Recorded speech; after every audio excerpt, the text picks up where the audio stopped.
The story begins with our MC, who finds himself in the emergency room of a hospital battling for his life. He is a mechanical engineer, but after he overworked himself, he suffered a stroke, which landed him in a critical condition. He has had a tough life since he was younger. His parents died not long after he was born, ultimately leaving him an orphan. After graduating, he spent 20 years in the company, which was a living nightmare because he was getting trash pay. Throughout his tough life, he remained single, since no girl is ready to date a broke, worthless loser like him. Thinking about all of these, our MC decides to just give up and stop fighting. He closes his eyes and passes on, as the medical staff in the room tries to get him to wake up. When he finally opens his eyes, he finds himself in a luxurious room, dazzling with different types of treasures that almost blind his eyes. He assumes that he is still in the hospital room, and he fears that he will have to pay for the rest of his life, thanks to being transported to such a prestigious hospital. Suddenly, a status window appears in front of him, welcoming him to the magical continent of Eldria. Our guy is initially confused as to what is happening, but his senses come back to life when he sees himself in the mirror and realizes that he is totally different. He is a handsome dude with blonde hair running down his neck. The first question that comes to his mind is why he looks the way he does. A week later, our guy finally settled in and figured out what was happening. After dying in the hospital room, he was reincarnated into this world as a dude named Rhine Edgar. Rain is the third son of a Grand Duke, Aldarian Edgar, and he has a brother and a sister. Our guy realizes that Rain is the spoiled brat of the house, whom everyone cares for and cherishes. They are always buying him stuff or feeding him, just to make sure that he is comfortable since he is the smallest in the family. Rain is enjoying life so much that he starts believing that it is a remedy for his terrible past life. The continent, Eldria, is a world where everything relies on magic to function. The Caradorial Empire is the largest human empire on the continent. There are also other races aside from humans living on the planet, such as elves and dwarves. The Edgar family is a noble family with a territory of about 300,000 square kilometers and roughly 1 million subjects. As a noble, he also gets access to a personal maid who serves him. Rain figures out that his current sweet life is due to the tough life he had in his past life. He is having tea when the maid tells him that his father has summoned him. Moments later, Rain arrives in his father's chambers. He bows to his father in humility, and the man asks him if he knows why he has been summoned, but Rain says no, since he can't read minds. His father then tells him that he has reached an age where he can manage his own territory, and he asks him if he has decided on where he would like to go. Rain is shocked to hear this, since he never thought about anything concerning a territory. His father stands up, walks up to the big map in the room, to tell Rain that the territory he is going to take over lies in the northwest. His father says the region might be safe due to the shortage of magicians, but the issue of food production has been a problem in the area. His father then says their land might currently be secured, but the future of their empire is not so optimistic. Rain agrees with his father because the royal family of the Caradorial Empire is in a state of decline, thanks to political corruption. There are several conflicts between the empire's lords. Rain is interested in protecting those who are his family because all he has witnessed since his reincarnation has been nothing short of care. His father notices that Rain is lost in his thoughts, and he assumes that he is putting too much pressure on the dude. His father lets him know that he doesn't need to rush himself, but Rain cuts in, asking if the region will improve if there is food security. His father subtly tells him that food issues are not something that can just be solved with enthusiasm alone. The man believes that it takes step-by-step solutions to completely eradicate it. Deep down, his father believes that Rain is a child who doesn't know what he is talking about. On the other hand, Rain is quite confident that he is not relying on mere passion alone, but the wisdom of years of the human industrial revolution. With a bright smile on his face, he tells his father to leave the food issue to him. Aisling City is the westernmost land of Aldarian's territory, which borders the territory of the Grand Duke of Sorin to the north. To the west, it borders the territory of the elves, and to the south lies the vast ocean. Due to its location at the intersection of three nations, Aisling City is often engaged in the flames of war. Constant fighting has left what was once a fertile land to nothing but a barren land, with the population in decline. On the way to the city, Rain reads everything he needs to know about the city. He figures out that the necessary step for an industrial revolution is a large labor force. And as things start, the city lacks one, which is why he needs to find a way to increase the population of the city. Surprisingly, Rain realizes that he has gained a special ability. The system has provided him with the option to be able to scan a target, and with this, Rain believes that he can observe the stats of a person. He has used the ability on his family, and with this, he has gained an estimated understanding of the people in this world. Rain has made it his priority to recruit talented individuals once he arrives in the territory. Sitting in the carriage with him is his maid, who has been instructed by his father to keep an eye on him so he doesn't cause any trouble in his new territory. Deep down, the red-headed maid also wishes that Rain would keep things cool in the territory. At the Isling City estate, the city lord has received the information that Ryan will be arriving that very day. One of the evil dudes running the city, who is apparently the city lord, asks if they should make the first move because he heard that the duke likes his youngest son very much. However, his counterpart with a mask on his face suggests that they hold back their hands and wait till they receive further instructions from their master. The noble is worried that Rain might discover his financial and tax fraud, but the masked dude is confident that Rain would not know anything about tax and financial records. The masked dude tells his counterpart to give Rain some random accounts to confuse him. Since Rain will arrive in no time, the masked dude tells the city lord to leave so he can welcome him. It turns out that the masked dude has a beef with Rain's father, and he is looking to punish him. Shortly afterward, Rain and his maid Leah arrive at the outskirts of the city. He realizes that the land is incredibly fertile, but due to the lack of population, it has become desolate. Rain then asks Leah to show him the map of the area, and she does. Rain stares at the map for some minutes, and he figures out that building a canal to connect to the southern seaport would be magnificent. He is thinking about this when he suddenly hears a little girl beside him, urging her father to stop gambling. The girl tells her father that the money is for her mother's treatment. However, her father is hell-bent on taking the money because he believes that he finally has the chance to win. He is about to hit his daughter because of this when Rain sends him flying with a punch to the face. Leah rushes over to check on Rain, and she urges him to inform her next time before engaging in a fight so she can prepare his protective gear. In his defense, Rain says it was an impulsive act, so there was no way Leah would have had the time to prepare. He then tells Leah to check on the girl while he speaks to the scum, who calls himself her father. Rain walks up to the dude to scold him for hitting his daughter and also putting his family in jeopardy for trying to gamble with the medical money. The dude subtly asks Rain who he is, and Rain replies that his identity doesn't matter. However, he assures him that if he ever finds out that he goes to the gambling den again, he is going to have his hands cut off. This is enough to instill fear in the dude, and he runs away, promising not to do it again. After the dude is gone, Rain decides to check the girl's physical state with the system. The girl cries, saying she would have been stranded if the money for her mother's treatment had been taken away from her. With the help of the system, Rain figures out that the girl's name is Lillian, and she has a special attribute for farming and harvesting. Rain is blown away by her special traits, even though her stats are not high. He figures out that she is a blessing when it comes to agriculture, and he has to recruit her immediately. Rain then tells Lillian that she is free to take his carriage since they are heading to town too. Lillian protests, saying she is dirty and would only tarnish the carriage's integrity. Rain smiles, saying there is nothing special about the carriage because it is just planks of wood put together. Rain then asks the girl why there is a thriving gambling den, even though poverty has eaten deep into the territory. Lillian explains that last fall, the Grand Duke of Soren attacked the town, which left several soldiers dead. As if this were not enough, a great flood hit the territory that spring, destroying most of the land and crops. This made life hard for the citizens, and getting a meal became nearly impossible. After hearing this, Rain heads into town, and he figures out that conducting a census will let him know just how many productive forces he has in the town. However, his first step is to go to the Lord's estate to see how much cash is available for his use.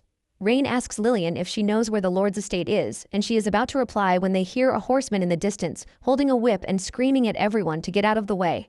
He calls everyone in his way peasants, and he almost crushes Rain with his horse, but Leah pushes him out of the way just in time. The dude continues on his way, while Leah is left enraged.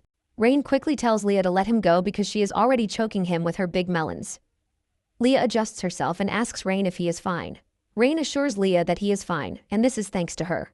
Rain asks Lillian if she knows who the horse rider is, and she mentions that he is the young master of the Edwin family. Lillian says all the casinos in the city belong to their family. Rain smiles when he hears this because owning all the casinos in the city practically makes them rich. Rain is glad to know this since he was getting worried about where he would get the development funds from. Instead of the estate, Rain tells Lillian to lead him to the casino. Lillian protests against this, telling Rain that all of his money will be taken away if he goes to the casino. However, Rain assures her that she has nothing to worry about because the casino cannot beat him. Lillian is blown away by this, leaving her to wonder just how powerful Rain is. Moments later, they arrive at the prestigious casino, and Rain can't wait to wipe it out in exchange for his production line. He steps into the casino, and the first sight he sees is a dude begging to be given 10 gold coins, while making empty promises of how he can make the money back. Elsewhere, there is a dude screaming that he has won. Rain is disgusted by the sights of this because he knows that as long as casinos exist, people will never work properly. Lillian then asks Rain if he is ready to take action because the casino has already been surrounded by the soldiers. However, Rain asks her to hold off because he is waiting for the big fish. Rain walks up to one of the attendants who asks him what game he would like to play. Rain replies that he has no idea, but urges the dude to show him the way to anything easy. The attendant then asks Rain to follow him, and they give Rain 2 chips, saying they are on the house. They urge Rain to try his luck with the chips. Rain throws the chips and they land on the small box. The attendants cheer Rain on, but their intentions are much darker than what they are portraying. Basically, the game they are playing is called Sick Bow, which is a casino game popular in East Asia. Depending on the total sum of the dice, it will either be considered small or big, but the two have equal odds. The attendant then tells Rain that he tried his best, but he lost. Rain tells the dude that he is not impressed in any way, and he decides that he has to leave because he is hungry. However, the attendant tells Rain that he can't leave because he has to pay them the money he owes first. Rain is visibly disgusted, and he asks the dude when it was that he owed him any money. The attendant then mentions that he borrowed Rain the 2 chips he used, and he has to pay back the money first. Rain reminds him that he clearly said the chips were on the house. The attendant then protests, saying nothing is free in the casino. The attendant smiles, saying each chip is worth 100 gold coins, and in addition to the service charge, Rain is apparently owing 250 gold coins. The attendant tells Rain that he is free to leave his maid behind, in case he is not with enough cash. Lillian then cuts in, telling the attendant to keep his mouth shut because he is a freaking liar. Lillian turns to Rain, telling him not to believe the lying piece of shit because each token is worth just 1 silver coin.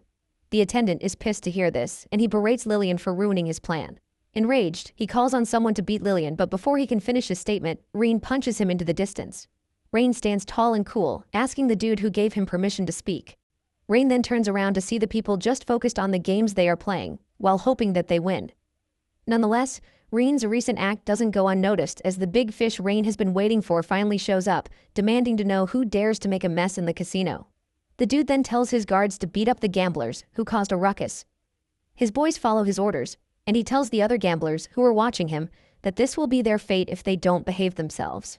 Deep down, Lillian blames herself because things like this would not be happening if she hadn't brought Rain and Leah to the casino. She remembers how Rain helped her out, and she decides to step up to defend Rain, saying she is not going to allow them to scam him.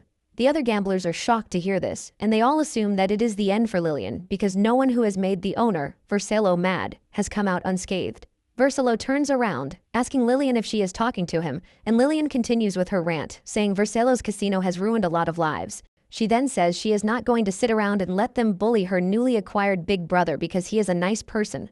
Vercello angrily comes after Lillian, and she just stands there waiting to get hit. However, Rain catches Vercello's hand before he can get to Lillian.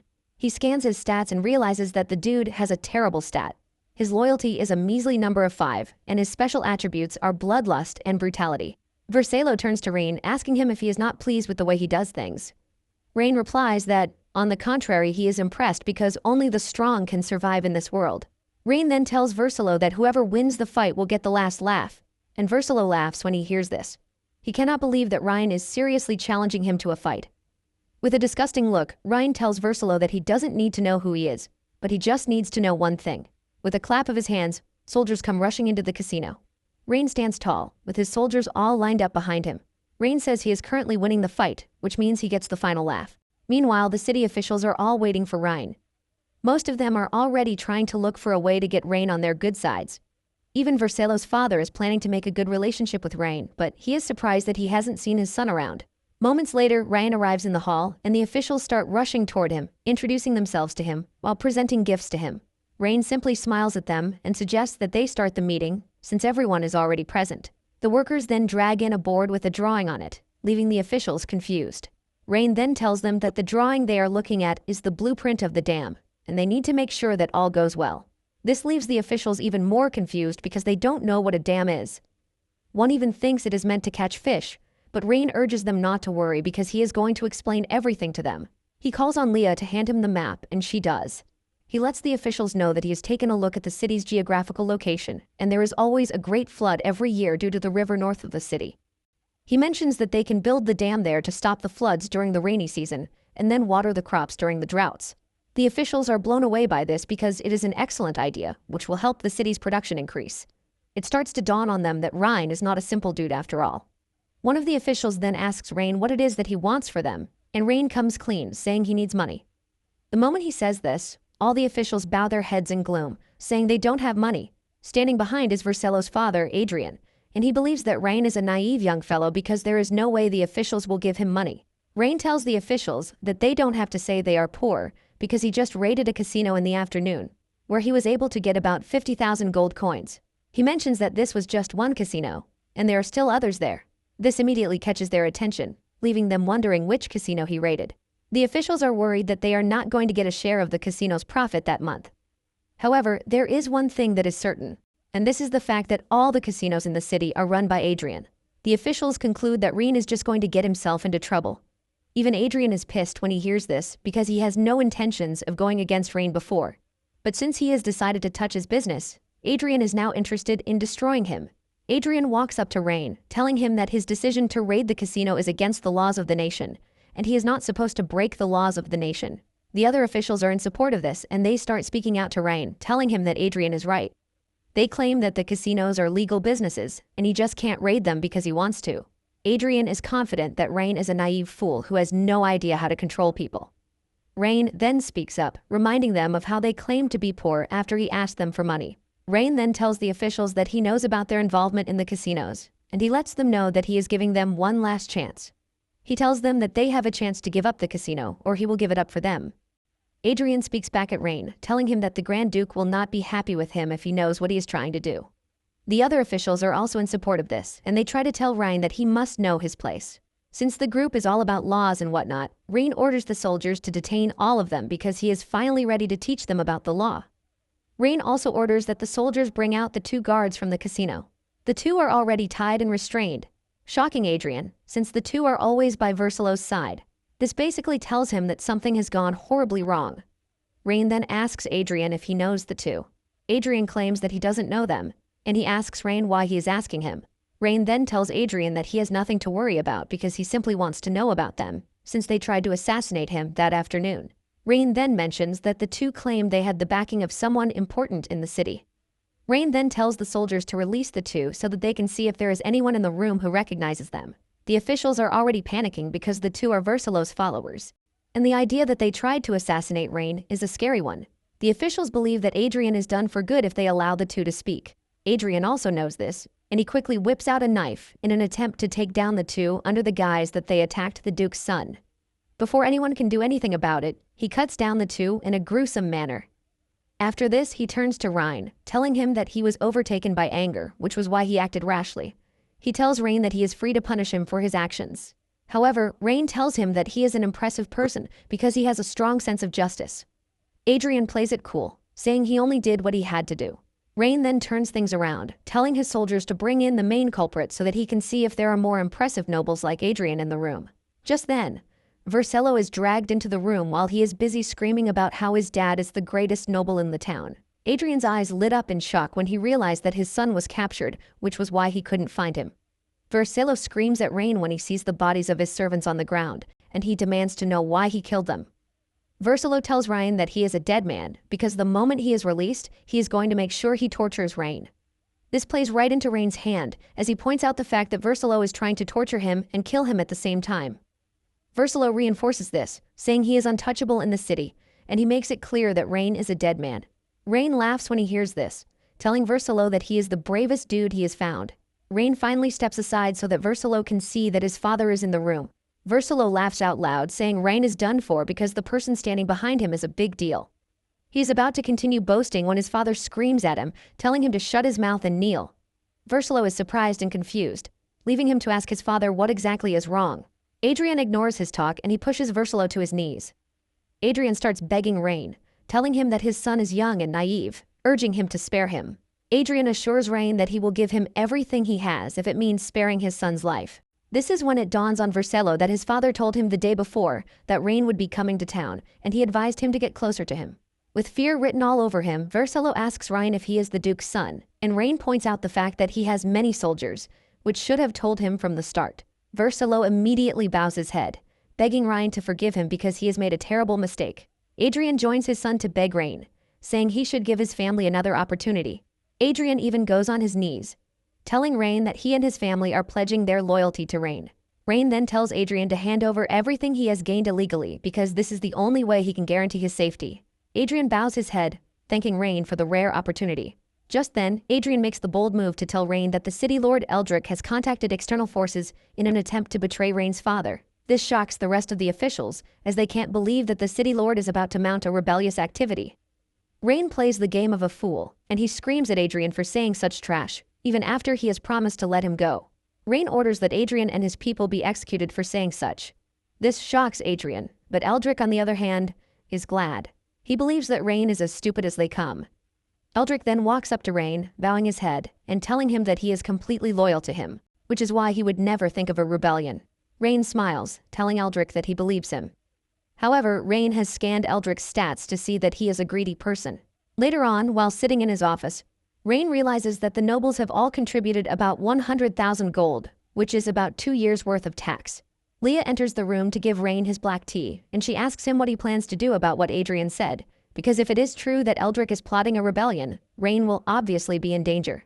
Rain then urges Leah to calm down, telling her that he understands her worry, but assures her that there is no need to be in a hurry. Rain says he is aware that Eldrick is planning to rebel, but at the same time he can show his hands. Leah asks Rain why he is holding back, and Rain says he needs to know who he is working for Eldrick before he can make his move. Rain mentions that he is in the open, while his enemies are perfectly hidden, and if he makes the wrong move, things will erupt in chaos. Rain wants Eldrick to believe that he doesn't know what he is doing until he finally gets to the bottom of the situation. Meanwhile, Eldrick is speaking with the guildmaster Malcolm, and he tells the old man that there is no need for him to be in a hurry, because Rain is still young and eager to prove himself to the Duke. Even with this, Malcolm doesn't think Eldrick has any reason to side with Rain, because even his father would show the wizards some respect. Deep down, Eldrick is glad that Rain has somehow turned the guild against him. Malcolm angrily leaves the room, saying he needs to have a word with Rain. Eldrick smiles, believing that Rain has tripped the hornet's nest by offending the magical guild, which is going to leave him exposed in the city. The next day, Leah enters Rain's chambers to tell him that Malcolm would like to see him. Rain is initially confused since he has no idea who Malcolm is. Rain steps out of his office to meet the person called Malcolm, only to see that it is the guildmaster. Malcolm screams at Rain, asking him why he would insult the Wizards Guild. Rain shows his confusion, asking Malcolm when it was that he insulted the Wizards Guild. Malcolm tells Rain that he is only acting clueless, and then he shows him the recruitment letter that he signed off on. Inside the letter, Rain clearly stated that the project is not for individuals who are wizards. Rain admits that he sent out the letter to build the dam, but there is no indication that he is insulting the Wizards Guild. Malcolm argues, saying his application states that wizards are not allowed, which is nothing but a provocation to the wizards. Rain is surprised to hear this because he didn't know that wizards also take physically demanding jobs. Malcolm then demands a reasonable explanation from Rain, or else he will make sure that all the wizards stop working for him. Before making his next move, Rain tells the system to show him Malcolm's status. Rain is impressed to see that his loyalty is quite good, and he has a thing for seeking out knowledge. With the stats he has seen, he figures out that someone riled up the dude. Rain lets Malcolm know that everything is a mere misunderstanding because he never had the intention of disrespecting the Wizards Guild. Rain continues by saying there are 3 reasons he is not hiring wizards for the dam construction. He says the first reason is that the amount of mana is limited, and by this, they might not be able to meet the deadline. The second is that it is freaking expensive to hire a wizard. With the same money, he can easily hire about 10 physical laborers instead. And then, the third one is that most wizards live a comfortable life from being part of the guild, leaving the civilians uncared for. Rain mentions that as the leader, he has to pay special consideration to them. Malcolm then replies that everything in their world is guided by magic. Malcolm believes that those who have no affinity for magic should be beneath wizards. Rain replies, saying Malcolm is telling the truth with what he just mentioned, but he is not comfortable with this. Rain says he wants to make everyone see that civilians are not inferior to wizards. Malcolm then tells Rain that he would have to take his statement back if he is not looking to make an enemy of them. Rain stands strong, telling Malcolm to mind his tone, or else he will order Leah to cut his throat. Leah shows how serious she is by holding a knife to Malcolm's throat. Malcolm is shocked to see this, and he demands to know what Rain is saying. Rain lets Malcolm know that he is not making empty threats because the law about this actually exists. Rain tells Malcolm that he is free to test his patience, and he will have Leah cut his throat so that they can both see who the court will side with.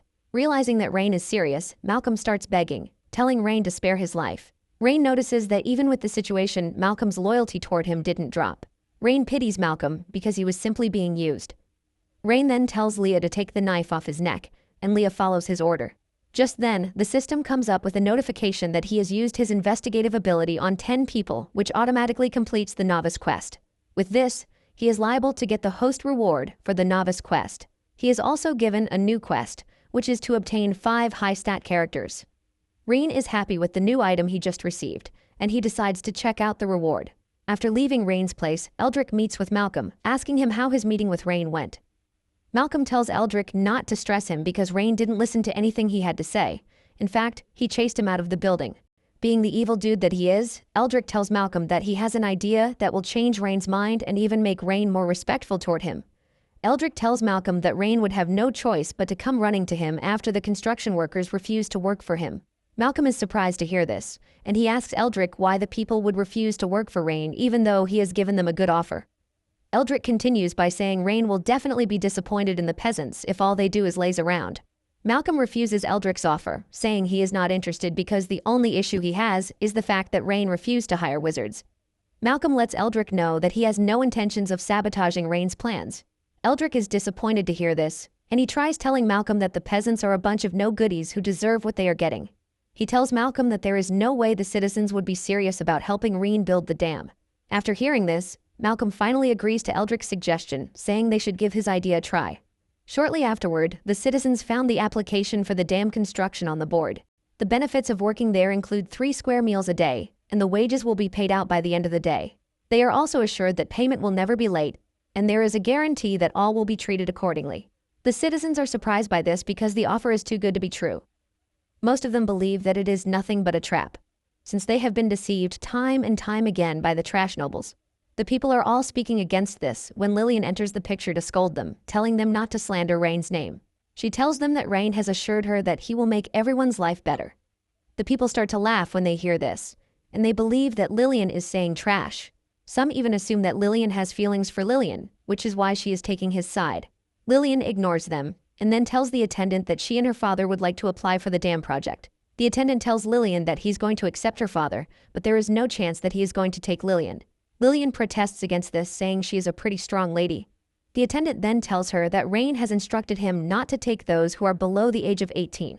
The attendant tells Lillian that they are going to be punished if they hire her behind Rain's back, and he later finds out. The attendant then informs Lillian's father that he is free to participate in the construction of the dam for 8 hours a day, with 3 meals to be provided. The payment for each day will also be 10 coppers, and he will get it at the end of the day's work. The attendant tells Lillian's father to make a handprint on the sheet of paper and show up at the construction site the next day. Lillian then turns to her father, telling him to work really hard, and the man assures his daughter that he will because he has no intentions of gambling again. He promises not to let Rain down. He hugs Lillian, telling her to stay at home with her mother because she can't work in the field, thanks to her illness. Just then, the attendant calls him back to confirm if his wife is truly sick. Lillian's father confirms this, saying his wife is really sick, which is why she can't work at all. The attendant smiles, telling the man that his wife is not required to work. In fact, Rain has ordered that members of the workforce working on the dam project are free to temporarily relocate to the workers' quarters. This is confusing to the man, and the attendant explains that it is a temporary residence he is entitled to while working on the dam's construction, and whenever the construction is done, he is free to return home.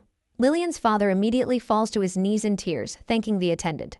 The attendant helps him up, telling him that someone will take him and his daughter to the quarters so that he can pick where he would like to live. Hearing this throws a new sense of hope into the crowd, and they start rejoicing, believing that Rain might actually be saying the truth. Their perspective changed immediately, and they all believe that it is their chance to sign up. In no time, they all get in line to make sure that they get signed up for the project. Meanwhile, in his chambers, the system congratulates Rain, telling him that he has received the blueprint of a lithium iron phosphate battery as a reward. Rain is not entirely pleased with this because there is no use for the battery when there is no electricity generator. Rain wonders if the system is expecting him to carry the battery and allow lightning to strike him.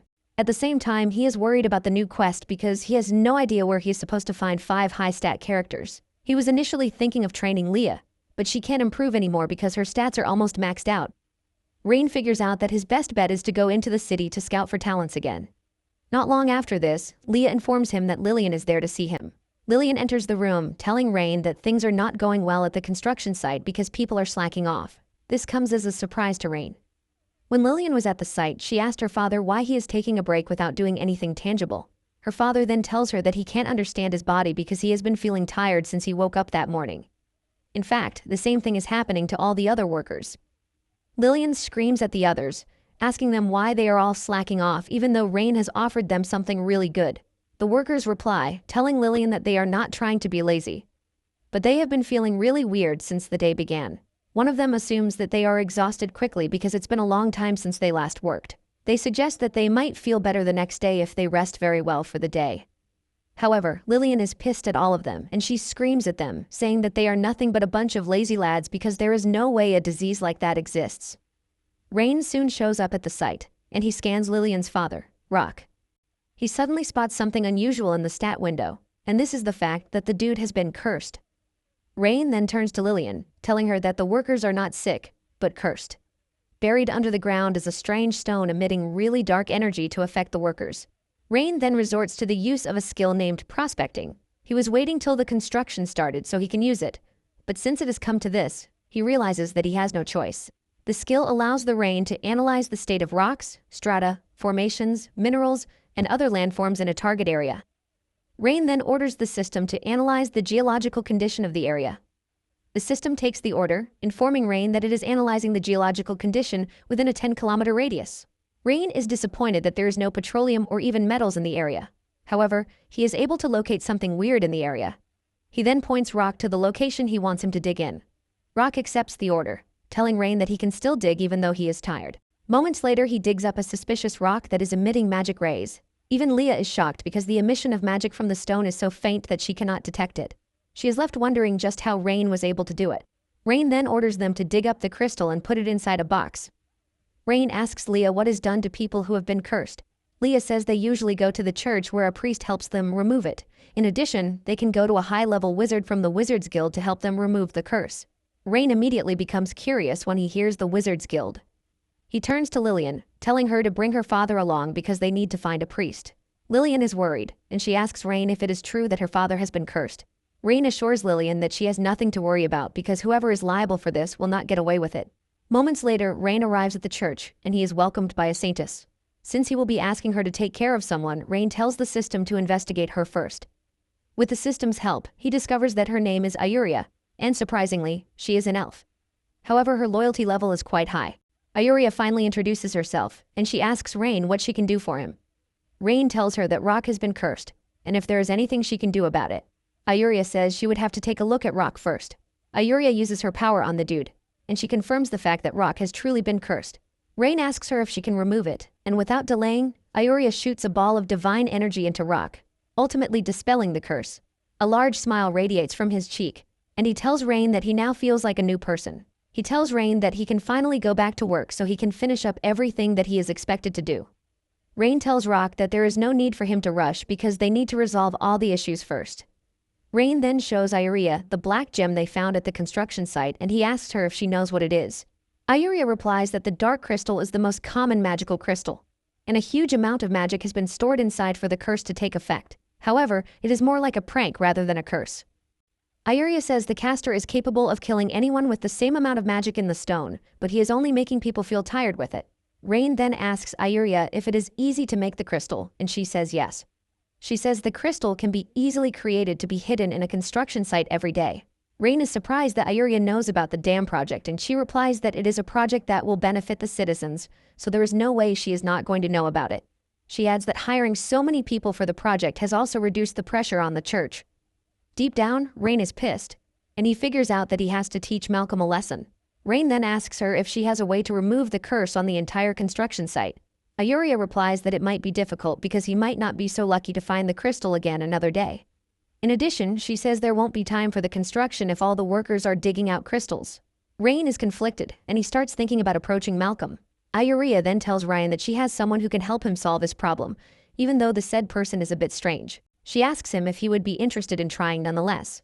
Ayuria then leaves Ryan with a note that directs him to the house of Lady Selena, the former president of the Wizards Guild. Rain knows that he has to find a way to convince the lady to help him out. Suddenly, Leah senses something and she pushes Rain out of the way. Just then, a big explosion rocks the building, shocking Rain. The door of the building comes off and Rain sees Selena in the distance trying out dangerous spells. She is working on a certain dangerous spell, and she doesn't mind whatever she has to take down until she gets it right. When Rain finally tells the lady what he wants, she refuses, saying she is busy researching magical devices and has no time for whatever request Rain has. Rain asks her if the magical devices she is talking about are wands, but Selena laughs, telling Rain to stop spewing trash. Leah steps in, telling Selena that she has to watch her tone when speaking to Rain.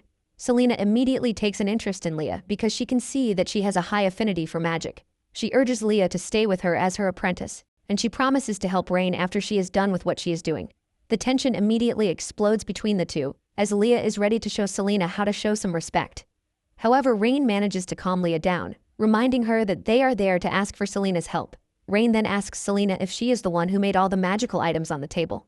Selena is impressed that Rain recognizes the items, but unfortunately, she says that they are all failures. Selena lets Rain know that the item she is trying to create is one that will be able to store the powerful electric magic that she has within her.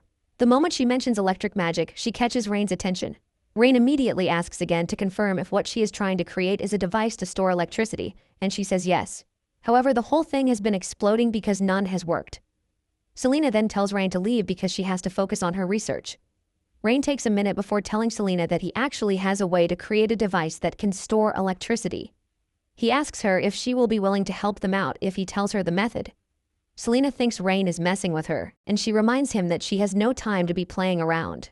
Rain reinforces what he said, saying he is not playing around, but he needs to know if Selena is ready to help them if he helps her create the device.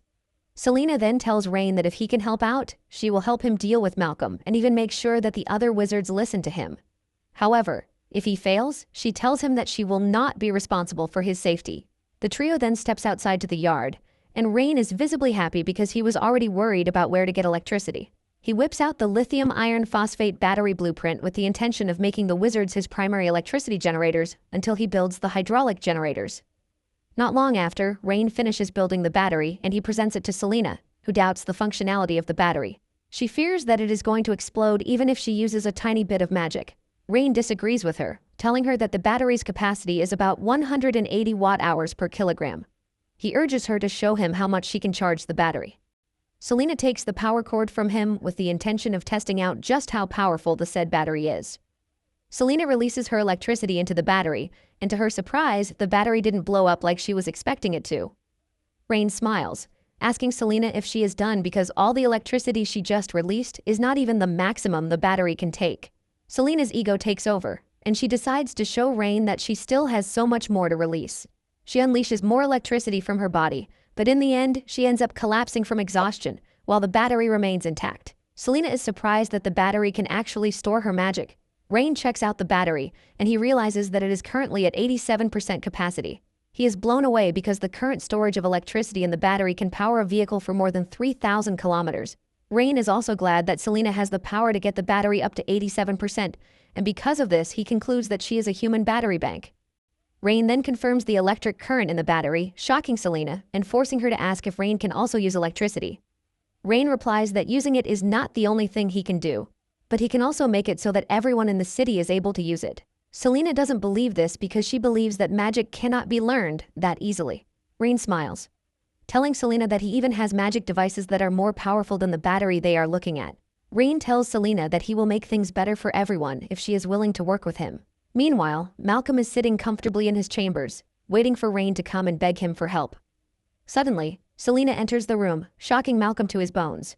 Selena lets Malcolm know that he has overstepped his boundaries to have made a move to go against Rain.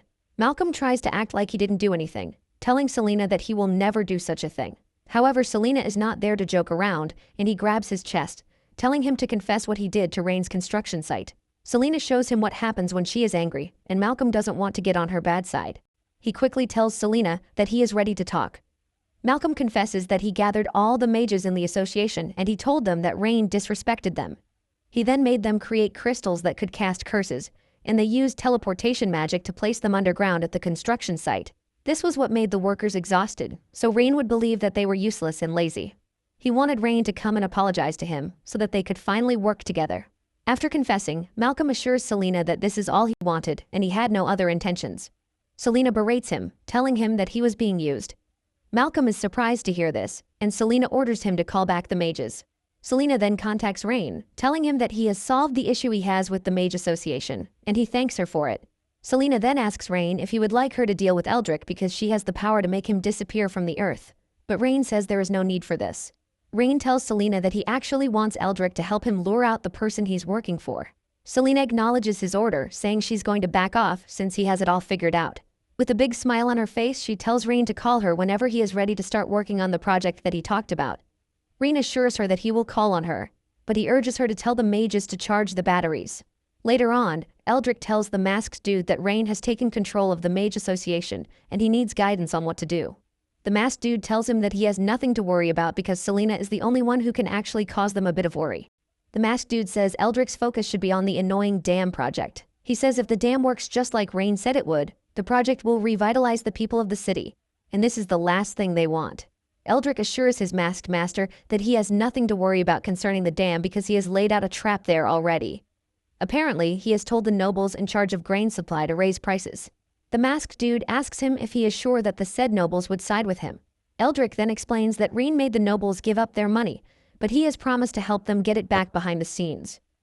Eldrick says the nobles might not be loyal to him, but they will definitely be loyal to their profits. Eldrick is confident that Rain doesn't have enough money to keep the project going until it is finished.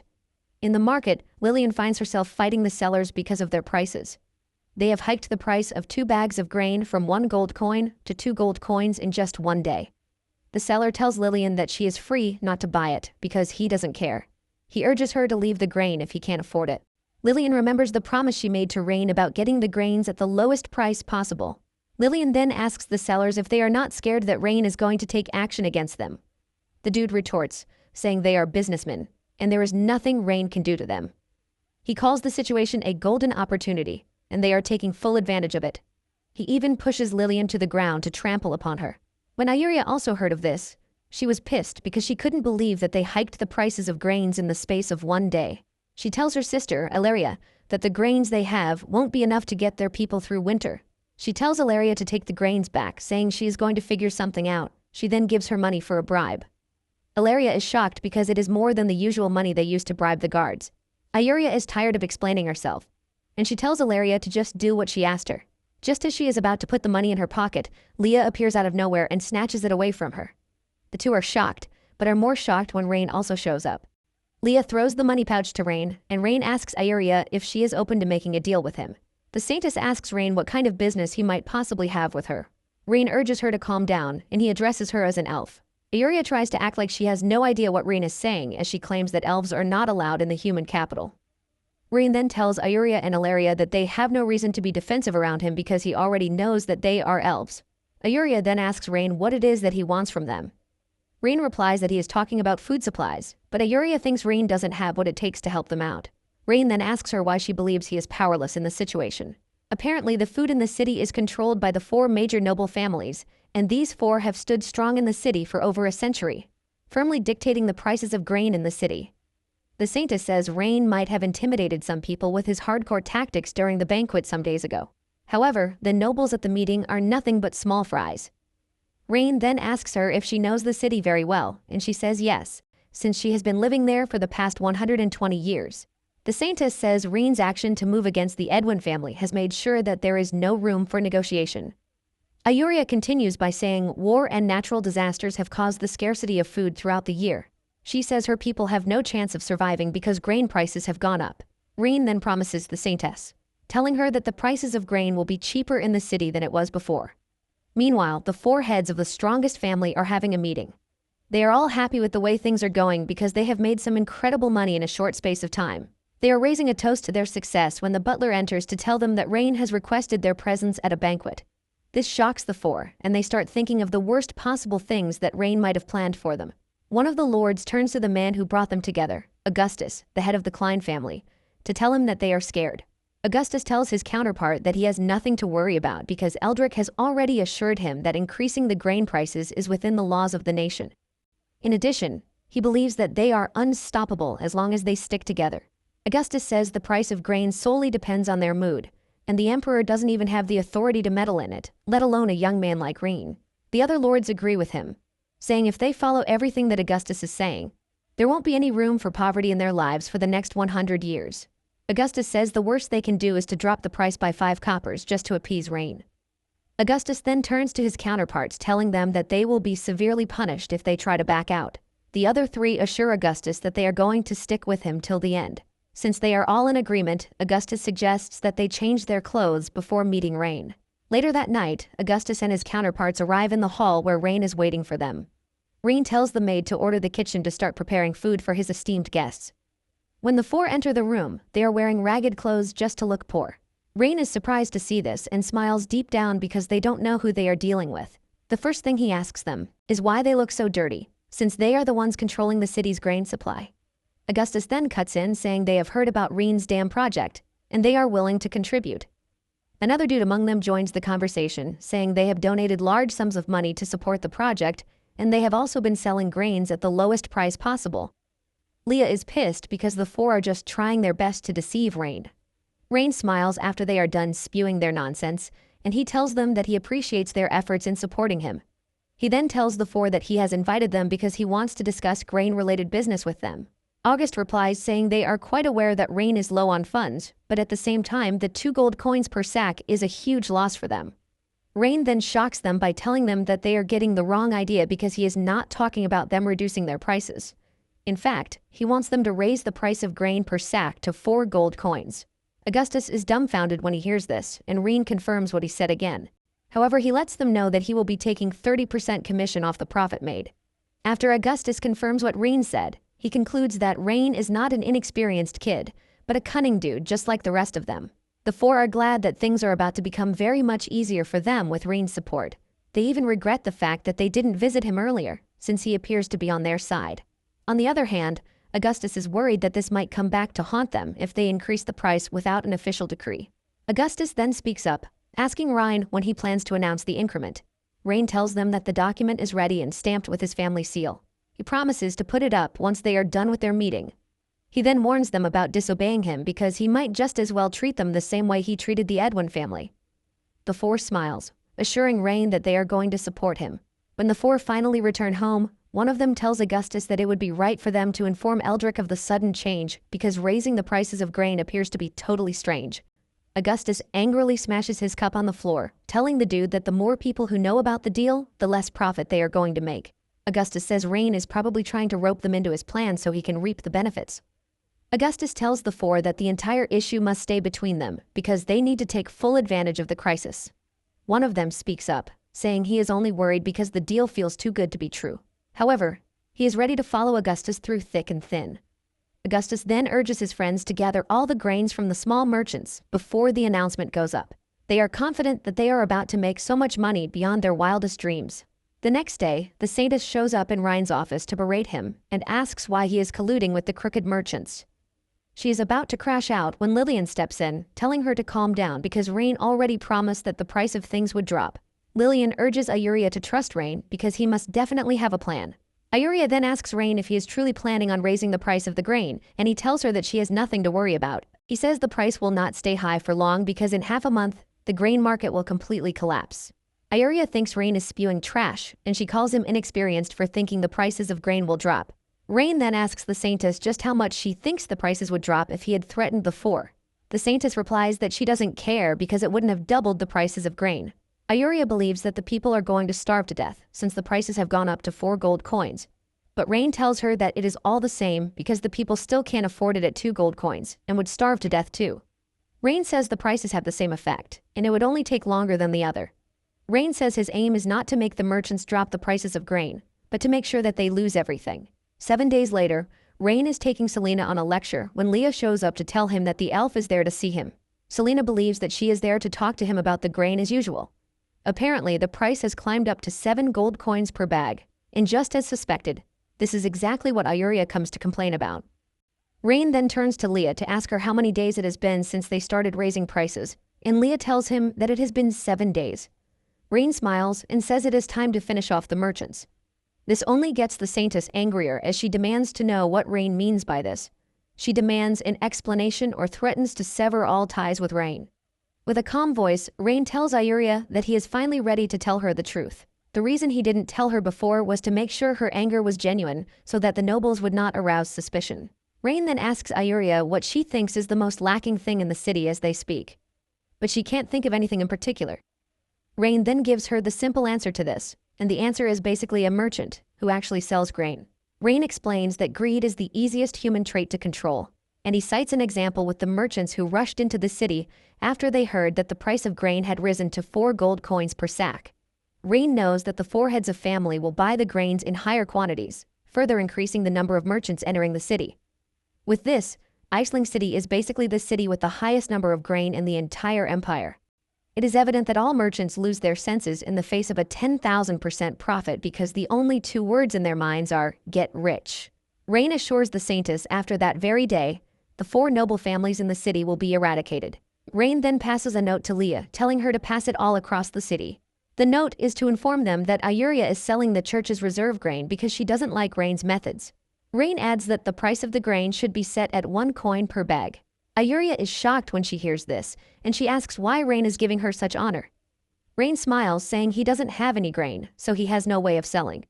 The Saintess also argues with him, saying she doesn't have as much grain as that unless she is expected to sell the grain her people would need for winter. Ayuria continues arguing until Selena steps in, telling her that she is such a naive soul. She advises her to listen to Rain's words and start selling the grains, because the more she delays, the more money she loses. Ayuria retorts, saying her people don't care about money because what they are more interested in is grain. Rain is tired of arguing, and he tells Ayuria to do what he told her, while assuring her that her grain will increase and not decrease. Rain then turns to Selena, telling her that he is counting on her and the Mage Association to seal the city. Selena assures Rain that not a single person would escape the city. Moments later, Rain notices that Leah is acting strange, and he asks her if something is wrong. Leah replies that she is scared that things won't go as planned. She asks Rain what would happen if the merchants hold out for some days, and Ayuria sells all her grain. Rain then explains to her that there are 2 types of schemes. One is the secret plot, while the other is an open plan. Rain tells her that a secret plan can be avoided by an open plan is unavoidable. Rain mentions that the merchants who are currently in the city are blinded by desire, and they are going to risk everything just to make a profit. However, if they find out that the prices of grain will fall overnight, they are going to panic and sell. Not long after this, Augustus gets the information that the church has said it would sell their reserve grain to help the people, and it will be selling 1 gold coin per bag. The other 3 start asking Augustus what the solution is because they completely forgot about the church. One of them urges the others not to panic because there is no way the church has enough grain to serve everybody. Augustus then makes his decision, telling his friends to send some people to the church so that they can buy as much as possible. In no time, the church is bombarded with requests to buy grain. Ayuria urges them not to rush because there is a bulk load of grain available for everyone. She claims that the Pope has sent 10,000 bags of grain because he is aware of the people's struggles. However, most don't believe this, and they assume that the grain will run out soon enough, which is why they want to rush and buy everything that they can. Just then, soldiers show up on the scene to publicly tell Ayuria that the grain she is currently selling is the first batch, and more will be sent by the Pope the next day. Ayuria plays along, but she hopes that Ryan will take it easy on her because she might be in so much trouble if the Pope finds out about this. However, this sends shivers down the spine of the merchants because they believe that their business is completely ruined. One of them realizes that he actually bought the grain for 60 silver coins, and the transport alone is about 10 silver coins. He adds his expenses for the past couple of days and realizes that it amounts to 95 silver coins per bag. He figures out that he still stands to make a profit if he sells all his grain immediately. Without wasting time, he starts announcing that he is selling his grain for 95 silver coins per bag. The people immediately turn to him, asking him to sell to them. Another merchant is pissed about this, and he decides that they are going to completely crash the market if this is what it takes. He also makes his own announcement saying he is selling for 90 silver coins. Before they knew it, it had fallen to 80 silver coins. Rain stands on his balcony to watch the chaos unfold, and Selena commends his ingenuity because everything is happening just the same way he said it would. Rain then tells Selena that she is witnessing human nature at its best. He explains that selling even a second slower than the others means more loss. This is why everyone is scared to sell late and is all selling out of panic. Selena asks Rain if the prices will come down to 50 silver coins with the way things are going, and Rain smiles, saying she is clearly underestimating the greedy merchants. Rain lets her know that by the time Augustus and his group start selling their grain will be the cheapest commodity in the city. Selena doubts the possibility of Augustus and his crew selling out like the other merchants because they paid the highest price to get the grain. In addition, Augustus and his counterparts were united at the banquet without leaving an opening. Selena doubts the possibility of the group turning on each other. Rain laughs when he hears this, telling Selena that she is giving too much credit to the group because there is no sense of unity among them. He assures Selena that when it comes to profit, none of them will be willing to back off. He tells her that the grain prices in the city are no longer an issue. but they need to talk to the Saintess about the second part of the deal. At Augustus's crib, he learns that the out-of-town merchants are selling their grains at the lowest prices possible. Basically, grain has gone down to at least 75 silver coins. Another disagrees with him, saying they are the ones controlling the grain in the city. He believes that there is no way outsiders are getting grain to sell. After taking a moment to think about it, Augustus finally gets the big idea, and he realizes that Ryan is probably plotting their downfall. The other dumb members run to him, asking him what he means by this. He explains that Ryan was the one who spread the news that grain prices in the city were skyrocketing, and this would definitely attract merchants from nearby towns to bring their grain into the city. The moment the merchants with grain flooded the city, Ryan used the church's name to crash the prices, basically causing all the merchants to start selling in panic. At the end of it all, the out-of-town merchants are forced to sell at a loss to avoid losing all of their money. Augustus lets them know that Ryan has just used a very sneaky trick on them. However, Augustus tells them that he has another plan that might help them turn the tables. The nobles start begging him to share his plan with them before they go out of business. Augustus tells his friends that the current grain supply will only serve the people for a few months. However, if they hoard the grain until the people are desperate, they get a chance to sell it at a high price. He assures them that they are going to sell and get their money back if they refuse to panic and sell. He makes it clear that the moment any of them tries to sell, they are all going down for it. One of them agrees with Augustus, saying he is right. After making this statement, he says he has to go home to order that all the grains are stored. Deep down, he is planning to sell all of his grain because he can't afford to be slower than the others. This basically tells the others that they are on their own, and they start making their separate plans too. After the three nobles leave Augustus's house, he orders his retainer to sell all the grains that they have because he can't allow the others to make a move before him. Later on, Rain calls Ayuria to show her a stack of grain sacks and asks her if the grain is enough for her. Ayuria is shocked by this because it appears that the more grain they sell, the more they get. Rain lets her know that this is happening because they are selling at the peak point of the market while they are buying at the lowest point. Rain says this strategy alone has made back tons of money. They are still discussing this when Lillian rushes into the room, telling them that the grain prices have dropped again. Basically, 3 bags of grain now cost 1 gold coin. Rain turns to Ayuria, telling her that she didn't believe him when he told her that the prices would drop. Rain then tells her that she can get more if she buys now. Rain then asks her if she is ready to talk about their deal.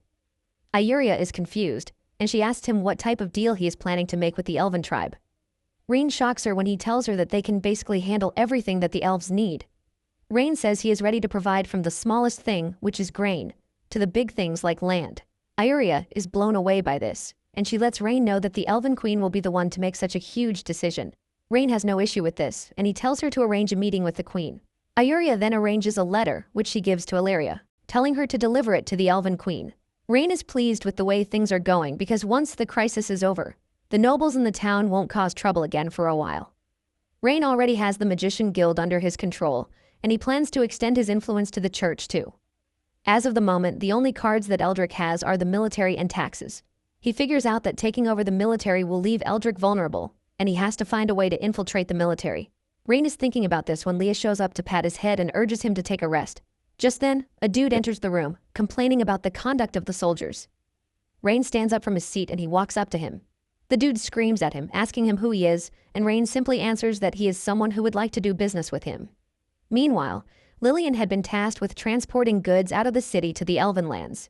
But when she got to the city gate, she was stopped by soldiers, who started smashing the containers under the guise that they were conducting an inspection. Since there is nothing incriminating in the containers, the leader of the unit tells Lillian to pay a toll fee if she wants to get the goods out. Lillian is pissed that she is required to pay after they broke the containers she is carrying. The unit leader lets Lillian know that it's either she pays or makes herself scarce.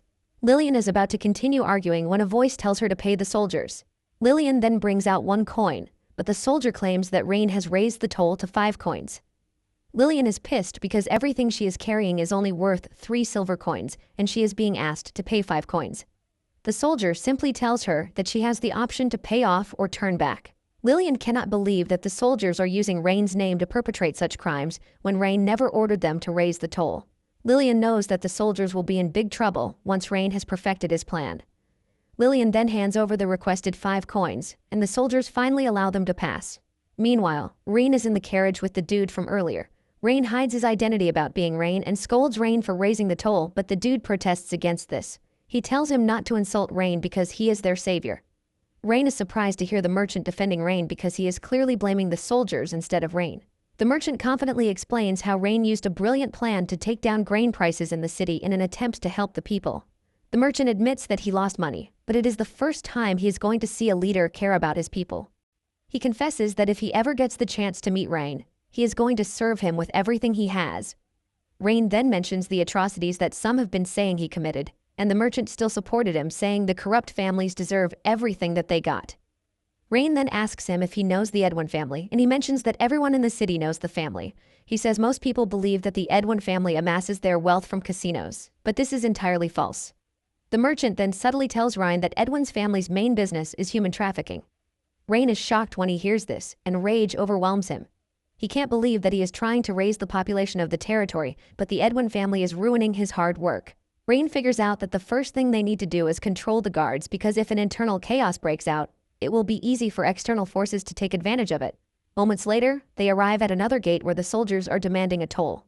Lillian questions this, and the soldier tells her that the toll for the city is different from the toll for the border fort. Lillian screams at the soldier, telling him that he is lying because they only had to pay the toll once before. The soldier then tells her that she has the option to pay or get lost. Frustrated and angry, Lillian asks him how much the toll costs. Lillian crashes out when the soldier tells her that the price is 1 gold coin. Before she can argue further, Rain tells her from inside the carriage to pay the soldiers. The moment the soldier finds out that there are people inside the carriage, he orders that they all step out because they must be inspected. Since he is claiming that he needs to conduct an inspection, Rain steps out, telling him to carry out his inspection. Fear runs down his body when he spots Rain's elegance and his maid beside him, forcing him to ask him who he is. In the end, it turns out that the soldiers don't recognize Rain, but the merchant with him. They call him Trist, and Trist, on the other hand, is not happy to see the soldiers. He has a good reason not to be happy to see the soldiers because he knows for a fact that they were bandits from the nearby mountains. He later cooperated with the Edwin family and was responsible for moving humans for the family. Basically, it was the Edwin family who got him where he currently is. The soldier looks utterly displeased, claiming that the last time he went out of the city, he didn't pay enough tariff, and he got scolded for it. Without holding back, he slaps Trist, telling him that he has to make up for the mistake of the past or else he won't leave. Trist argues that he gave the soldier the exact money he asked for. The soldier claims that there was no shortage of money back then, but as it appears, there is now a shortage of money. He adds that he would have allowed the carriage to leave, but since he is in the carriage, he has to pay 5 gold coins to leave. Rain finally steps in, saying the pay is too heavy, and asks why the tax revenue of the city is low in return. The soldier is surprised that a nobody is talking to him, but before he can beat Rain up, he notices Leah, and her beauty attracts him. Realizing that things are about to escalate, Trist tells the soldier that he is going to pay the 5 gold coins as long as he doesn't make things hard for his business people. The soldier wastes no time collecting the money pouch from Trist. He then turns to Leah, asking her where she lives. He tries touching her, but Rain grabs his hand and lets him know that he is a disgraceful person. He tries attacking Rain, but Leah cuts him down in no time. Rain then tells Leah to kill all the soldiers, and afterward, the guards who are with them should be in charge of guarding the fort. The soldiers make a run for it, but Leah chases them down and cuts them all down. Rain checks out the soldier stats and is ultimately disappointed because they are nothing but trash. Before leaving home, his father had told him that there was an enemy territory close to him, and it would be good for everyone if he didn't cause any trouble. Rain is glad that he has discovered the big problem, or else he would be in a big problem because he would basically lose to the Empire. Just when Leah is about to finish off the rest of the soldiers, a voice echoes from behind, demanding to know who is causing trouble at the border of the city. The soldiers turn around and start smiling when they realize that a familiar face, General Caesar, has come to save them. The moment Ryan spots Caesar, he checks out his stat. He can see that he is truly talented, but he is a disloyal piece of shit. Rain then walks up to him, asking him if he is Caesar of the Holker family, who also has a brother working in Prisa's territory. Caesar confirms this, but wants to know how Rain knows his brother. Rain then mentions that Prisha Edgar is his older sister. This is when it dawns on Caesar and the rest of the soldiers that the person standing in front of them is Ryan, the youngest in the Grand Duke's house. The soldiers immediately conclude that they are done for because they have offended the wrong person. Caesar also remembers that his brother sent him a letter stating that Rain would be coming to the city in the near future, and he is required to ensure his safety. A month earlier, Eldrick had visited Caesar to give him a bulk load of money while telling him that the city would be relying on him in the future. There have been voices telling Caesar that the Duke doesn't recognize his talent or care about him, which is why he is sent to a trash place like Iceling City. They tell him that he deserves better, which is why it was easy for him to take the money from Eldrick. After thinking about all of these, Caesar pulls out his sword and he berates Rain for being an imposter. He also tells the soldiers to kill Rain, and he assures them that they are going to be rewarded for it. Leah is pissed when she hears this, and she asks Caesar if he is trying to rebel against the Duke. Caesar's soldiers also urge him not to make such a terrible mistake because it basically spells the end for the family if they make a wrong move.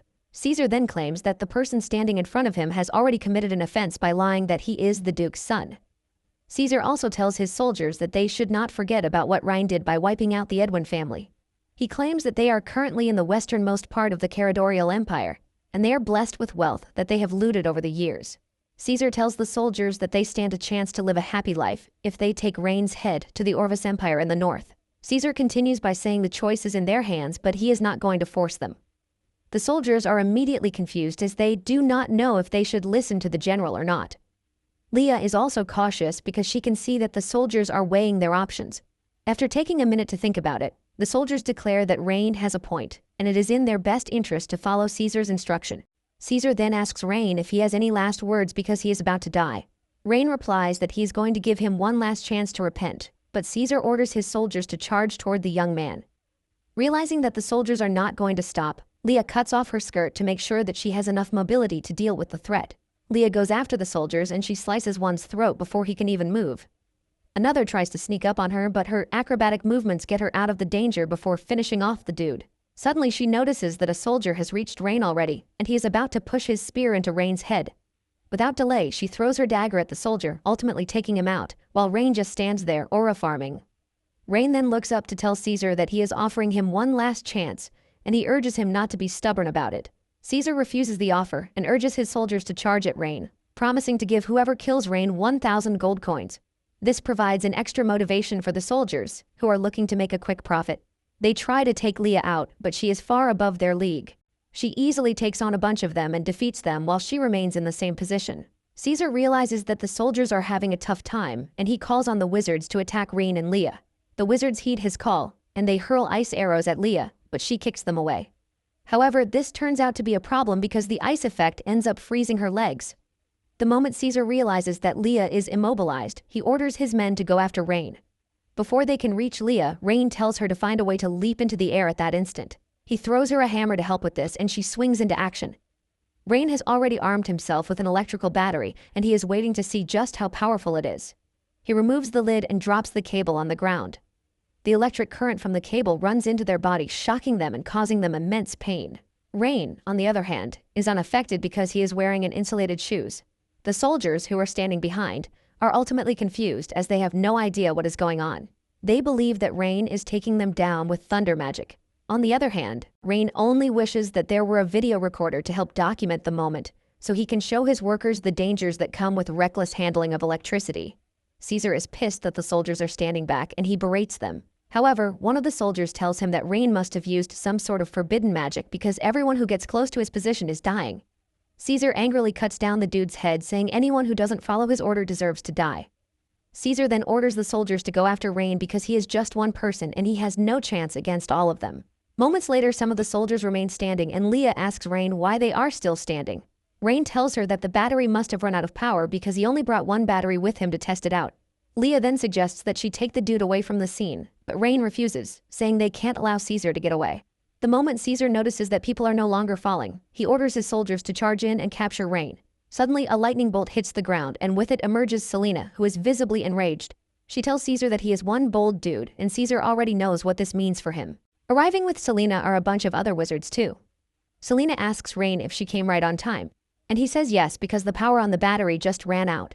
Selena is curious to know what the effect of the electricity was, and Rhaen tells her that he is going to explain everything once they have arrested Caesar and his men. Selena acknowledges the order, and she tells her counterparts to take down the rebels. Without hesitation, the wizards strike the soldiers with lightning, leaving most of them to beg for their lives. Caesar refuses to give up because he is hell-bent on killing Rhaen. He dashes toward Rhaen with the aim of cutting him down, but Leah blocks his attack with her dagger. Caesar was not expecting Leah to get to him fast enough. Before he can react, Leah sends him flying with a kick to the mouth. Caesar crashes into a wall, and Leah looks down on him, calling him a scumbag. Momentarily, Caesar wakes up to find himself tied to a pole, while Rhaen and Leah are in front of him. Rhaen has gotten his hands on several documents that incriminate them. Rhaen can see that Caesar and the border guard have been stealing money for several years. He asks him when he started working with Eldrick. Caesar is shocked by this, and he asks Rain just how he knows this. Rain tells Caesar that he doesn't need to act surprised because he already knows that Eldrick was going to betray them. However, he has been waiting for a chance to take him down at once, and Caesar has just led him to the opportunity. Caesar smiles, saying Rain can't possibly think he can do anything to Eldrick because of the little bit of corruption evidence that he has. Rain lets Caesar know that he is getting the wrong idea because he already knows that the papers are a little threat to Eldrick. Rain says he only had to know the annual business tax figures of the city through the accounts because it is going to help in transforming the city in the future.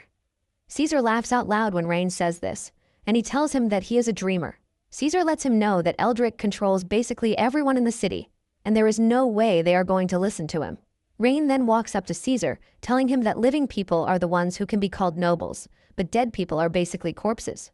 Fear grips Caesar when he hears this, and he asks Rain if he is trying to create a bloodbath of nobles in the city. Rain tells Caesar that the nobles in the city have just two choices. They either follow the same path that Caesar followed and end up dying, or they should obediently listen to him and end up enjoying the benefits of it in the future. Rain looks into Caesar's eyes, asking him which one he thinks the nobles would choose.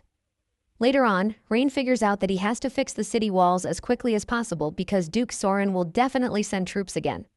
Rain then returns to the map to check out the possible solutions to his problem. To the west, there is the territory of the elves, and as long as the negotiations are successful, he doesn't need to worry about war coming from them. On the other hand, he has no reason to fear his sister's territory to the east. This leaves him with Soren in the north, which is the only location he has to worry about. Leah then shows up to tell him that they have sorted out the money extorted by the border guards, and it sums up to about 350,000 gold. Rain then tells Leah that they need to sort out the security in the area. He tells her to have the guards take care of the poorest security, and they should all be given 100 gold coins each. The rest of the gold should then be put in the carriage to be taken to the city. After this, Rain thanks Selena for her timely arrival with the Mage Association. Selena smiles, saying it is nothing to her. However, she wants to know the principle of the battery discharge in detail. She wants to know why someone with no magic power is able to use it. Rain then tells her that he will explain everything to her on their way back. The two are about to leave when Malcolm comes rushing over with seemingly bad news. With fear written all over his face, he tells Rain to run because Eldrick has rebelled and taken over the city. Selena is shocked to hear this. But Rain, on the other hand, isn't. He realizes that Eldrick has finally made his move because he can't take it anymore. Selena asks Rain what their next move should be because she already brought out all of the magicians from the guild to suppress the border guard. Basically, there is no one in the city who can act as an internal agent for them. Rain tells Selena that there is no need for them to panic because the moment Eldrick rebelled, he had already lost the plot. Soon afterward, Rain returns to the city accompanied by the mages and troops. Eldrick stands at the city gate to ask Rain what he has come to do in the city. Rain then asks Eldrick why he betrayed his father, and Eldrick replies that he was pissed because the Duke left him in such a trash place. Eldrick mentions that he and the Duke were the ones who joined hands to establish the Empire. He claims that Ryan's father refused to give him what he was worth after the Duke became established. Instead of being placed on a silver platter, he was thrown in a trash place like Iceling. Eldrick says he has written to the Grand Duke several times, hoping he would transfer him to a better place, but the letters were all rejected. Eldrick angrily points his finger at Rain, telling him to blame his father if he is going to blame anyone. Just then, a bunch of nobles step forward, and Eldrick tells Rain that the group all helped the Duke to establish his vast land. But they all got the same treatment as him. Eldrick lets Rain know that they are not rebelling, but taking back what they deserve. Rain is disappointed after hearing Eldrick's reason because he was expecting something tangible, but Eldrick just gave him some boring excuses. Rain then tells Eldrick that he will be giving him one chance to leave the city and surrender if he is interested in surviving. Rain tells Eldrick not to blame him for being cruel if he ends up breaking into the city in just 3 days. Eldrick and the nobles start laughing like maniacs, saying Rain has no chance of breaking into the city in 3 days. They tell Rain that he is just a dude with all talk and no action. Eldrick then asks Rain to make a bet with him if he is so confident in what he has said. Rain asks him what the bet is about, and Eldrick tells Rain to leave him to rule the city if he fails to break into the city within the said 3 days. Rain then asks what will happen if he breaks through, and Eldrick tells him that he would let him do whatever he wants. Eldrick excitedly asks Rain if he is up for the bet.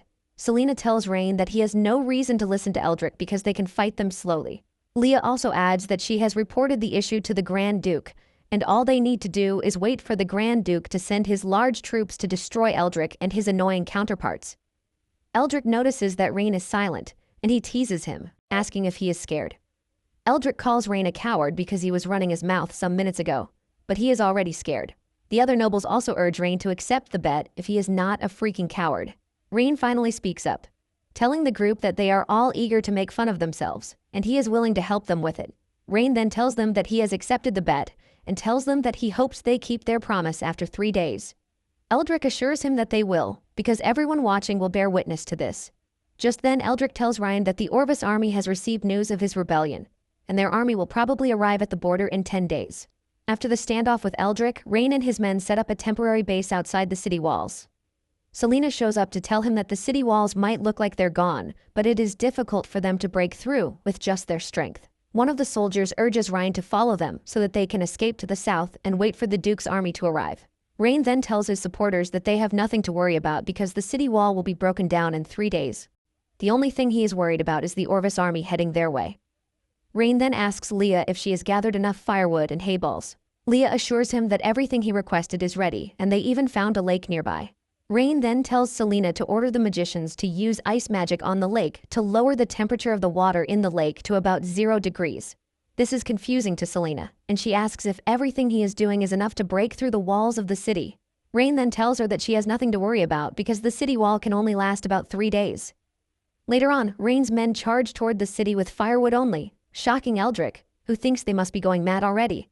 After throwing the firewood, the soldiers retreat immediately. Eldrick is confused, and he asks one of his men if they have ever encountered this when defending a city. The dude tells Eldrick that he also doesn't know what Rain is planning, and he assumes that he is trying to set the city on fire.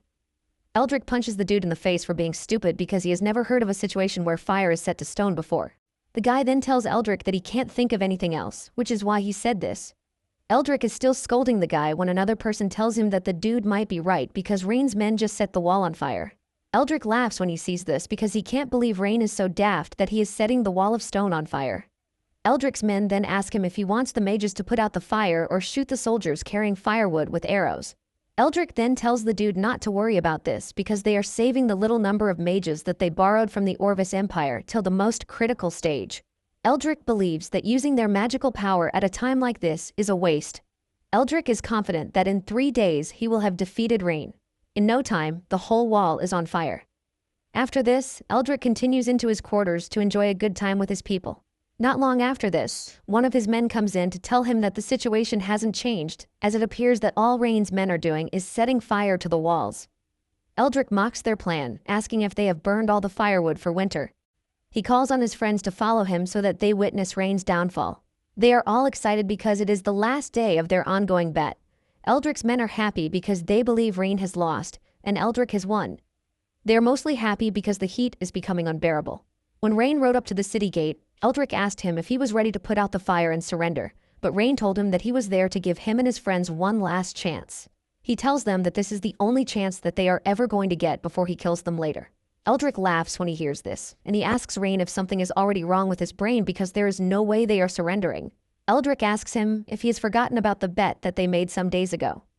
Eldrick laughs, asking Rain if he is trying to go back on his words before his soldiers and loyalists. Since they have chosen the path to destruction, Rain tells them not to blame him for what he is about to do. Rain then orders Selena to do the needful, and Selena conjures a massive thunderbolt. Eldrick sees this and orders the mages to stay on alert. Selena hurls the lightning strike in their direction, and the mages quickly put up a barrier. However, when the strike doesn't do anything, they start laughing, saying Selena fired and missed. Suddenly it starts raining, leaving Eldrick and his men confused. At the same time, Rain tells his troops to march towards the wall. The men are all carrying jars that contain cold water in their hands. After the huge burst of energy that just left her body, Selena feels lightheaded, and Rain thanks her for the help. Rain is impressed that Selena actually has the power to cause weather changes, and he is confident that this will help in solving droughts in the future. Selena then asks Rain if his method is truly going to be effective, and Rain tells her that she has nothing to worry about because the moment the ice water hits the wall, it is coming down. The soldiers start pouring the water on the wall, and suddenly, it starts to make a creaking sound. Eldrick is confused as to why the wall is making such a sound. The other nobles are also concerned, and they start demanding to know what is going on. Eldrick doesn't believe what is happening right in front of him because the city walls appear to be collapsing. Before they know it, the wall comes crashing down, and Rain orders his men to charge in. However, he tells them not to strike down anyone who surrenders, although this doesn't apply to anyone who resists. The soldiers do as told, charging straight for the wall, leaving Selena shocked. She can't believe that the wall actually came crashing down, leaving her wondering just how Rain was able to do it. Rain then turns to Selena, telling her that it is time they return home. Eldrick finally realizes that he has made a huge mistake in underestimating Rain, and he thinks of running away. He believes that his only chance is to wait till the Orbis Empire shows up to save him. Before he can make his move, his noble friends surround him, telling him that they can't allow him to escape because they are not ready to die just yet. As Rain drove into the city, the people praised his ingenuity for breaking through the wall in just 3 days. The soldiers also praise him for making sure that there was no casualty, because all they suffered was a sprained ankle at best. Selena is more interested in how Rain did it, and she makes sure to keep asking him how he did it. Rain realizes that Selena won't stop disturbing his peace until he provides an explanation for her. Rain then explains to her that what she witnessed was based on the principle of thermal expansion and contraction, which is a subtopic in physics. This gets Selena even more curious, and Rain continues explaining that thermal expansion and contraction refer to the characteristics that an object expands when heated and shrinks when cooled. The principle is also based on the law that the motion state of particles such as atoms or molecules inside an object changes with temperature. When the temperature rises, the range of particle vibration increases, causing the object to expand. However, when the temperature drops, the range of particle vibration decreases, causing the object to shrink. Rain then assures Selena that she's going to hear the rest once they are done dealing with Eldrick. As they approach the gate, one of the nobles trapped in the rubble starts begging to be saved, and Rain is forced to ask if the dude is seriously asking him for help. The nobles start claiming that they were tricked by Eldrick to betray Rain. Rain then reminds them that he gave them 2 opportunities, but they didn't take advantage of them. In desperation, the nobles tell Rain that they are ready to hand over their properties, but Rain reminds them that once he kills them, their family and property are automatically his. The nobles try the reverse psychology on Rain, telling him that no one will serve him if he kills them, because they are going to count it as tyranny. Rain then tells them that they are wrong about this because no one is loyal to anybody but their interests. Rain mocks them, telling them that they have lived so long and they haven't figured this out. Without further argument, Rain orders his men to arrest the nobles while they wait for their punishment. On the other hand, Eldrick safely made it to his quarters, and he tells his masked master that Rain is coming because he managed to break through the wall. This shocks the dude, who is forced to ask just how Rain was able to do it.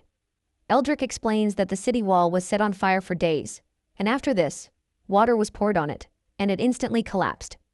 The masked dude is pissed when he hears this, and he believes that Eldrick is saying trash because there has never been anywhere in history where such has happened. Eldrick tries to tell him that this is exactly what happened, but the dude doesn't care one bit. The masked dude believes that Rain made use of some unknown magic to carry out his plan. Eldrick then suggests that they postpone their argument till later and try to find a way to escape first, because once Rain makes his way to them, the chances of escaping have automatically reduced. Just as they are about to make their move, Rain enters the room asking them where exactly they think they can run to. Eldrick is shocked when he sees Rain in the room, and he starts asking him how he made it to the room so quickly. Rain tells him that he got to him fast enough because he abandoned the city wall and was trying to escape. Rain says the soldiers who were following him dropped their weapons when they saw him running away. Rain lets him know that there was no one to resist him, so it was easy for him to move along. Rain then turns to the masked dude, asking him if he is the person supporting Eldrick. Rain even mocks him, skiing him if he is wearing a mask because he is ugly or because he has scars. The masked dude then tells Rain that he won't be as proud the same way he currently is in the next couple of days because the Orbis Empire and its army are already on the way. He says Rain destroying the city wall has complicated his problem even further. The masked dude tries to make a move, but Rain orders Leah to stop him. Leah throws her knife directly at the dude, cutting his mask, leaving a cut below his eye. It turns out that the dude recognizes Leah, and this sends a chill feeling down his face. The dude then activates the scroll he had previously displayed, and he vanishes alongside Eldrick. Leah apologizes for not stopping them on time, but Rain tells her that she doesn't need to beat herself up about it because he was pretty sure that they were going to have a way out. However, he is worried because he doesn't know the identity of the dude working with Eldrick. Leah then tells Rain that she actually knows the dude. Leah explains that the dude's name is Raven Edwin, and he was once a subordinate of the Grand Duke. He later betrayed Rain's father and defected to Duke Soren's side. When Rain hears his name, he wonders if he is related to Adrian. Leah tells Rain that he is right because Raven was initially the leader of the Edwin family. However, he didn't agree with the Duke's ideas, and he voluntarily left to join the enemy side. Not long after this, Selena enters the room, asking Rain what they are going to do about the invading Orvis army. Selena says even if all the mages in the city try to repair the wall, it still will not be enough. Rain then tells Selena that she doesn't have to worry about this because he always finds a way to solve the problem. After they have settled in, Rain decides to address the people. But Selena wonders what it is that Rain is going to tell them to prevent them from falling into panic. Rain then picks up the megaphone to get everyone's attention to inform them that the Orvis Empire army is marching towards them. He lets them know that the army will be in the city in a couple of days. The moment the people hear this, fear slips into the very fabric of their sin. And Selena thinks Rain has gone mad because he just complicated the matter. The people start to panic and question why the army is coming again when they were already attacked recently. Some believe that gathering their valuables and running away is the way forward. On the other hand, some don't want to leave because the city has been prosperous under Rain. Selena even scolds Rain, telling him that he is not supposed to tell the people about the invading army. Rain asks her why he shouldn't have told them, and Selena replies that people instinctively think of the army to protect them in situations like this. Selena says the citizens haven't received military training, so it is hard for them to remain calm in the face of danger.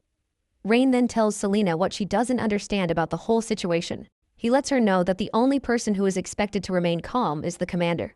The soldiers, on the other hand, are the least expected people to calm down.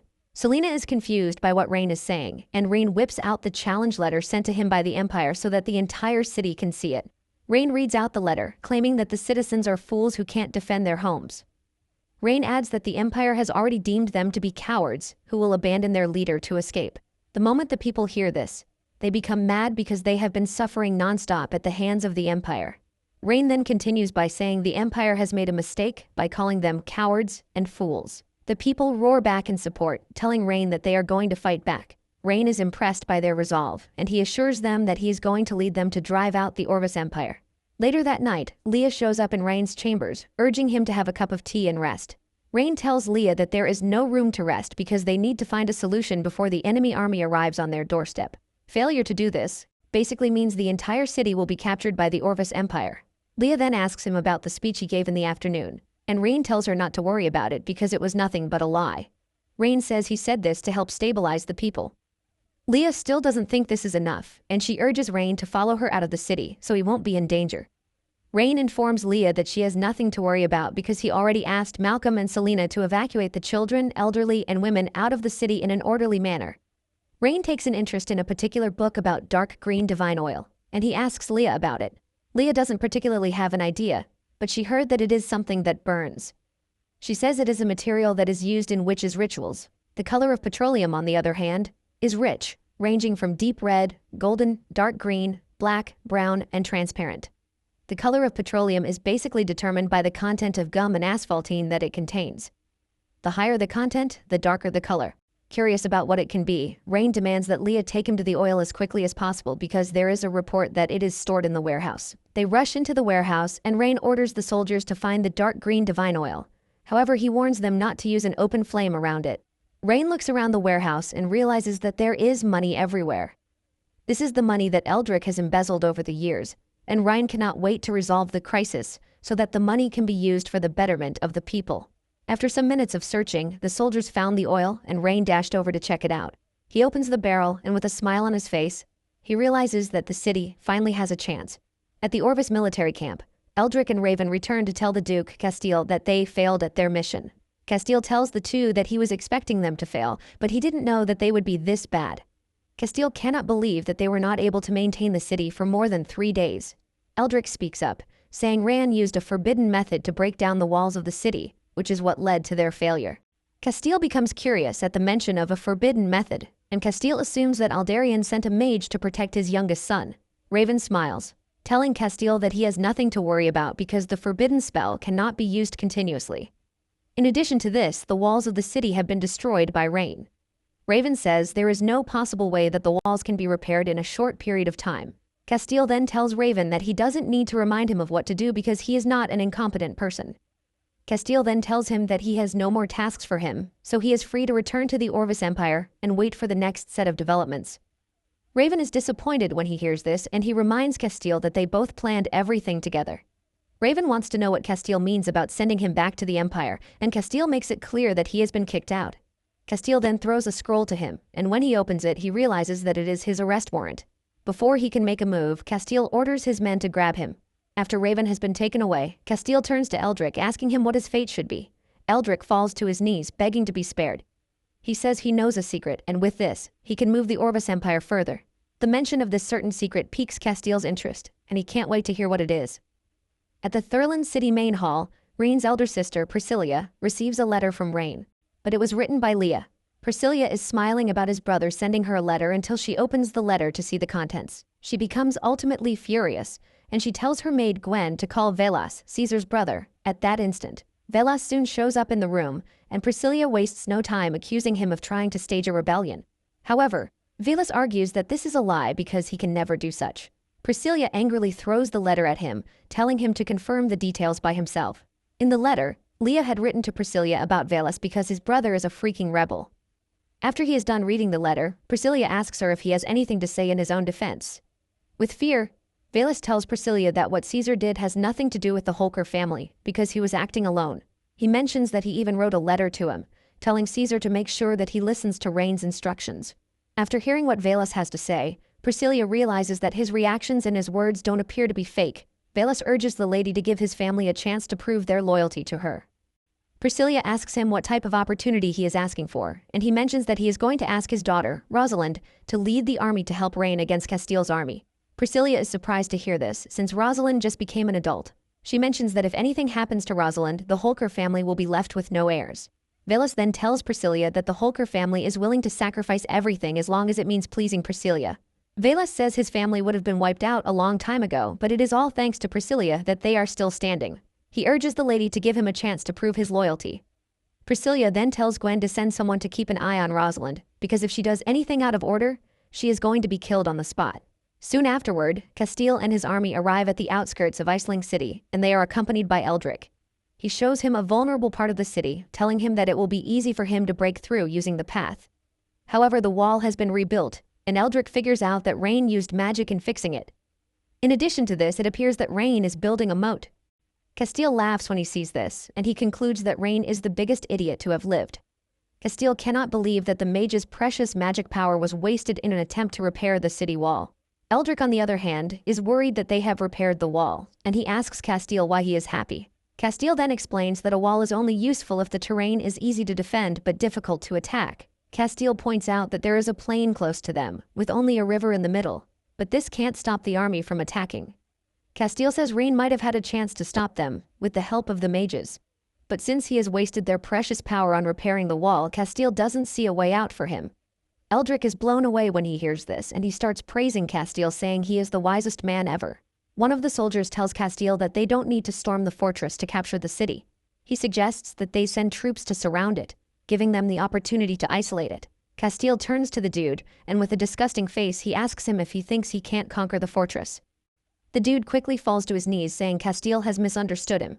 He tells the man that he is only trying to proffer a solution that will reduce the number of casualties, since they are engaging in a siege. Castile then tells the dude that it is normal to die in war. In addition, most of the soldiers that they brought are newbies, so it would be a good opportunity to use the city to test out their skills. Castile then urges his men to follow him so that they can show Rain what he is up against, with the idea that he might just give up. Meanwhile, Rain is in his chambers staring at the quest given to him by the system about nurturing 5 characters with high attributes.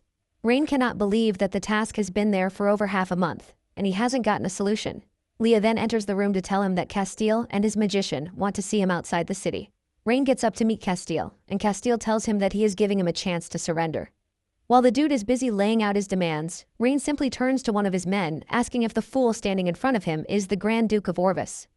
The soldiers laugh their lungs out when they hear this, and Leah confirms that Castile is the Duke. Castile is pissed when he hears this and cannot believe that he has just been disrespected. Castile says even Rain's father still awards him some respect whenever they see each other. Rain ignores his shenanigans, and he asks him exactly what it is that he wants. Castile screams out, telling Rain that he has come to give him a chance to surrender, or else he is going to bathe the city in blood. Just then, Rain tells Castile that he is also giving him a chance. He urges him to return home if he is not ready to die just yet. Castile makes fun of Rain, telling him that he literally has about 100,000 soldiers ready to march down on his city, and he urges him to surrender at once if he doesn't want to die. Realizing that Castile won't stop running his mouth, Rain tells Leah to teach him a lesson, and Leah obliged. Leah throws a dagger at Castile, and his mage frantically tries to block it, but the knife passes through the barrier to cut the dude on his cheek, slightly missing his eye. Rain lets him know that the knife throw is just a warning, and Leah will definitely not miss the second time. Castile feels totally embarrassed, and he angrily returns to his camp. At the same time, Rain tells Selena to prepare for an immediate attack. Castile returns to his camp and orders his general to organize the soldiers for an immediate assault on the city. He can't believe that he was embarrassed by Rain, and he plans to teach him a lesson.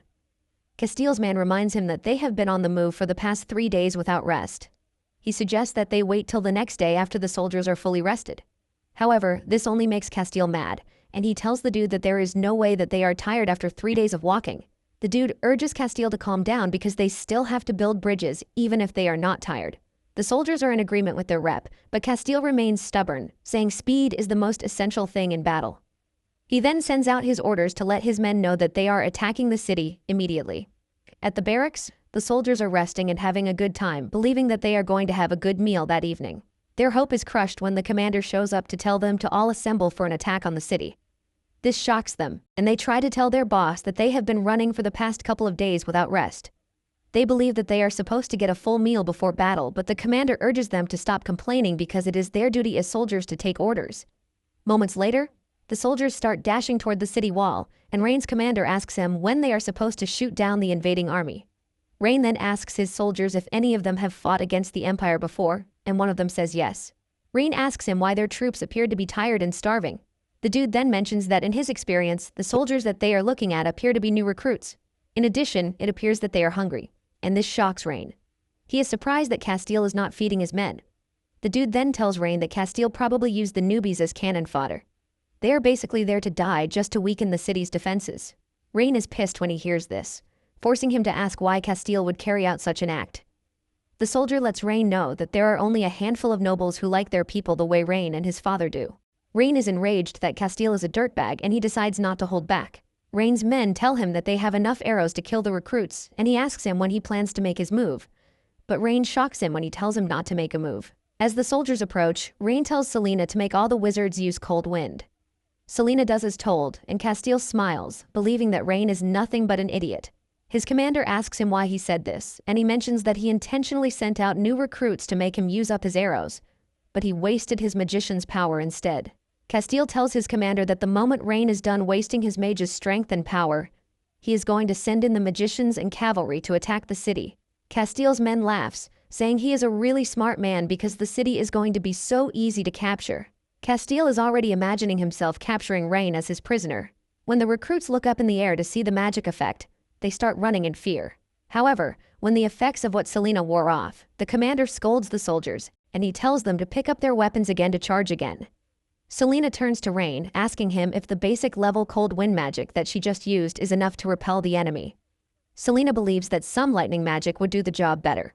Rain then tells Selena that she doesn't have to worry about this because, since ancient times, people have always lost their fighting spirit because of 2 things, which are hunger and cold. Rain says the soldiers of the Empire are tired and can't even attack the city. The soldiers start to shiver on the battlefield, and they beg to go home because they cannot fight anymore. The captain screams at them, calling them all sorts of trash names. He urges them to pick up their weapons and attack, but the soldiers tell him that the weather is too cold and their hands are freezing. They can't lift their weapons, and they are starving at the same time. The soldiers suggest that they retreat, and the captain sends word to Castile about their current situation. However, he tells the soldiers to continue attacking no matter what. The messenger runs over to Castile to tell him the current situation of things. Deep down, the soldier is pissed about the fact that they are starving and freezing, but Castile is inside, enjoying himself. The soldier then tells Castile that the front lines are looking grim because Rain used cold wind magic to hinder their charge. He mentions that the soldiers are starving and are cold as well. This makes it difficult for them to hold their weapons. He urges Castile to order a temporary withdrawal of the troops. Castile screams at the dude, telling him that he and the others are a bunch of cowards who are not worthy of being a noble soldier of the Orvis Empire. The dude tries telling Castile that they are not cowards, but they have no strength because they are starving. Castile then orders that the dude be killed for talking back to him. Castile then declares that he is going to lead the attack himself. His general tries telling him that he doesn't need to risk his life, since they are there to sacrifice theirs. Castile tells the man that he is not questioning their loyalty, but he wants them to know how much of a genius he is. Castile then gets on his horse to personally lead the charge. He orders his mages to construct a bridge on the river so that they can pass through without interruption. Once the bridge is complete, Castile orders his men to charge in, and he promises to reward anyone who captures Rain alive.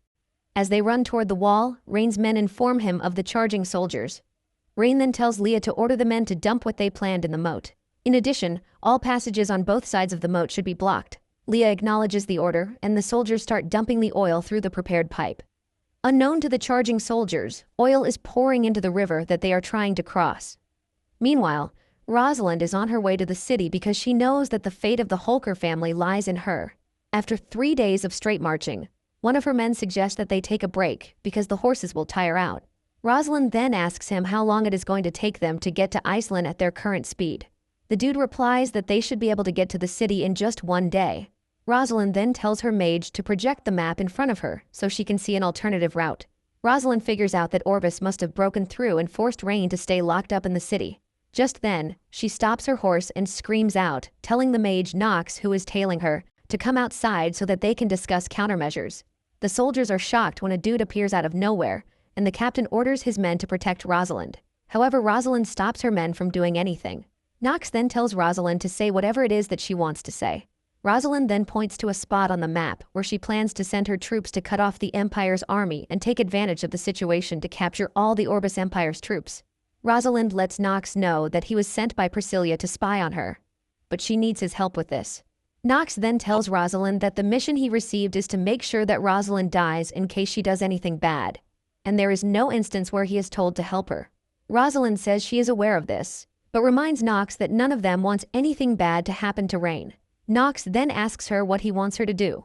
Rosalind explains that she is going to lead the army to bypass the city of Iceland and attack the rear of the Orbis Empire's army. Rosalind wants Nox to block the upper reaches of the moat of the border fortress and wait for her magician to send a signal. Once they give the signal, Nox is to let go of the water upstream so they can drown the Empire's army. At Varshala, the home of the elves, the Elven Queen gets the proposal letter from Rain. Her counterparts believe that humans are hard to work with because they are cunning, but the Queen reminds them that they actually don't have the power to feed their entire population themselves. The Elven Queen then asks Ayuria to speak her mind because she is the only one who has been to the city, and she knows what's happening there. Ayuria then tells her queen that Rain is a very smart man who is able to provide enough food to last them for the whole year. In addition to this, he saved them a lot of money too. One of the generals is surprised that there is such an interesting man among humans. Another elf refutes the idea that Rain is a smart man because scouts reported that the city is at war again. The elf then tells Ayuria that the only way they are going to accept the proposal is to see if Rain survives the war or not. Ayuria wants to protest against this, but the Elven Queen explains to her that it is all the same because they need Rain to be alive to honor whatever deal he is bringing to the table. Because of this, the Elven Queen decides that she is going to go to the battlefield to see for herself. At the city wall, Rain orders his men to release the arrows to make sure that the enemy doesn't reach them. Rain tells Selena that they need to make sure that Castile leads the troops in person. Rain says they can only use the trick once, and they can't afford to let Castile escape. Just then, some of the soldiers climb up the wall, and Castile starts celebrating that they have taken the wall. Castile orders his men to chase down Rain and capture him. The moment Rain notices that Castile has used the bridge, he orders Selena to carry out what they have been planning so far. The soldiers close to Rain immediately surround him to make sure that the enemy soldiers don't reach him. Rain shouts to Selena, telling her to shoot a fireball into the moat as quickly as possible. Selena acknowledges the order, and she fires a fireball shot directly toward Castile. Castile assumes that the shot is for him, and he orders that the mages put up a barrier to block the incoming fireball. Castile believes that this is a desperate move from Rain and his men, and he urges his men to withstand the attack. The mages put up a large barrier, and one of Castile's men tells him that the enemy might have a plan, which is why he is forcing them to waste their mage's magic power. Castile laughs, saying there is no backup plan that a dumb person like Rain can have. Castile believes that Rain has exhausted his mages when he used the cold wind, and the fireballs are the last bit of magic that his mages can conjure. Castile says they will come out victorious once they are able to block the fireballs successfully. Unknown to him, the fireballs are dropping into the moat already. Castile makes fun of them, saying that they missed their target, and the most basic fireball spell missed the target. The soldiers start celebrating, calling Castile the greatest military genius of all time. Castile takes pride in what he has done so far, and he calls himself one of the 2 pillars of the empire. Castile has not finished saying this when the moat erupts in fire, shocking Castile and his men. Castile is left wondering how Rain could have pulled off something like this. Castile is left stunned because he has never seen this type of forbidden magic before. The soldiers start to panic from the intense fire erupting from the moat. Castile realizes that he is in big trouble because he has already sent out all of his troops, and with the soldiers surrounded by fire, they are surely going to be burned to ashes. At this point, Castile has no choice but to admit that Rain is an evil genius. In fact, he sees Rain as the devil himself because he is planning to burn 100,000 people to death. While the soldiers are burning in the fire, Castile's commander urges him to give the order to retreat, and for the first time, he listens. He tells his magicians to put out the fire so that they can escape. However, things go south when the magicians mention that they no longer have any magical power. The mages mention that the last bit of magic they had was used to create the magic barrier. Castile almost passes out when he hears this because they are surely done for.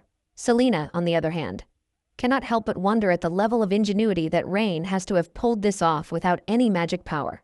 While the soldiers are screaming for help, Rain walks away, telling Selena that he leaves the rest of the battle to her. Selena then orders her mages to repel the enemy soldiers. One of Castile's men manages to get him through the fire, but when they return to camp, there is no single soldier on guard, leaving them perplexed. Suddenly, a large sword appears from above and almost impales Castile. Castile falls to his butt, demanding to know the girl who just appeared in front of him out of nowhere. Rosalind ignores him and reveals that she has been looking for him for a long time. Castile crawls back, asking what Rosalind wants from him. Rosalind then asks where his main force is stationed and if Rain is safe. Rosalind brings out a whip to beat the living daylight out of Castile, and he quickly speaks up, telling Rosalind that his main force was burned to death by Rain's forbidden magic. Castile tries to tell Rosalind that he is a Grand Duke and he can't just slap him on the face. Rosalind screams at him, believing that he is lying to him about what he just said. Rosalind then orders her men to grab Castile and beat him so much until he confesses the truth. After several hours of beating Castile, her men come back to tell her that Castile is still insisting that his army was burned to death at the border fortress of the city. Rosalind is frustrated, and she tells her men to keep beating Castile until he tells the truth. She then orders the soldiers to rest and prepare to launch a full-on assault the next day so that they can help Rain out. Rosalind starts thinking of different formations in her head that she can use in getting to the city and luring out the enemy. Suddenly, they notice that someone is in the area, and Rosalind orders her men to stay on alert. She tells whoever it is to step outside because they have no chance whatsoever. Rosalind is shocked when Iria and a bunch of other elves appear in the distance. Rosalind starts to wonder if the elves are colluding with the Orvis Empire.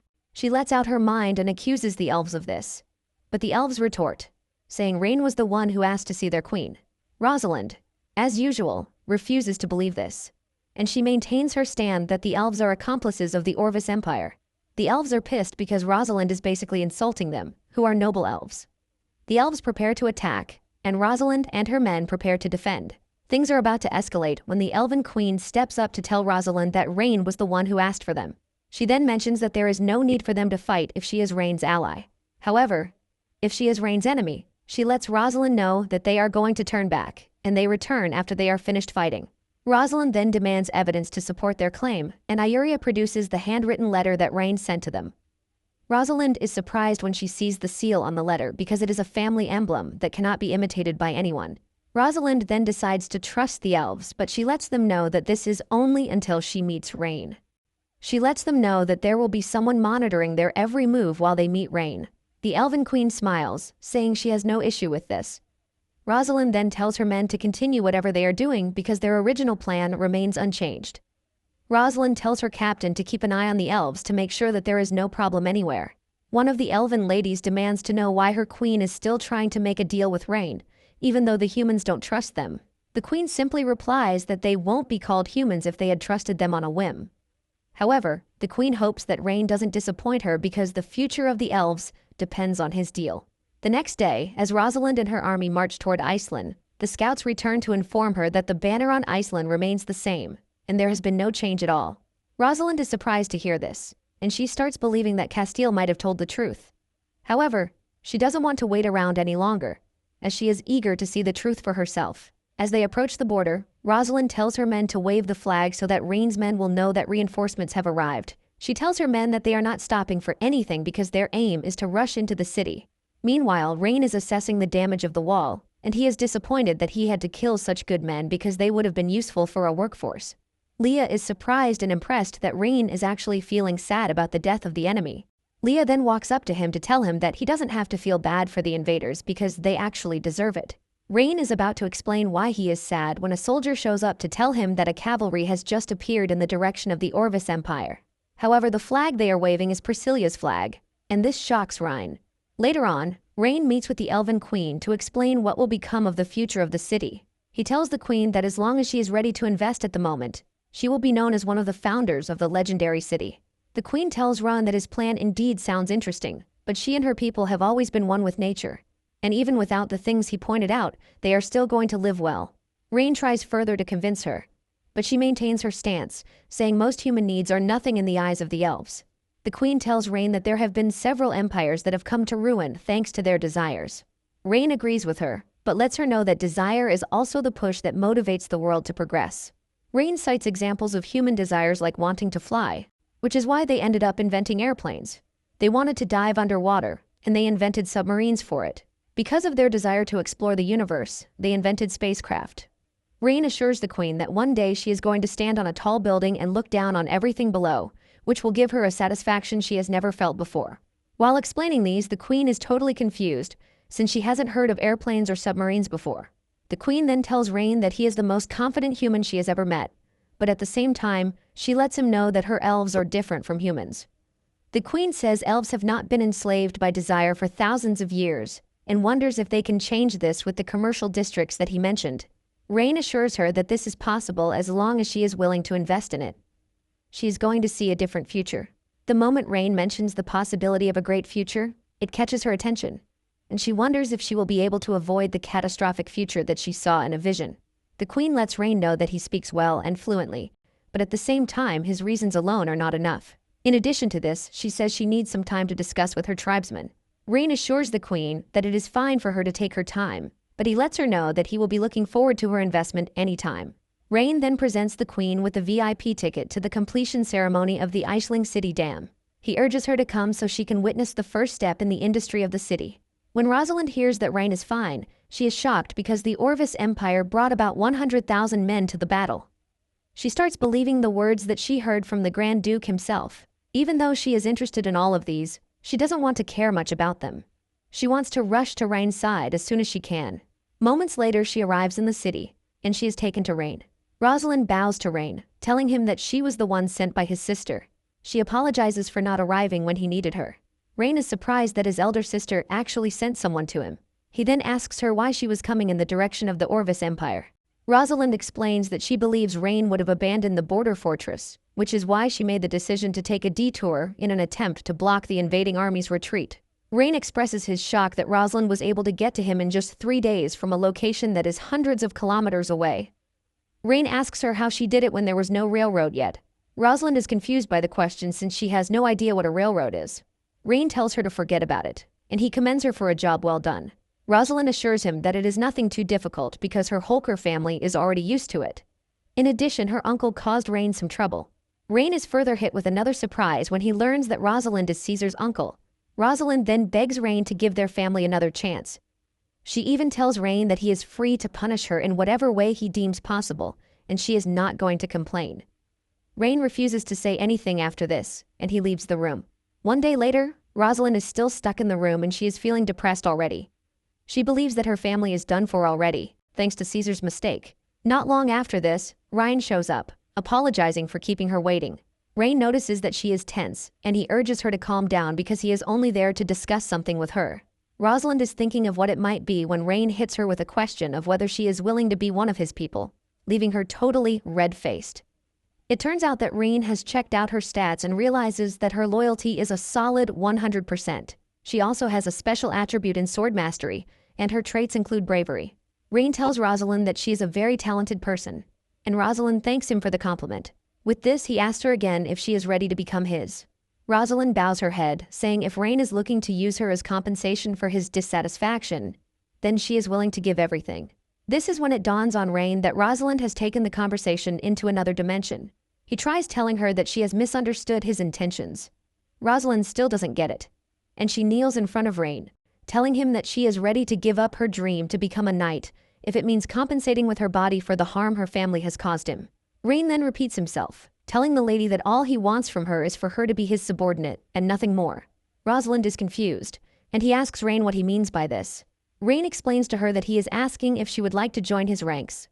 He assures her that he is not going to hold her or her family accountable for the crimes committed by Caesar. Realizing that Rosalind is still not getting it, Rain then makes it formal, asking Rosalind if she is willing to serve him as a knight. Rosalind's heart melts in joy when she hears this because she believes that Rain was trying to make her his plaything. Her dream has always been to be a knight, and she quickly accepts the honor.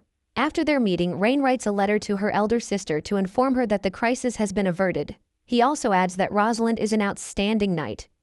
He tells Leah to send the letter to his sister and should attach an invitation to the dam completion ceremony to it too. Leah acknowledges the order, and Rain goes back to his usual trouble of how he can find talents real quick. He has already found one, and that is Rosalind. Leah then asks Rain what they are supposed to do with Castile, who was captured by Rosalind. It turns out that Rain has completely forgotten about the dude, and Leah tells him that Castile is being held in the city's dungeon. Rain decides to pay a visit to the Grand Duke inside his cell. Castile angrily calls Rain a despicable boy, and he tells him that he is finished. However, Rain reminds him that he is the one currently in a cell. Castile angrily speaks out, saying that forbidden spell magicians of all countries are not allowed to participate in any wars of ordinary people. Castile claims that Rain broke the rule the day before. Castile lets Rain know that all the forbidden spell magicians on the continent will be coming for his head because of this. Rain then asks Castile if he is talking about Selena, but Castile replies that Selena is just a high-level magician. Castile says he is talking about the forbidden spell magician who wreaked havoc on the battlefield. This is when it dawns on Rain that Castile is talking about the explosion caused by the barrels of oil. Rain lets him know that he has misunderstood the situation because he can create the said explosions repeatedly. Castile argues with him, saying only a forbidden spell mage has enough power to carry out such an act. He says the kind of power that is strong enough to destroy the world is not something that someone like Castile possesses. Rain is tired of arguing, and he tells the man that he is free to call it whatever power he wants, but it is already in the past. Rain then tells Castile that the only reason he came to see him in the cell is to ask him who his mastermind is, or what exactly he is planning. Castile angrily replies that he has no ulterior motive because warriors of the Orvis Empire have no reason to conquer the cowards, who call themselves the Caradorial Empire. Rain laughs when he hears this. He mentions that he reviewed the records of Iceling City, and he realized that every spring he was always crossing the border to cause a war, seizing towns and territories. However, they have never occupied it or even left a garrison in the seized territory.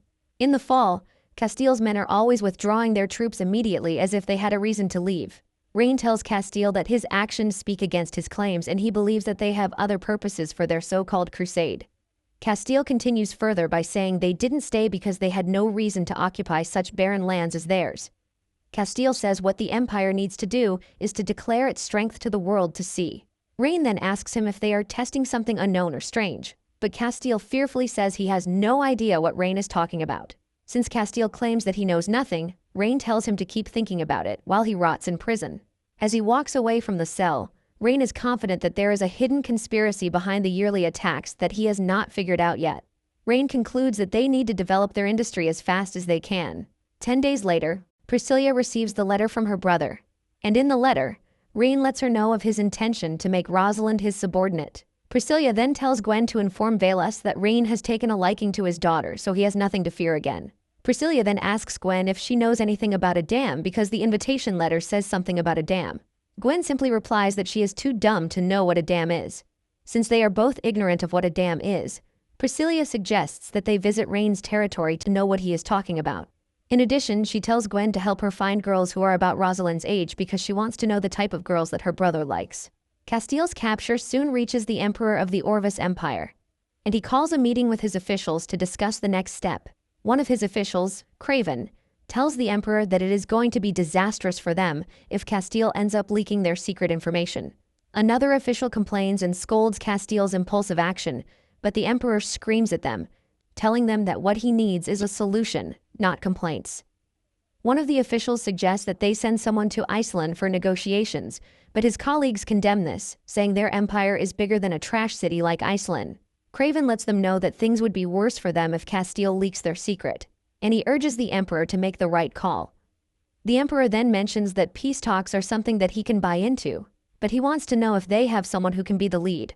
The Emperor says the person has to be brave and wise to be able to properly carry out the assignment. Just then, the Emperor notices Craven's expression. and he calls on him to provide a suitable candidate.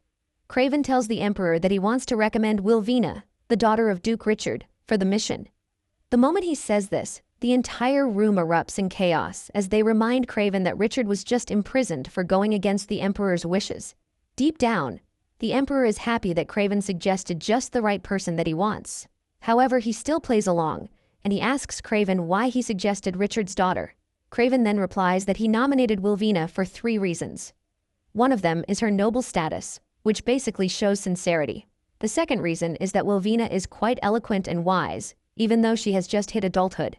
Then the third and the most important part of all is that Wilvina can use the opportunity to atone for her father's sins. She would want to use the opportunity to prove her worth so that the Emperor can pardon her. After listing out his reasons, the other officials have no choice but to admit that Craven has a really good reason. Since Craven appears to be the smartest in the room, the Emperor tells him that he's leaving the matter to him. He tells Craven to make sure that Wilvina is safe on the trip. After the official meeting, the Emperor meets with one of his assassins and orders the dude to kill Wilvina and Castile once they release them. The Emperor sees this as the perfect opportunity to wage war against the Caradorial Empire, which is what he has been waiting for ever since. On the other hand, Rain is walking through the streets of the city, accompanied by Leah. The citizens are happy to see him, and they thank him for making their lives better because they were humans living like animals before. Rain acknowledges their gratitude and waves to them to keep them happy. It turns out that the main reason he is out on the streets is to search for a high-class talent just like the system told him to. However, he has been met with disappointment after disappointment because they all appear to be normal people. Rain has been doing this for days and he hasn't found a single suitable candidate that can qualify for the role of a high-class talent. He initially thinks of asking his sister and brother for talents, but then he remembers that his siblings have their own problems to worry about, and he can't bother them with his. In addition, his sister just gave him Rosalind, so he can't even be ungrateful. Leah notices that Rain is tired, and she urges him to take a rest because he has been on the talent hunt for the past 3 days. Leah tells him that she has already sent notices to all the posts to notify anyone who might be interested in working with him. Rain admits that some of the candidates are excellent factory workers, but nothing more than that. At the same time, he remembers that he can't get his factory running yet because the elves have not made their investment. The dam project, on the other hand, will also take about a month to be fully completed.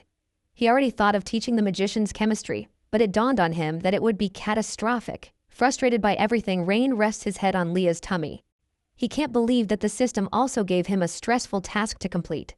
Rain is complaining about how hard his life is when he hears a traitor arguing with a self-proclaimed alchemist, Armando. This immediately catches Rain's attention, and he turns around to look at the guy. Rain then scans the dude, and to his surprise, Armando is fully loaded with his stats. A huge smile erupts on his face because he has finally found a talent, which is what he has been looking for in the past couple of days. Armando tries to convince a stall owner that his potion is the best thing he can buy with his money, but the traitor screams at him, calling him a liar. He reminds him that the last time he tricked him into buying insect repellent, he lost a box of apples. Armando tries to tell the dude that the last time was an accident because the repellent was not suitable for soft fruits like apples. The traitor pushes Armando out of his shop, telling him that he is not ready to listen to what he has to say. Rain is absolutely sold by this because he didn't expect such a talent to be in such a place. Leah also notices that Rain has taken a liking to the alchemist, and she plans to stop whatever Rain plans to do. Armando is on his knees thinking of what to do when Rain shows up in front of him, telling him that he is interested in his potion. Armando smiles when he sees this because he has finally found a fat sheep that he can sell his potions to. Armando brings out a bunch of potions, asking Rain which of it that he wants. Rain asks him who he is and why he has never seen him in the city. Armando introduces himself, saying he is an alchemist and he rarely comes to town. He lets Rain know that he can make him any potion that will satisfy him. Leah quickly whispers in Rain's ear, telling him not to trust alchemists because they are all liars. Rain then tells Leah that she has nothing to worry about because they have not even ascertained who is cheating whom. Rain points to the potions, and he asks him how much he is selling them. Armando smiles as he whips out the potion, saying the bottle can make objects glow at night. He brings out another potion, saying it allows the drinker to run faster. There is another that can even make him and Leah have a good time, but Rain basically tells the dude that everything he just brought out is low class. Rain demands to see something better than the things he has brought out. Armando is pissed when he hears this, telling Rain not to look down on him. However, he calms down when he sees Leah's scary face. Rain then shows him that he knows much about his potion. He tells him that the glowing potion contains zinc silicate beryllium phosphor, which has low luminescence efficiency. and it is even toxic. Rain then tells him to use calcium halophosphate phosphor instead of the current constitution. Armando is shocked when he hears this, demanding to know how Rain knew this because the recipe is his top secret recipe, and he is the only one who knows it. Rain laughs out loud when he hears this, telling Armando that the constitution is nothing to be called a secret. Rain lets Armando know that it is just basic chemistry knowledge, telling him that alchemy is nothing special. However, Armando argues against this, demanding to know where he peaked at his alchemy notes. Rain crushes his ego, telling him that there is no point in reading the note of an alchemist who will go hungry if they are unable to sell their potions. Rain then tells Armando that he is going to teach him the true way of alchemy if he can swear loyalty to him. Armando is shocked when he hears this, and he asks him who he is. Leah comes in, telling Armando that the person in front of him is the new lord of the city, Rain. The moment Armando hears this, he lets Rain know that he would rather starve to death than become the dog of a nobleman. Rain notices that Armando is not happy with his status as a nobleman, and Armando tries to hide this, but his hatred is too much to hide. Leah is pissed, and she urges Armando to apologize to Rain at that instant. Armando still does not care because he wants to know what Leah is going to do to him. Leah is about to crash out when Rain stops her. Rain then tells Armando that he doesn't know what any noble has done to him in the past and he doesn't care, but he is going to give him a choice. He assures Armando that he can provide him with well-developed and extensive knowledge on chemistry and physics, which will grant him the opportunity to change the world. However, he lets him know that he is also free to waste his life away in the city, if that is what he wants. This only gets Armando mad because he believes that all nobles think about is their own selfish interest, which is why he will never get along with them. Rain is shocked when he realizes that Armando's loyalty has decreased from 50 to 32. He realizes that he has somehow made him hostile toward him instead of trying to convince him. Armando continues by saying he can never believe a single word that comes out of the mouth of a noble. Just then, Armando hears his sister Yelena calling him. He rushes over to hug his sister and he urges her to leave the area because it is not a place for her to be. Yelena asks him why she is not supposed to be there, and Armando tells her that Rain is a bad noble who will hurt her. Yelena looks around and notices that it is Rain, and she runs over to him, shocking Armando. Even Rain is shocked, and he asks the girl if she knows him. With a bright smile on her face, she mentions that her mother told them that they can have a good life, which is all thanks to Rain. Rain finally realizes that Yelena's father took part in the construction of the dam. Armando jumps in, calling Rain a black-hearted noble because he is literally exploiting the people of the city. Rain is shocked, and he asks Armando how he came to this conclusion. Armando points to Yelena, saying she is wearing shabby clothes, which obviously means she is being oppressed. Armando mentions that the nobles have not changed one bit either. This pisses Leah off, and she scolds Armando, telling him that Rain is the most caring noble in the entire city. Yelena also berates Armando, telling him that Rain is a good lord. She mentions that he hired people to work and even provided shelter so that they wouldn't starve or freeze. Armando argues with her, telling her not to say what she doesn't understand. Rain then explains to Armando that the reason Yelena can't wear good clothes at the moment is that his light industry hasn't been developed yet. He assures him that when the light industry develops, people throughout the city of Iceland will be able to wear beautiful clothes.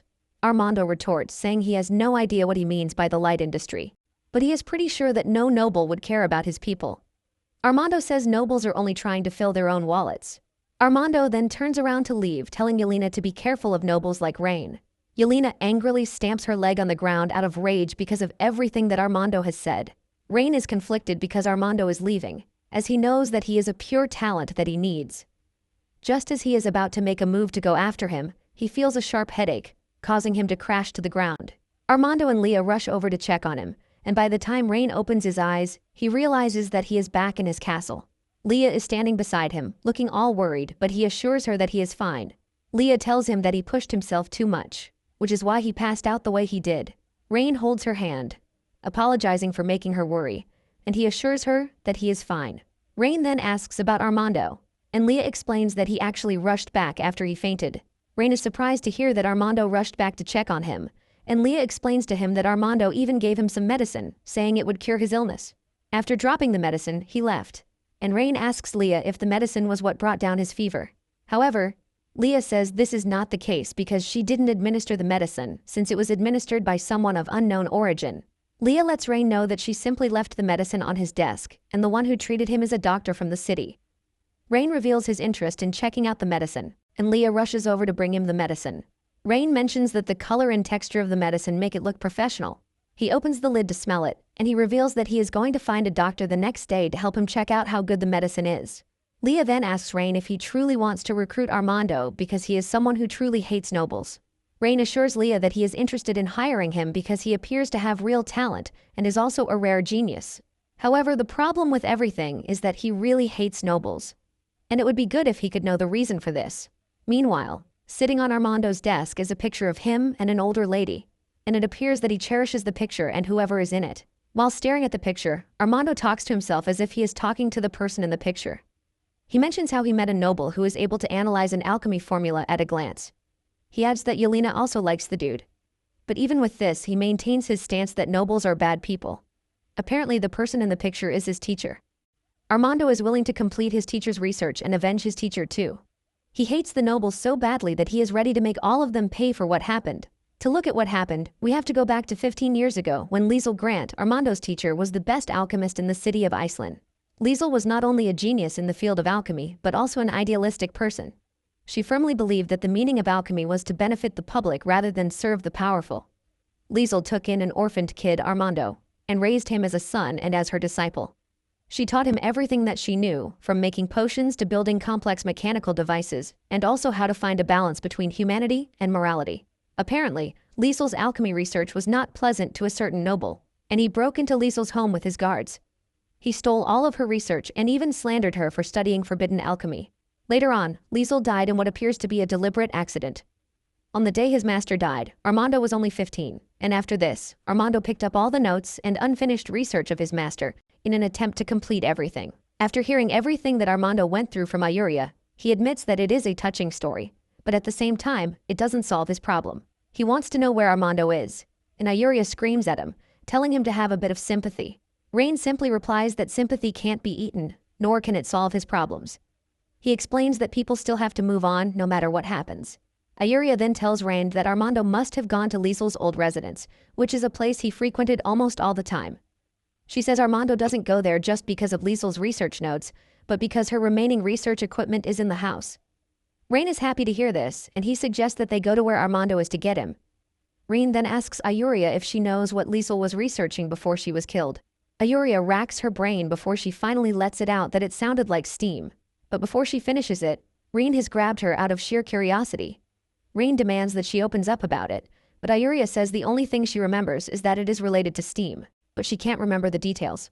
Rain lets her know that if what she is talking about is the same thing that he is thinking, they have the chance to completely change the world. Ayuria is surprised because the last time she heard is that the device is nothing but a toy. Without hesitation, he grabs her hand and demands that he take her to where the device is. Deep down, Rain is convinced that what Liesl was working on is a steam engine, and she might have left details about blueprints and experimental records. Because he considered the steam engine to be ancient, he didn't study it very much in his past life. However, as a mechanical engineer, he has an almost innate understanding of mechanical structures. Even though he was interested in creating the steam engine in this world, he lacked the blueprints and key ideas to carry it out. He believes that getting his hands on Liesl's notes will provide a breakthrough for him and help restore the glory of the steam engine. With the help of the steam engine will also begin the age of the industrial world. Moments later, Rain arrives at Liesl's old house. Armando is working on the steam engine when he hears Rain's voice in the distance, and he concludes that Rain is a danger to what his master was working on. He covers the steam engine before proceeding to where Rain is. Armando tells Rain that he cannot be at the house, but Rain ignores him and waltzes into the compound, asking him where Liesl's notes are stored. Armando rushes over to Rain, telling him to give up on the idea of acquiring the notes because he has no intention of handing over the notes. Ayuria tries telling Armando that they are not there to steal because Rain is there to see if there is anything in Liesl's note that can make life better for everyone. Just as Rain approaches where the steam engine is hidden, Armando becomes desperate and he whips out a knife, telling Rain to back off because he doesn't entertain nobles. Leah is about to make a move when Rain stops her and urges her to let him take care of the situation. Rain then walks up to Armando to tell him that he is an idiot who has no idea what a steam engine is, not to mention its significance. Rain lets Armando know that what he is currently doing is only wasting Liesl's great research. Armando angrily tells Rain that he can't lecture him because he doesn't understand a thing about Liesl's research. Since Armando is proving to be so stubborn, Rain suggests that they make a bet. Armando asks him what sort of bet he is talking about, and Rain tells him that if he is able to make Liesl's device work successfully, Armando has to work for him without questioning him. Rain assures him that if he fails, he will leave the city and never set foot in it again. Armando hears this and concludes that Rain is making unnecessary jokes. Armando tells Rain that he doesn't even have the insight to recognize all the alchemical containers, and he is boasting of making Liesel's device work. Rain has no time to argue, and he asks Armando if he has agreed to the bet. Armando says yes, but the offer is still not enough. Armando tells Rain that if he loses, he will have to bow down in front of his master's grave and apologize before permanently leaving the city. Ayuria tries to step in, telling Armando that he is taking things too far since Rain doesn't even bear ill will toward him in the first place. Armando doesn't care about what anyone says, and he asks Rain if he accepts his terms or not. Rain then assures Armando that he is accepting his terms to personally apologize to Liesel if he fails. Since they have agreed on the terms already, Rain demands to check out the steam engine that Liesel left behind. Rain is already imagining Armando working for him once he fixes up the steam engine. Armando then removes the cloth covering the device to showcase what his master left behind. Rain is relieved when he realizes that it is actually a steam engine. Rain cannot hold back his happiness, and he hugs the engine while declaring that Liesel is a true genius. Leah is surprised by this, and she asks Rain if the things that Liesel created are truly amazing. Rain assures her that anyone who is able to create something as magnificent as Liesel did is considered a genius. Armando stands proud, saying Liesel is different from the other alchemist who knows nothing aside from chasing a trash reputation. Rain then asks Armando if he has been living at his master's old house to make sure that he keeps the machine going, and he says yes. However, he has no idea how to make the machine work because it was not written in Liesel's note. Rain then tells the dude that he is going to take apart the outer shell to make sure that there is no mechanical issue with the internal build.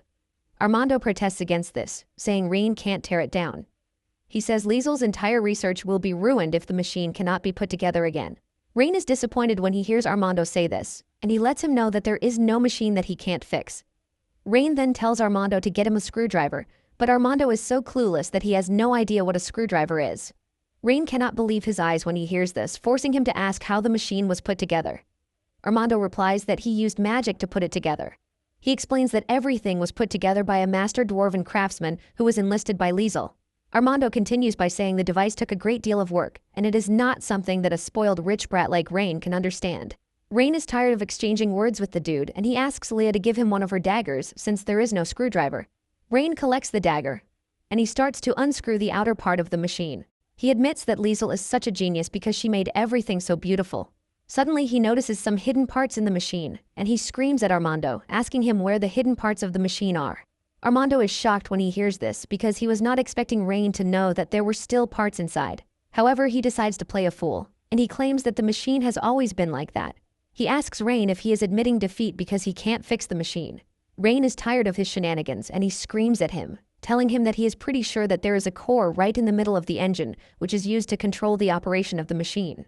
Rain demands to know where the parts are, and Armando tells him that the parts were forcibly taken away by a noble.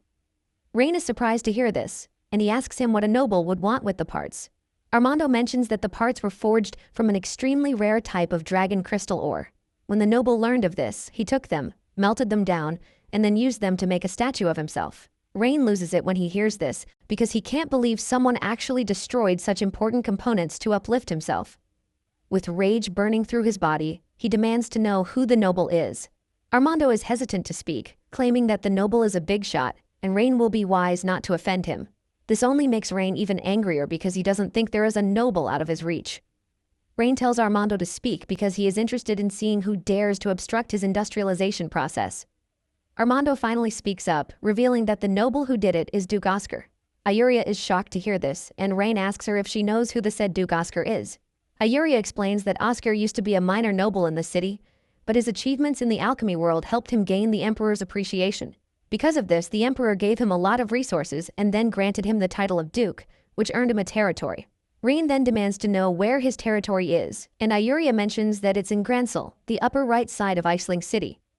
Leah then tells Rain that Gransel is under the Grand Duke, Teleros Elroy region, basically excluding it from the jurisdiction of the Edgar family. Rain then remembers that his father told him that things were not going well between him and Elroy. Leah confirms this, saying Rain's father and Elroy have different political views. Because of this, they have clashed multiple times in the Imperial Council. Rain decides to leave the matter for later, but at the same time, he lets it be known that Duke Oscar has entered his black book. Rain promises to make Oscar pay for melting down the gears. Ayuria is worried when she hears this, and she asks Rain if she is trying to confront Oscar. She mentions that he is dangerous, but Rain mentions that he doesn't care because Oscar was the one who dared destroy such a priceless item, and he plans to make him pay for it. Armando is shocked that Rain is seriously considering going against Oscar. Rain then tells Armando that he has nothing to worry about. He assures him that he is going to make the engine work and also show Oscar the true value of the steam engine. Rain then asks Armando if there are any design drawings of the core in Liesel's notebooks.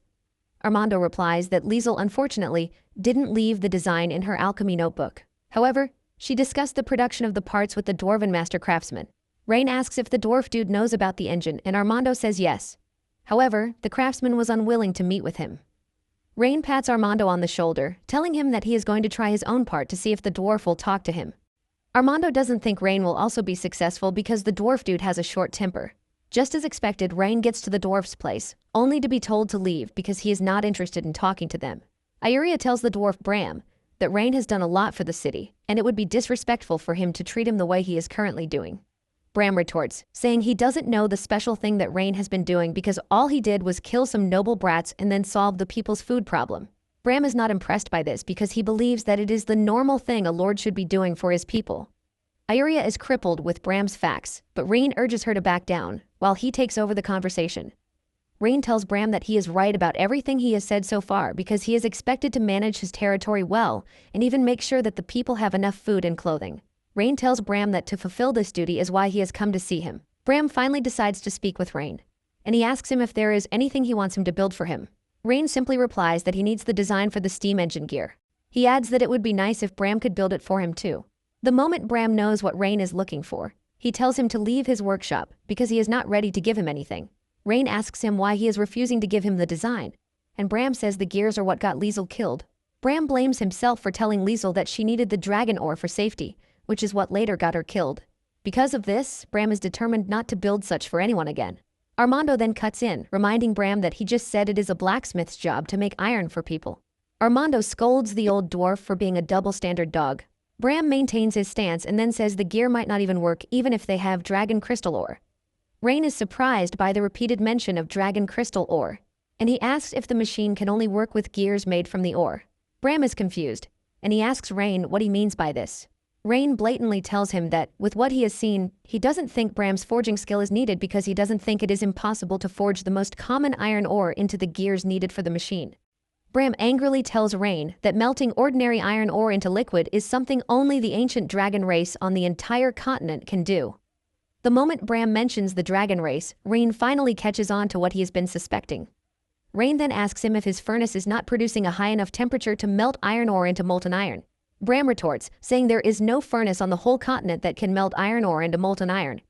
Rain then tells the dude that he can actually build a furnace that can melt iron ore into molten iron. Bram is shocked to hear this, but he tells Rain to stop bragging because if he can build such a furnace, the entire empire's forging level would turn upside down. Bram reminds Rain that he is a brat from a rich family who knows nothing. Rain then suggests that they put aside the insults. He asks Bram if he would be willing to help forge the steam parts if he could build a furnace that could melt iron ore. Bram has no choice but to take the offer, and he tells Rain that he is going to help him if he can build the said furnace. Rain is glad that he finally got Bram to agree to his deal. However, Bram lets Rain know that he has to make himself scarce if he fails to build the furnace. Bram leaves the workshop so that Rain can do his thing. Rain stands in front of the furnace to check it out. He realizes that the furnace is far from what he actually needs it to be. Rain figures out that the side of the furnace lacks a secondary oxygen supply design, which is why the effect of the fuel cannot be maximized. Rain grabs a mallet and smashes the side of the furnace with it, shocking Ioria and Armando. The two scream at him, asking him what he is doing. Armando tells Rain that Bram is definitely not going to help again since he has smashed his furnace. Rain then tells the two that he knows what he is doing. He explains that the openings he just created are the secondary oxygen supply that he designed. Rain says that with this, the furnace combustion efficiency will increase by at least double, and the temperature can also reach the requirement for melting iron ore. Ioria is curious to know if such simple modifications will really make the furnace reach the desired temperature. Rain urges her not to underestimate the power of science. He tells Bram to add fuel and try it out. He is confident that with this, the furnace can definitely melt iron ore into molten iron. The moment Bram sees the holes in his furnace, he throws away the box of iron ore that he is carrying. He rushes toward his furnace to inspect the level of damage. He scolds Rain for damaging his furnace while talking about how much effort went into building the furnace. Bram is ready to fight Rain, but Rain urges him to calm down because the furnace can definitely melt iron ore into molten iron with the way it is. Bram still thinks Rain is spewing rubbish, and he asks him if he thinks forging is a game. Bram explains that iron ore is very hard, which is why an ordinary furnace temperature can't reach the required temperature to melt it. Bram believes that Rain has ruined everything by creating 2 holes in the furnace, and he is confident that the furnace temperature will be even lower. Rain then urges the dwarf to try it out before concluding. After all, they already have the iron ore, and there is enough fuel to burn. Bram agrees to try it out because he is desperate to see what kind of trick Rain is going to pull. However, he assures Rain that he is going to beat him up if the furnace doesn't work. Bram then packs the iron ore into the furnace, and before he knows it, the ore melts into molten iron, shocking him. Even Iria and Armando are both shocked, forcing Armando to ask Rain what he managed to do to the furnace. Rain then asks Bram how the furnace is working out so far. Bram cannot believe his eyes, forcing him to ask if the furnace really has the power to melt down iron ore just by opening 2 holes. Rain proudly explains that what they are witnessing is the principles of pneumatics. Rain says if he is interested in it, he can find the time to slowly explain it to him. Since he has made the furnace into what they agreed on, Rain asks him if he can forge the gears for him. Bram is forced to admit that Rain has won, and he promises to forge the gears again. However, Bram is scared that Oscar might come looking for trouble again. Rain assures Bram that he has nothing to worry about because even if Oscar doesn't come, he will go to Oscar himself. Soon afterward, Bram finishes crafting the gear, and Rain takes the core to the steam engine with a big smile on his face. He knows that this is the start of the industrial era. Leah notices his excitement and she asks him if the gear can actually withstand the operation of the steam engine. It turns out that Leah is only worried about him, and the same thing is applicable to Iuria. Iuria even wants Rain to hold back while she asks her clan members if they have dragon crystal ore. Rain then tells Iuria that they have nothing to worry about. He says Liesel used dragon ore because she didn't have sufficient knowledge of how things work. Armando takes this up, telling Rain not to talk badly about his teacher. Rain smiles, telling Armando to worry about himself because once he fixes the steam engine he has no choice but to obediently become his subordinate. Armando smirks, telling Rain to fix the engine before he starts boasting. Rain then pushes the gear into the core, and he tells the spectators to witness a miracle. After inserting the gear, Rain kickstarts the engine. To everyone's shock, it comes to life, puffing out smoke like a proper steam engine should do. Iuria is blown away because Rain was able to pull it off. Armando, on the other hand, is left emotional because his master's device has finally come to life. This brings back the memories he had with his teacher. He remembers all the time she was teaching him how to couple each part of the engine. Armando can clearly remember his teacher saying that people will live a better life if they manage to make the device work. Before passing on, Liesel had told Armando that she would be leaving the machine to him. Armando falls to his knees in tears while telling his master in heaven that her invention has come to life. Iuria calls Rain's attention to something, but Rain tells the elf to leave Armando to cry till he is satisfied. Rain says he is currently letting out emotions that he has suppressed over the years. 3 hours later, Bram comes visiting, and he admits that he never thought Rain would be able to fix the machine. Since Bram and Iuria have no idea what the machine does, they ask Rain if the only thing the engine can do is smoke. Rain is forced to enter into another realm of explanation again. He tells them that the steam engine is not just a useless engine that smokes. He assures them that the steam engine is the foundation of industrial society. Bram is confused by this, and he asks Rain what he means by this. Rain explains further, saying the machine can drive gears to rotate, which in turn powers more machines. The steam engine is capable of powering mills, textile machines, transportation, and even war machines. Basically, the steam engine is the core of everything, and it is irreplaceable. After explaining to them, Iuria looks up to Rain like a god, while telling him that everything he just said is mind-blowing. Bram admits that the engine is impressive, but he wants to know if it is life-changing, like Rain claimed.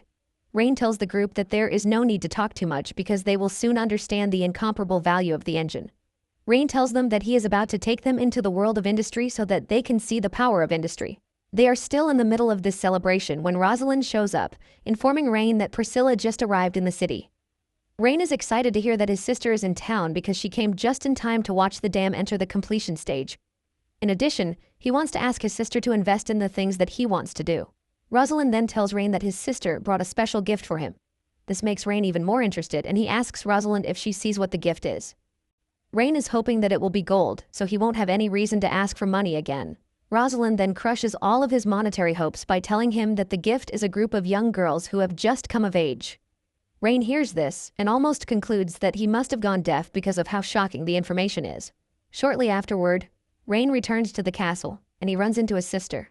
The two admit that they have both missed each other, but before things go too far, Rain asks about the girls. Priscilla asks him if there is anything wrong or if the girls are not his type. Rain says this is not the problem, but because of the arrival of the girls, people have started looking at him in the strangest way. Priscilla basically assumes that the people are crazy to have been disrespectful toward their lord. Deep down, Rain is worried about what Leah thinks of him because he assumes that girl will see him as nothing but a pervert. Rain walks up to his sister, telling her that Leah's expression has changed toward him. Rain claims that Leah is always the gentle type when in front of him, but it appears that she is wearing a very deadly face. Priscilla smiles when she hears this, and she tells Rain that the girl only cares about him, which is why she has an opinion about what he does. Rain cannot believe that his sister just made things worse, and he was expecting her to at last make things better. Rain then tells his sister to stop joking. He demands to know why she brought the girls to him. Realizing that her brother is getting nervous, she decides to tell the truth. Priscilla says she brought the girls because of his letter. This shocks Rain, and he demands to know what letter she is talking about. Priscilla whips out the letter he sent to her, which mentioned Rosalind. Because of this, Priscilla claims to have acted on her brother's happiness. She assumed that Rain would want options, which was why she brought a bunch of girls for him to choose from. Rain cannot believe that his sister basically misunderstood his letter. Priscilla laughs at Rain while admitting that she misunderstood the whole situation.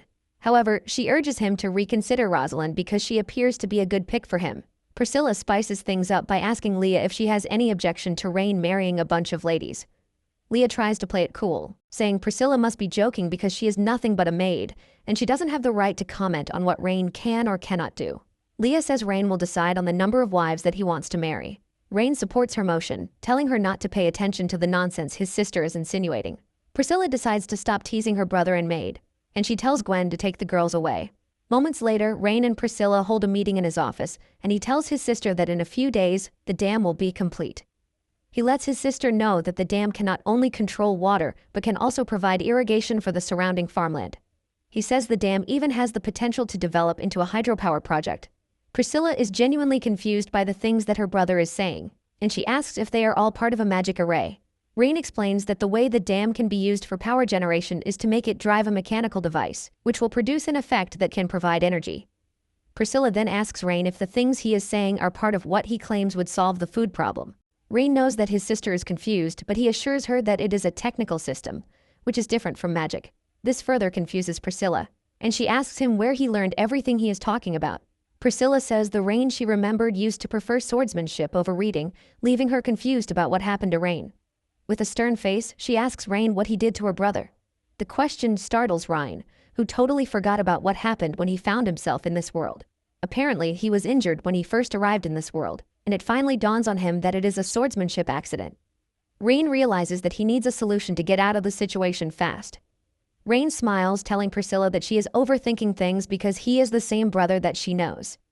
Rain then explains to his sister that when he woke up a month ago, his body hurt so much that the only thing he could do with his time was to read books while he was holed up at home. Rain claims that it was during this time that he accidentally came across everything that he is explaining to her. Priscilla remembers a letter that Leah sent to her concerning this. Priscilla then asks if the books are from the family library. She also wants to know what the book looks like. Rain quickly whips out one of Liesel's notes to tell his sister that the book looked like the note. Priscilla collects the book, and after going through it, she admits that there is strange knowledge in it. Priscilla finally lets her guard down, and she commends her brother for being the best. Rain smiles, saying he can't practice martial arts, but he can read to gain knowledge. Priscilla then urges Rain not to push himself when it comes to martial arts because she knows that he is trying his best. Priscilla hugs Rain, assuring him that she is no longer going to suspect him. Rain hugs his sister, assuring his sister that he is fine, which is why he can make all the things that he is making. Priscilla is happy to hear this, and she assures Rain that she will always be by his side. She tells him that he is free to let her know if there is anything in the territory that needs her help, and she will definitely help out with it. Rain is happy that Priscilla mentioned this herself, and he rides the opportunity. Rain then tells his sister that there is a particular place where he needs help. Priscilla is surprised that her brother needs her help already, and she asks him what it is. Rain tells his sister that he needs her help in investing in himself. He mentions that it is an important plan concerning the future development of the city. His sister is surprised that he is asking for resources when he literally just took a bunch of resources from the corrupt nobles in the city. Rain then explains that his sister is not getting it because it is not about money, but about people. Rain explains that the city has suffered severe population decline due to years of war and natural disasters, and the bulk of these are the skilled people who understand technology and can work. Priscilla is shocked when she realizes that her brother is asking her for people. Rain asks his sister if she can transfer experienced craftsmen, farmers, and some administrators from her territory to his. He assures his sister that he is not asking for free, as he is ready to provide well for the people that she provides for him. In addition, he is going to make sure that they learn new technology. Priscilla admits that Rain's plan is good, but she points out the fact that the people he is talking about are also pillars of her territory. She asks if he thinks she is going to release them so easily. Rain then reminds his sister that she was the one who promised to fully support him. He also assures her that once the city develops, she is going to enjoy the benefits too.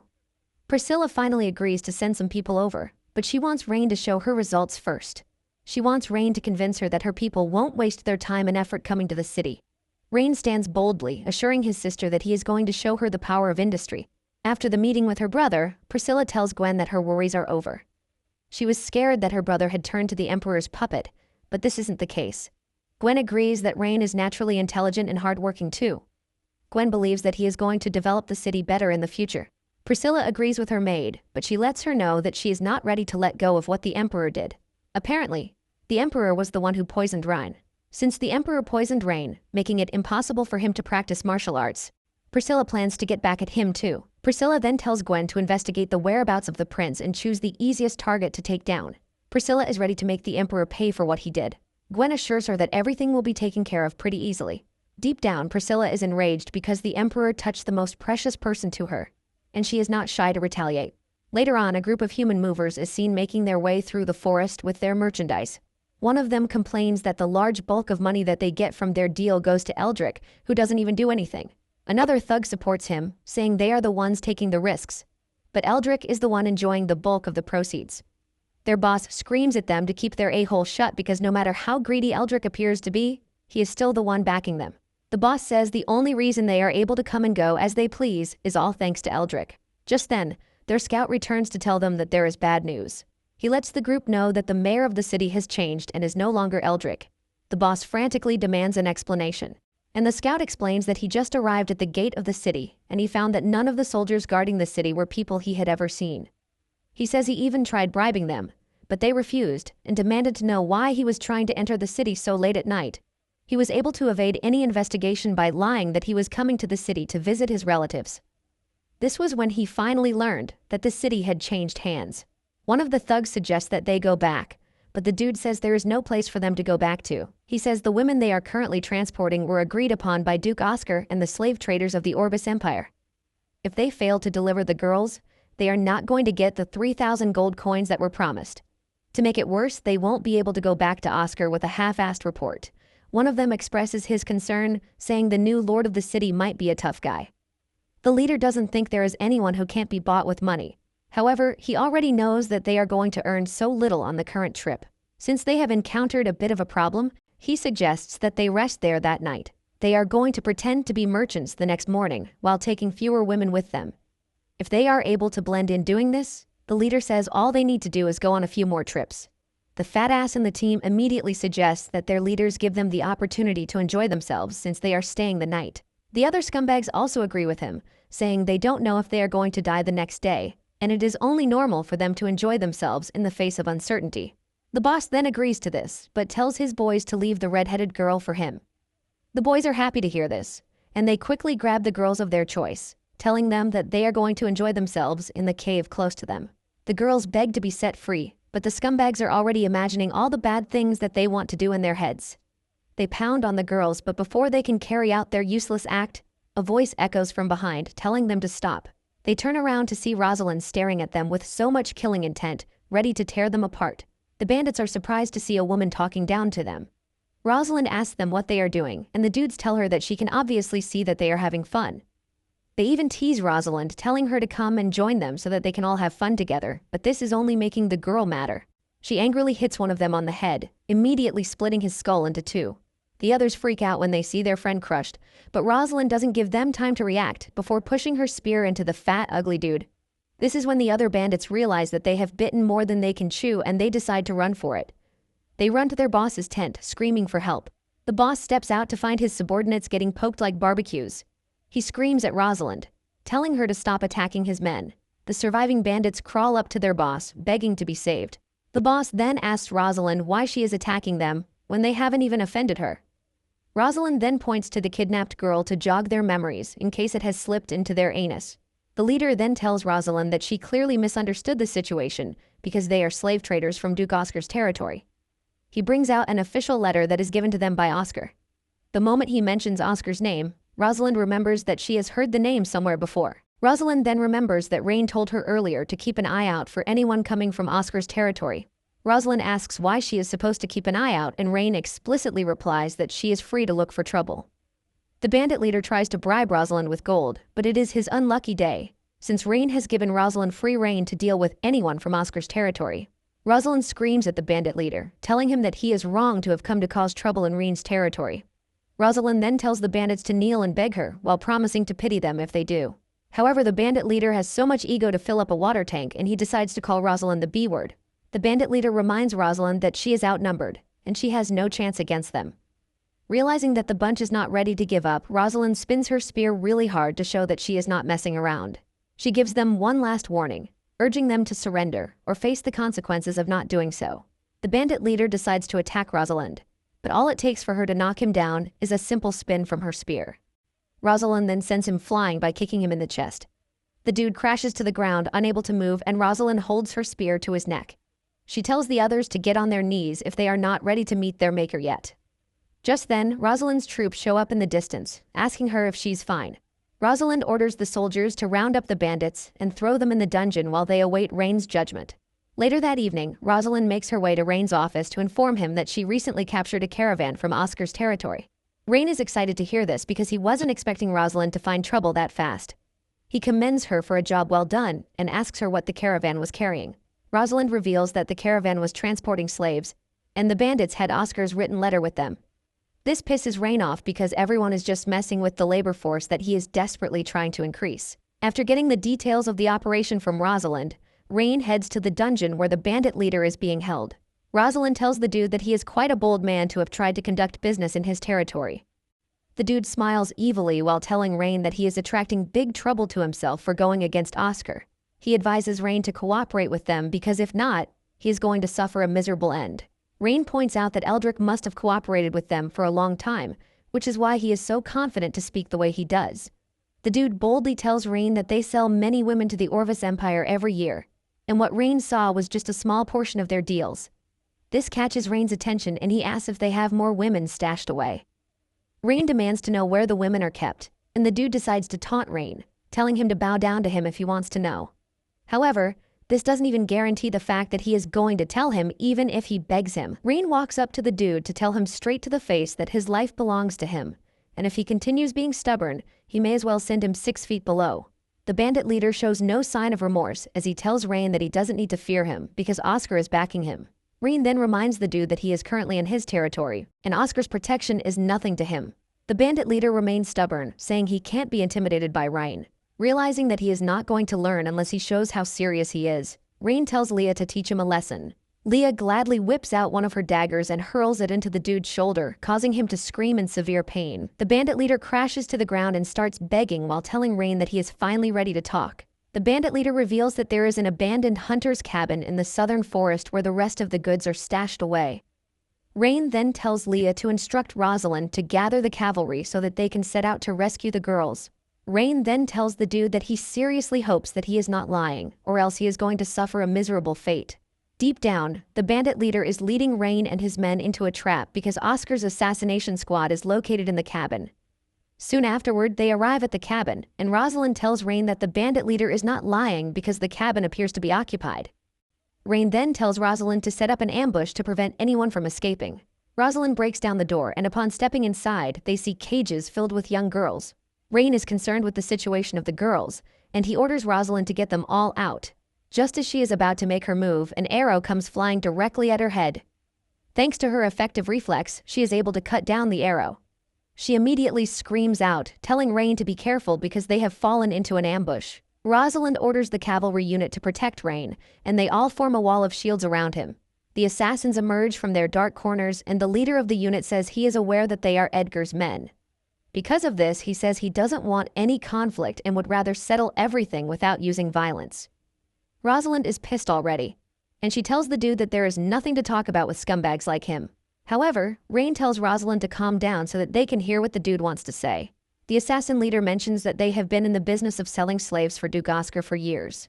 He mentions that a high-quality female slave can sell for over 1,000 gold coins, and even the worst slave can still fetch 100 gold coins. The dude tells Rain that as long as he is willing to cooperate with them, they are going to give him a share of their profits every year. In fact, they are willing to find him some delicious-looking girls. He makes it sweeter by saying they are going to give him the girls for free. Rosalind is enraged by the stupid offer. But before she can make her contribution, Rain shocks her by asking the dude how much he is willing to give him. The dude tells Rain that they are willing to give him 10,000 gold coins annually if he cooperates with them. Rain is disappointed when he hears this, asking the dude if he thinks he is a beggar. Rain boldly reveals that his sister gives him more than every month as his pocket money. The assassin then asks him how much he will be willing to take. Rain says his price, saying he would like to take 100,000 gold coins every month. This shocks the assassin leader, who thinks Rain must be joking. He mentions that they don't even make up to that amount of money every year from selling slaves. Rain then tells the dude that they don't have a deal again, since he is not ready to pay the amount of money he is requesting. Rain tells Rosalind to turn them into baskets, and Rosalind acknowledges the order. The assassin realizes that things are about to go south, and he tries to renegotiate, saying they have to return and report to Duke Oscar. Deep down, he is planning to escape so he can get Oscar to send his troops to wipe out Rain and his men. The assassin leader then tells Rain that they are willing to leave behind 10,000 gold coins as a show of good faith. Rain refuses the offer, saying it is not good enough for him. He orders Rosalind to carry out his order, and the assassins make a run for it the moment they realize that their puny lives are in danger. The assassin leader orders his men to retreat to the mountain. Rosalind tells the archers to step forward to take down the escaping bandits. The archers fire a ton of arrows at the retreating bandits, and in a desperate move, the assassin leader creates a water barrier to protect himself and his men. However, this gives Rosalind the chance to close him down and try to cut him in half. Rosalind tells the dude that they have the upper hand already, and she advises the assassin leader to just accept his death. The assassin leader realizes that they are all going to get wiped out if things persist the way they are. He looks around and realizes that there is only one way out of the current situation, and this is by grabbing Rain. The assassin kicks his plan into motion, and he dashes toward Rain in an attempt to take him hostage. The assassin leader tells his boys to cover him, and this is what they did. Realizing that the dude is targeting Rain, Rosalind urges him to be careful. She also orders the troops to protect Rain to make sure no one harms him. However, before the soldiers can reach Rain, the assassin has already reached him. Just as he is about to push his blade into Rain, Leah appears beside Rain and punches the assassin into the distance. The dude crashes into the ground, leaving a cloud of dust. He holds his head in frustration, realizing that Leah is not an ordinary maid. Instead of running away, he still makes a move to try and take Rain down. Just as expected, Leah sends him flying with a kick. He crashes to the ground in pain, and the troops surround him immediately. Leah is pissed that the dude even made a move to hurt her master, and she angrily dashes toward the assassin. However, the assassin sees this as a very big opportunity, since Leah is no longer by Rain's side. He throws a dagger straight at Rain, and before Rain knows what is happening, the dagger scrapes his arm. The girl screams out his name in fear, but he urges them not to panic. However, the fear that Rain is hurt forces the girls to run toward him to try and protect him.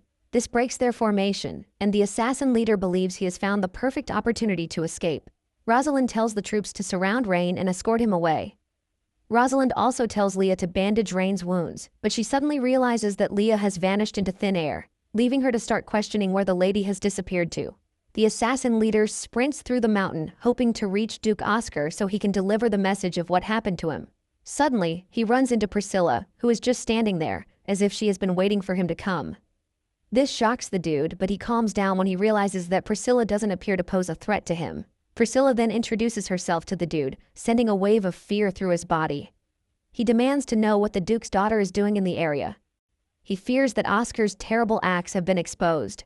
Priscilla then tells him that the other group he was fighting some moments ago are her brother's troops. The moment he realizes that Rain is the Duke's son, he almost pisses his pants out of fear. Priscilla talks about how the evening has been a pleasant surprise, but this confuses the dude. Priscilla then walks to him, telling him that her brother didn't disappoint her. She claims that Rain is the same smart and calm person who is able to maintain his composure when facing scumbags like him.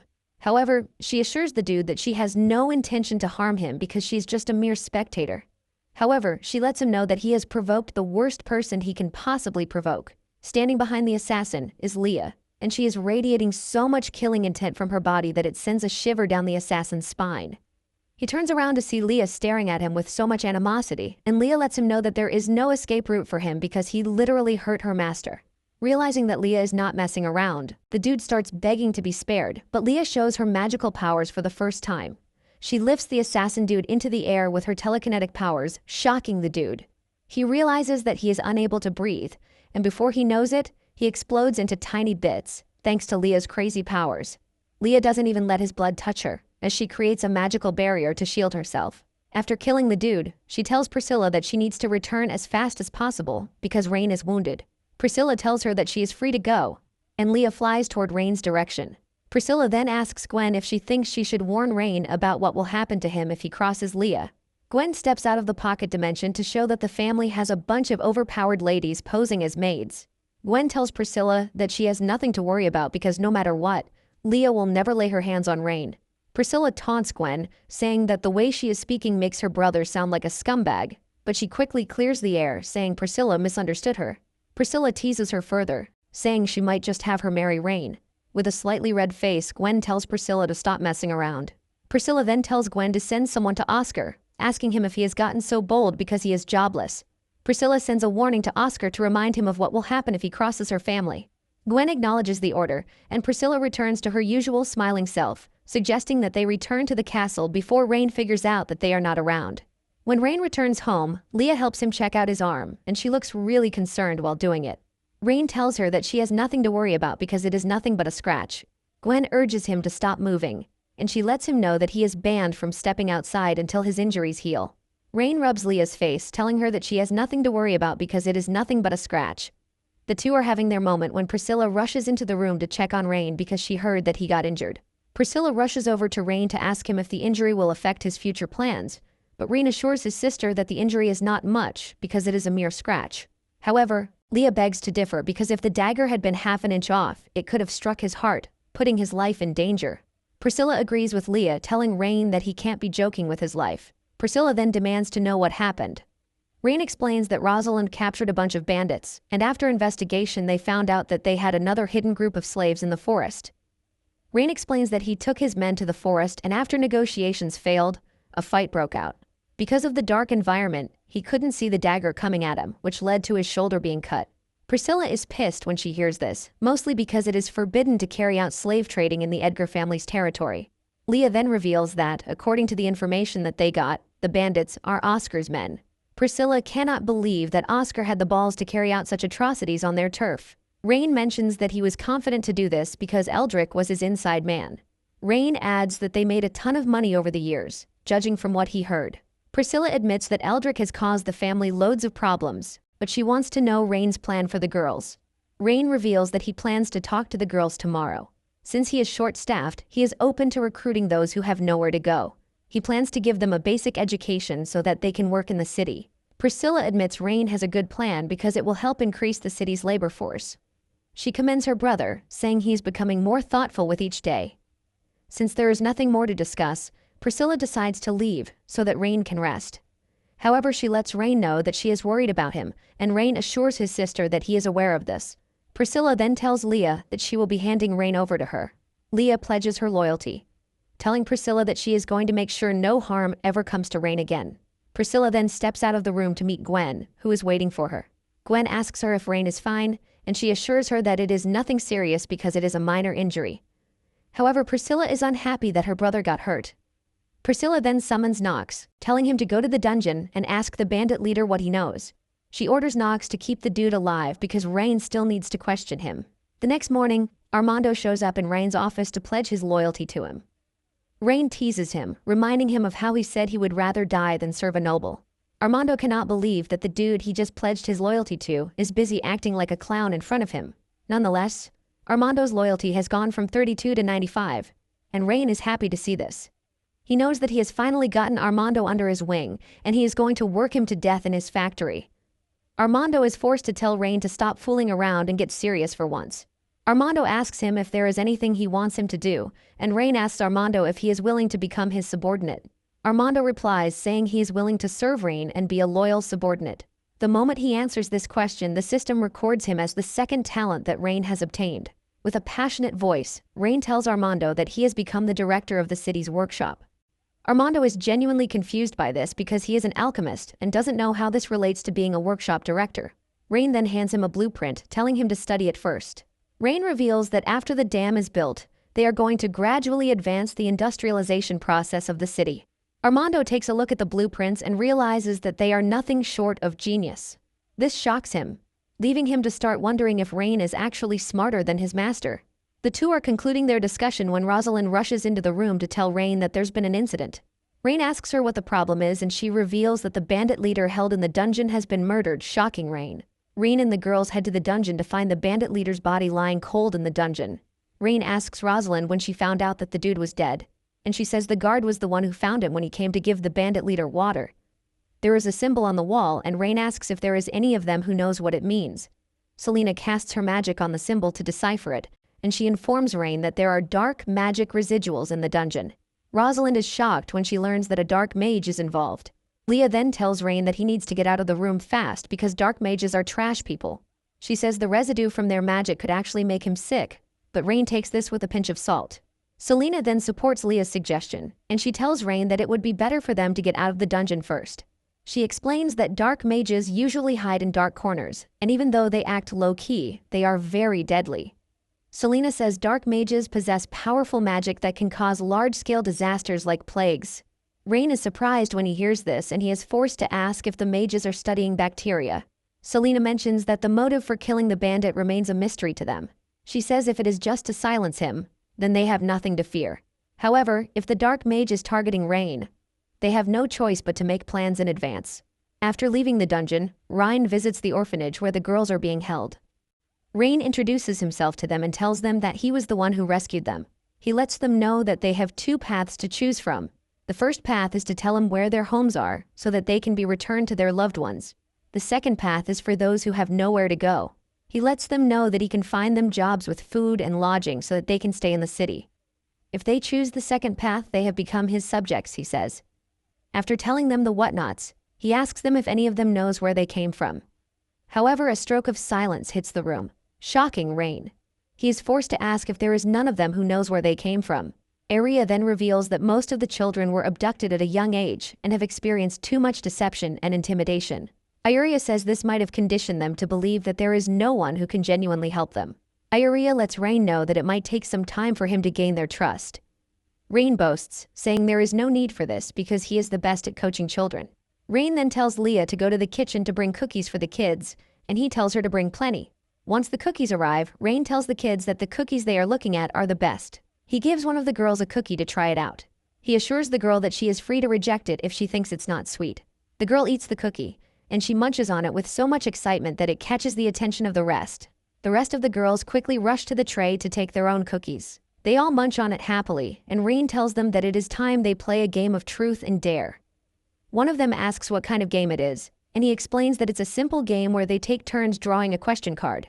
The person who draws a question will either tell the truth or accept a small challenge. He lets them know that answering or completing the challenge gets them a cookie. A few hours later, Rain has managed to bond with most of the girls. One of them introduces herself as Mia and says her home is east of the city in a small village called Glen. Rain pats her on the head, telling her that she is a brave kid for telling him this. He assures her that he is going to designate people to take her home safely. Rain then turns to Iuria, telling her to arrange for people to escort the children who know their homes. Rain figures out that he has to find someone to take care of the kids in the meantime. However, he decides to check if there is any promising talent among the girls. He knows that this is a rare chance for him to recruit them directly. He scans all of them but is disappointed to see that they are all ordinary. Suddenly, he notices that the redhead girl, Alia, has mind-blowing stats. Rain is blown away when he sees this because Elia's stats are almost the same as Leah's. Later on, Priscilla calls Nox to her to ask him why the bandit leader died. Nox then tells Priscilla that he didn't kill the dude. He mentions that the only thing he did was torture him for a while with dark magic. Priscilla asks if the dude knows anything, but Nox says no. Nox claims that the bandit appears to be in the lower ranks, which is why he knows nothing. This leaves a mysterious question because Priscilla doesn't know why someone would go through the stress of killing him if he doesn't know anything. Nox then explains that he suspects that the dude's death was to trigger something, not silence him. Nox reveals that there are some spells in dark magic that require a dead person as a prerequisite.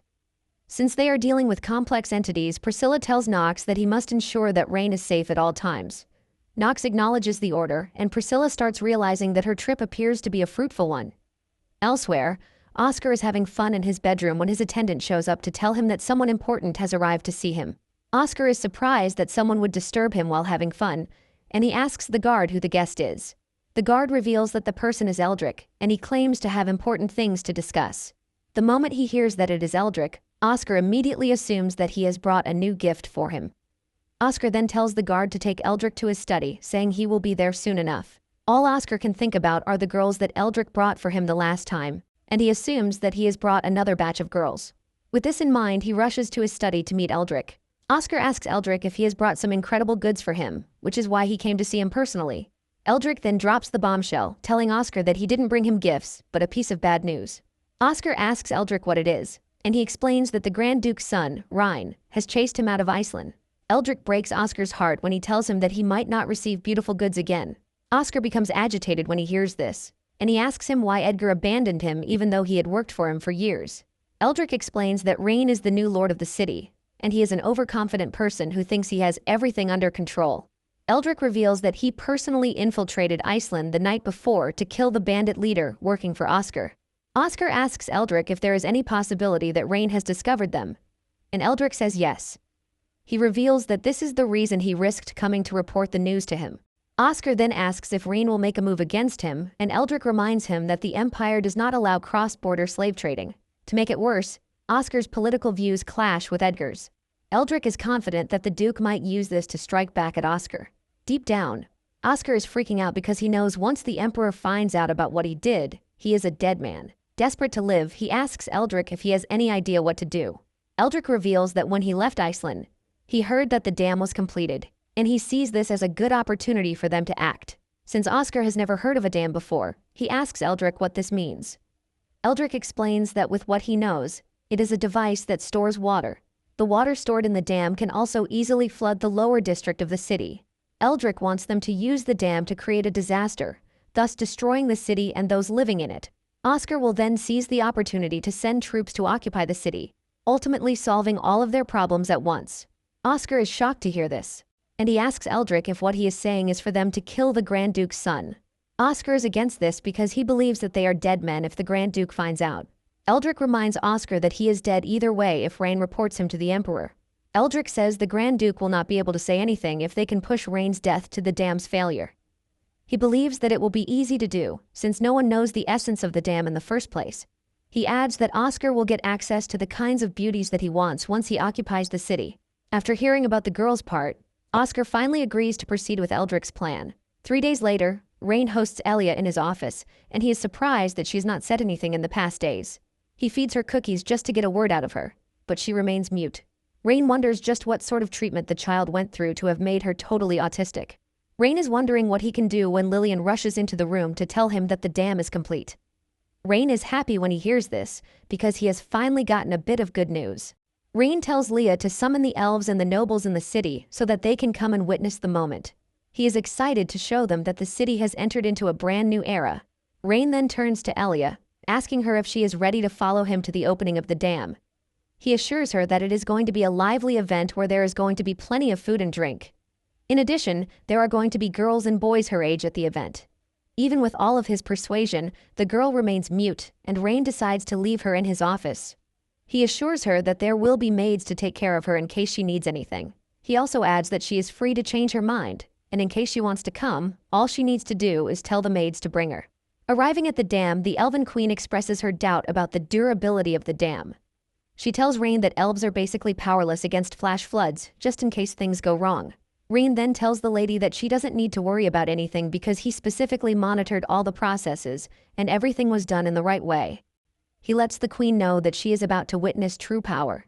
Selena then shows up telling Rain that everything he told her has been put in order. She reveals that they have installed 3 thick stone slabs at the dam's outlet to withstand the impact of the water flow. She also mentions that they have set up an iron gear system to regulate the water flow and prevent the dam from suddenly losing control. Rain is happy to hear all of these, and he informs his guests that they are going to be the ones to perform the first opening of the floodgates. The Elven Queen remains scared, and she points out the fact that there is so much water on the other side. She tells Rain that if there is a slight mistake, the farmlands below will face a disaster. Priscilla also shows her concern by asking Rain if opening the gates is safe because of how massive the gates are. Priscilla reminds her brother that they can't gamble with the lives of the people. Rain once again assures the two that the amount of water in the dam poses zero threat to them. He explains that the dam's design has undergone several experiments and verifications. In fact, he personally made sure he ensured the safety of every step. Rain reveals that the water will flow smoothly downstream and the farmlands will receive ample irrigation. Rain tells his guests that they have nothing to worry about because they are about to witness a miracle. The ladies then step forward to join Rain to start the dam. They are about to do this when Eldrick appears above them. Eldrick arrives with his usual annoying smile. The Elven is confused, and Priscilla explains to her that Eldrick is the former lord of the city, who rebelled and was driven out by Rain. Rain is surprised that Eldrick actually showed his face at the opening of the dam. Rain asks him what he is doing there, and Eldrick proudly reveals that he has joined the Orvis Empire to become a noble. Rain smiles, asking if he has come to turn himself in because he doesn't like the way he is being treated by the Empire. Eldrick smirks, telling Rain that he is there for revenge. Rain laughs when he hears this. He mocks Eldrick, asking him if he is brain dead because he came for revenge on his own. Eldrick confidently replies that he didn't come alone. He reveals that he has positioned a team of powerful mages upstream, and they are ready to cast a powerful water elemental magic. With the help of the upstream current, he is confident that their magic will rush down and destroy the dam he is so proud of. Once the dam is destroyed, the city and its people are automatically doomed. The Elven Queen freaks out when she hears this. Even Priscilla is scared, and she warns Eldrick, telling him that if he tries ruining everything, she is going to chase him to the ends of the earth. Eldrick laughs out loud, saying he is enjoying the frustration on their faces. Eldrick then hits the water with his magic, unleashing a powerful water flow in the direction of the dam. The Elven Queen panics and suggests that they leave because things are looking grim. Rain then tells her not to panic because no matter how much Eldrick releases, the dam will remain strong. Rain tells the Queen that he has already set up all the safety measures to make sure everything goes right. This is why he is confident that no matter how scary the flood is, the dam will remain standing. Rain then turns on the dam, releasing a huge flow of water, and Eldrick starts laughing at him, saying the dam is unable to withstand just a single blow. Even the Elven Queen believes Eldrick, and she suggests that they leave before they are swallowed by the flood. Priscilla also urges Ryan to leave, but Ryan remains stationary, telling the two that the amount of water they are looking at is not enough to take down his dam.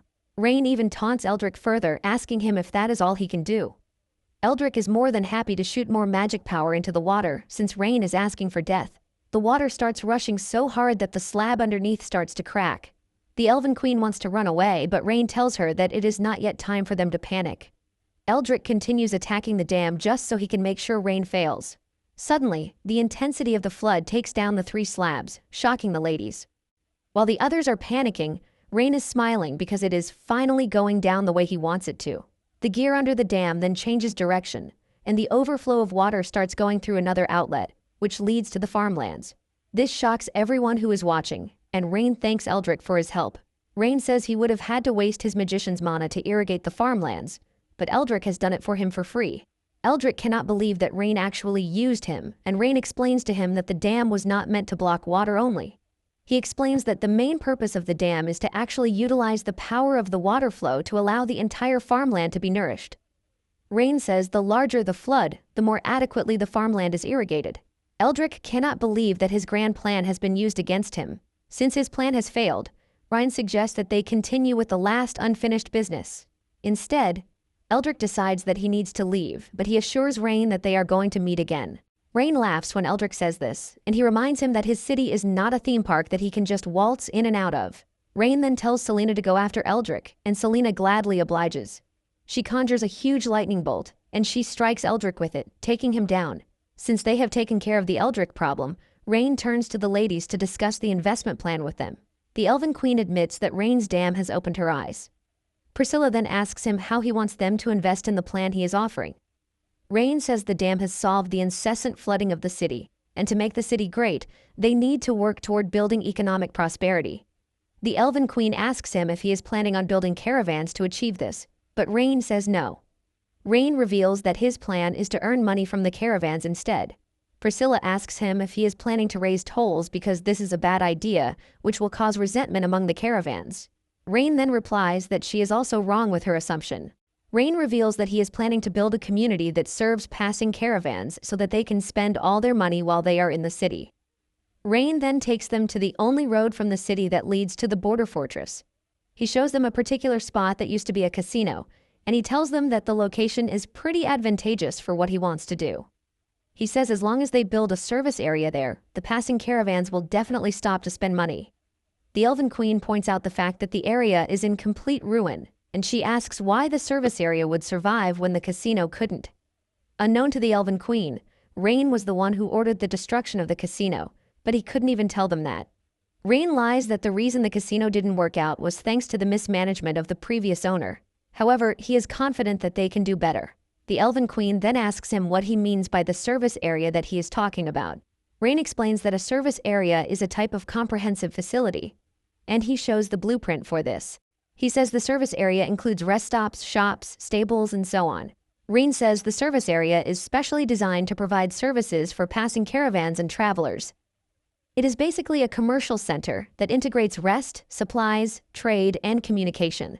The Elven Queen admits that Rain just brought up a good idea. Rain then explains that the trade between the city and the border fortress is usually frequent. In addition, the number of caravans passing every day is countless. Rain says the surrounding people will also be drawn to the service area by the convenient transportation once they establish the area. Rain tells them that it is going to generate more consumption and investment, which will drive the development of other industries. After he is done explaining, the Elven Queen asks him what the elves stand to gain since everything he has mentioned so far benefits the humans alone. Rain proudly tells the lady that it is going to become a hub for grain distribution, which means the entire elven population will no longer have to worry about food shortages. The Queen's face lights up when she hears this, and Rain explains that several caravans will pass by the service area every day. With this, the elves will be able to purchase enough food and other agricultural products. Rain explains that with this, the elven race will become more prosperous. After hearing all of his boring talks, the Elven Queen informs Rain that she is willing to believe in his plan. She tells Rain that if the road can bring endless food and prosperity, then the elven race will support him with everything they have. Rain is relieved to hear this, and he asks the Queen how much she is willing to invest for a start. The Queen tells Rain that she would like to test the waters with 150,000 gold coins first. She assures Rain that if the investment is effective, she will provide more. Rain is blown away when he hears the amount of money that the lady is willing to drop at once. This is when he finally understands what it means to be rich.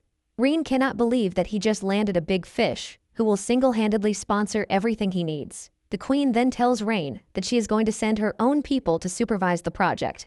Rain assures the Queen that she has nothing to worry about because he is personally going to supervise the task to ensure it meets the highest standards.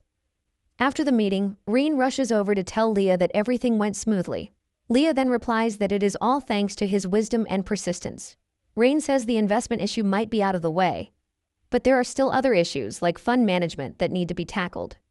He tells Leah to get him Selena, and moments later, Selena shows up. Rain asks her if she knows what cooking the book means, but she is entirely ignorant of this. Selena says the only thing she knows is curses and magic, leaving her completely clueless when it comes to math. Rain also asks Armando if he knows, but the dude also has no idea. He mentions that he is still trying to figure out the director's task that he gave him. Rain almost faints when he realizes that the two smartest people in his court have no idea how to cook the books. Rain starts to wonder if he is supposed to spend all of his money on construction, but he quickly trashes the idea, saying he has to save some for a rainy day. Leah then suggests that they ask Priscilla for help, since it is something that deals with economics. Leah reveals that Priscilla's territory has many business geniuses, and they are supposed to understand what it means by cooking the books. Rain rejects the suggestion, saying the task has to be carried out by someone he completely trusts. He adds that the fewer people who know about it, the better. Desperate to find a solution, Rain orders that they bring all the merchants in the city to him. Meanwhile, Wilvinia has arrived in the city, and her only job is to make sure she convinces Rain to release Castile so she can save her father. Wilvinia steps into the city and notices the strange crowd gathering. She asked one of the citizens what was happening, and he revealed that Rain is holding an accounting exam. He says everyone is excited to join in on the fun of it. Wilvinia is confused, and she asks what the accounting exam means. The dude confesses that he also doesn't know, but Rain has promised to hire anyone who passes the exam. In addition, the person who passes is entitled to one wish from Rain. Wilvinia immediately becomes curious and interested because she knows that once she passes the exam, she might have the chance to get Rain to unconditionally release Castile. Everyone starts rushing over to their seats for the exam, and Rain is personally supervising. He especially tailored the exam for the upcoming service area project. He believes that it is genius to have thrown the unsolvable problems at the interviewees. Rain is already imagining what the future of the city will look like. One of the examiners comes rushing to Rain to tell him that someone has finished their exam, and the person is the manager of the city's brothel. Rain is glad to hear this because he had high hopes for the city in the first place. However, his high hopes were instantly crushed when he realized that the paper was blank. The dude literally didn't write anything, and his excuse is that he doesn't understand the questions at all. Rain asks him why he decided to take the exam when he knows nothing about the questions he is asking. The dude defends himself by saying the terms used in the questions like balance sheet, depreciation, and amortization are just way too complicated for him. Rain cannot believe that no one understands cooking the books the way he wants. He feels like they are all going to end up in prison if he tries to make it clearer than he already did. Basically, cooking the books is manipulating financial records to hide losses, embezzle funds, or mislead stakeholders.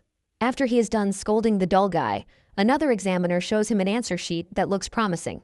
However, the dude only told Rain that he has an 8-year-old daughter who is not betrothed yet, and he would like Rain to have the girl. Rain cannot believe his eyes when he sees this, and he wishes that he could just throw the dude in jail to go through a thorough ideological re-education. Rain holds his head in frustration, and the people notice this. Wilvinia also notices this, and she finally decides to take the exam. She approaches one of the guards, who asks her who she is. She simply replies that she is just a tourist and asks to be given one of the test papers. Since everyone, aside from the elves, is allowed to take the test, the guard decides to give the lady a trial. However, he lets her know that no one has answered more than 2 questions already. Wilvinia sits down to attend to the questions, and she almost loses her mind when she realizes that Rain is basically hiring someone to help him cook the books. She concludes that Rain is no different from the corrupt officials in their country. However, she knows that she is going to get the leverage over Rain if she can answer the questions correctly. She decides to push her self-respect to the side, since her father's life is more important to her. Rain is already at his limits when Wilvinia submits her test paper. Rain checks it out and his mind is completely blown away. He is forced to admit that she is a freaking genius. She even did it better than he expected, but he noticed that he had never heard her name before. He then asks her where she is from. Wilvinia mentions that she is from the Orvis Empire, and the guards immediately swing into action, ready to take her down.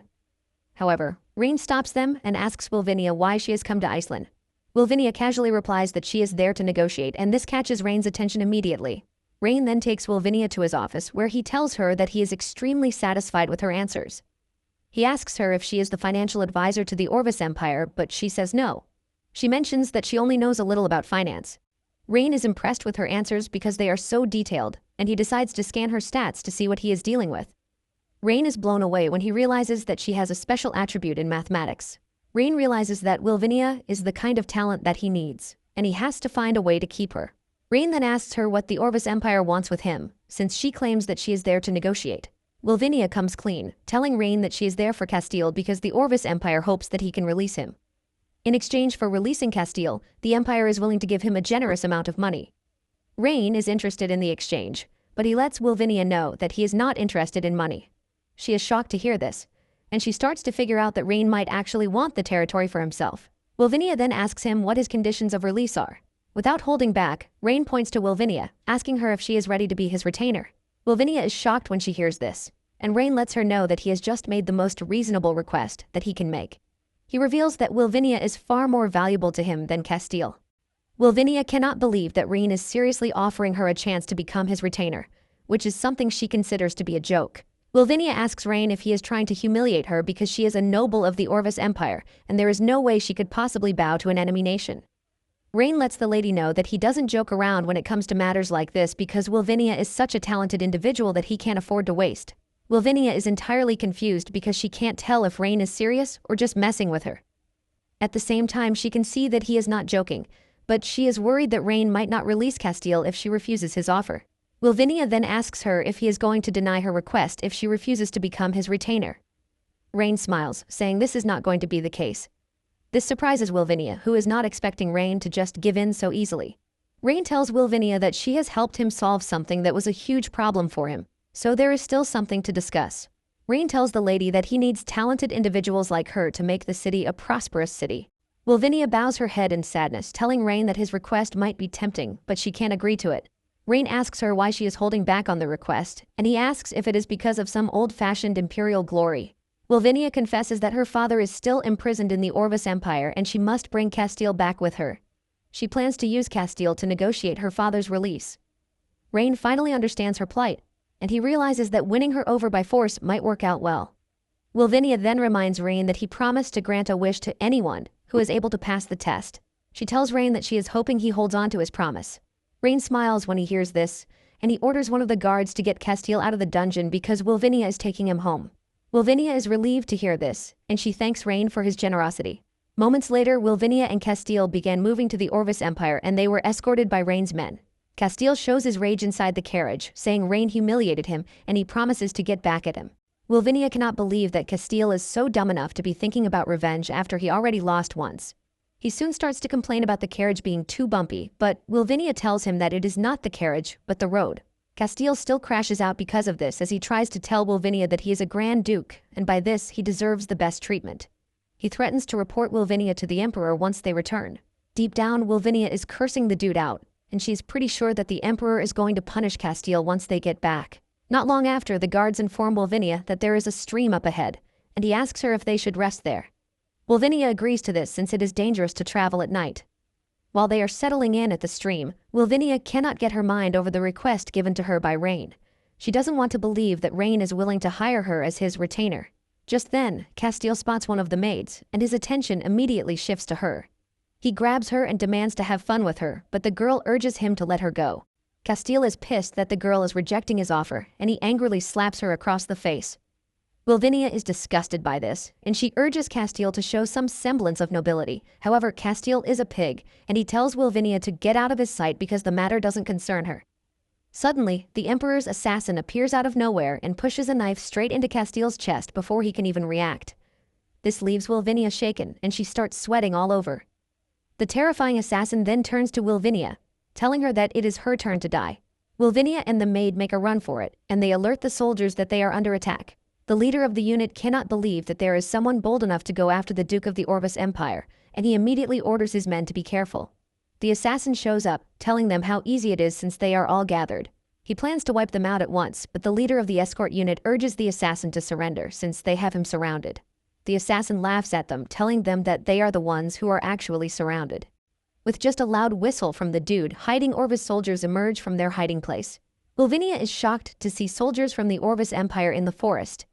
The leader of the escort unit is in disbelief when he realizes that the assassin is colluding with the Orvis army. The assassin decides to let them in on the secret, since they are all going to die anyway.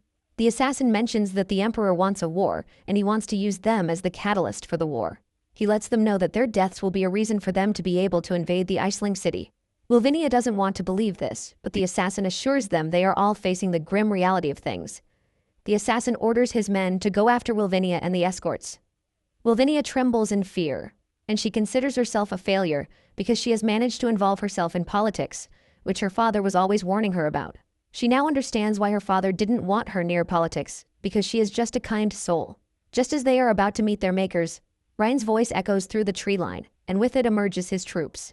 Rain mentions his dissatisfaction that the Empire has dared to cross into his lands to kill people. The Orvis army nearly wet themselves when they saw this because they had already scouted the area beforehand. Rain mocks them, telling them that the methods that they use are simple and unrefined.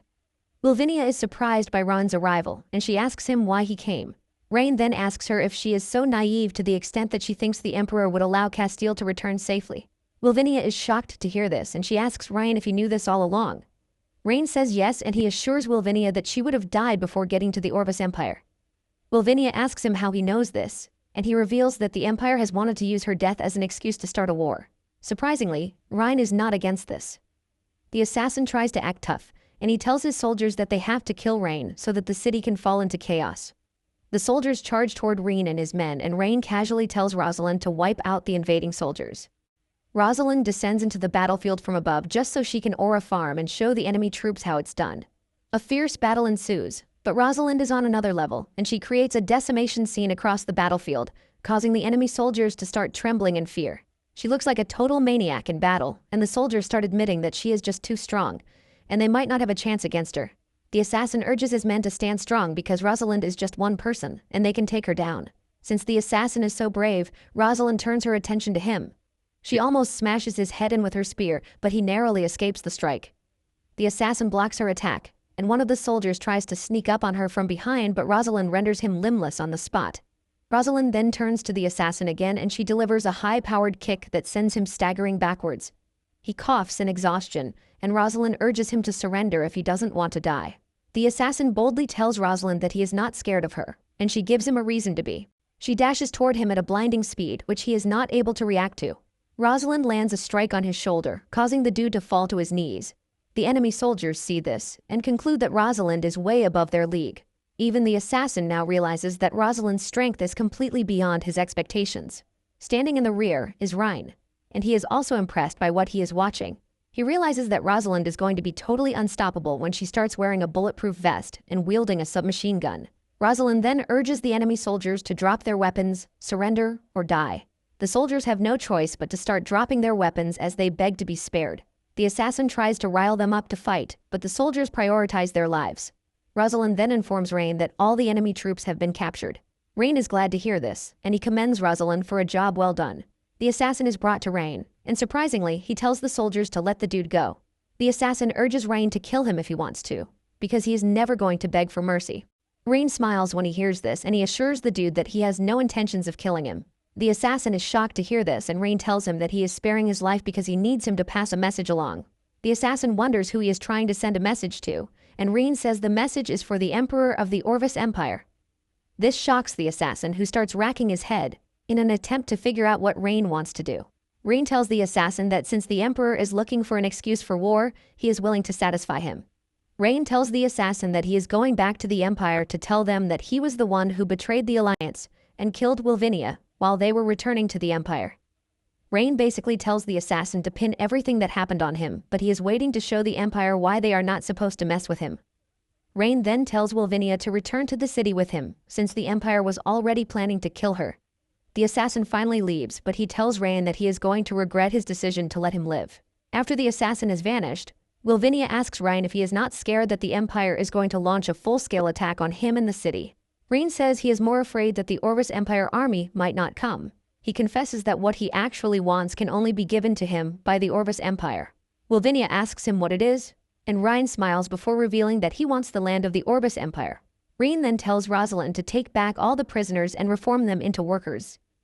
Rain is glad that he just got a new set of workers because he was already short-staffed. Later on, Rain takes Wilvinia through the dark lobby of the castle, and Wilvinia assumes that Rain is leading her into the dungeon.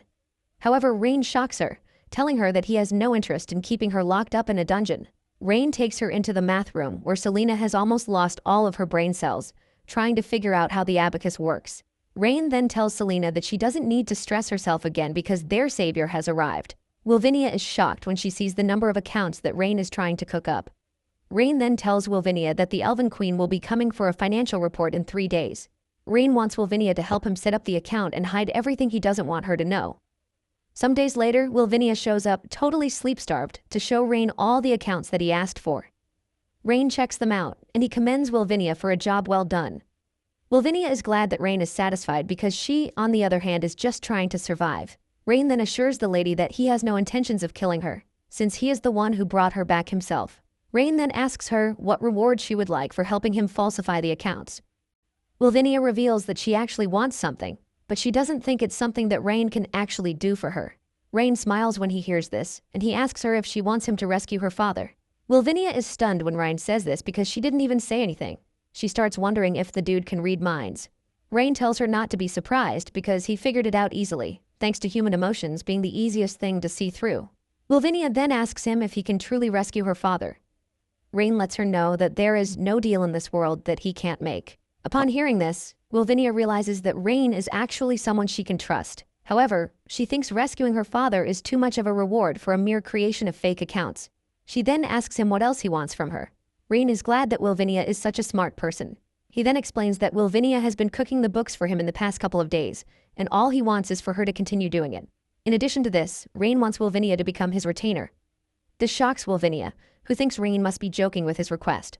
Rain then tells Wilvinia that he is not a joker, and in addition, he hates trouble more than anything else. Rain doesn't think it would be a good idea for him to help rescue Wilvinia's father, then send her back to the Empire, with a chance that she's going to stand against him. Rain makes it simple for her that if she wants to save her father, all she has to do is become one of his subjects.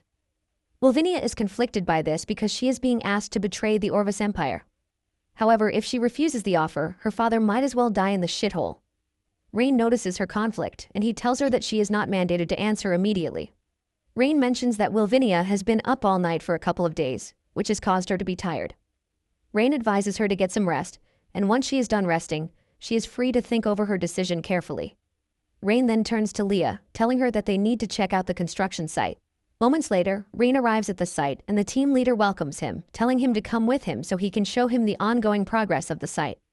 Rain is glad that the construction is going smoothly, and this is thanks to the additional labor they are getting from the prisoners. Rain then notices a supervisor beating one of the prisoners harshly, and the team leader mentions that the dude lost his family a few years ago when the Orvis Empire invaded the city. It is because of this grudge that he is acting cruelly to the prisoners. The team leader wants to talk to the dude about it, but Rain stops him. This shocks the team leader, and Rain reminds him that the Orvis Empire army didn't go easy on the civilians when they invaded, so there is no reason to go easy on them too. Rain says that he doesn't mind whatever method they use as long as no one dies before the service area is fully constructed.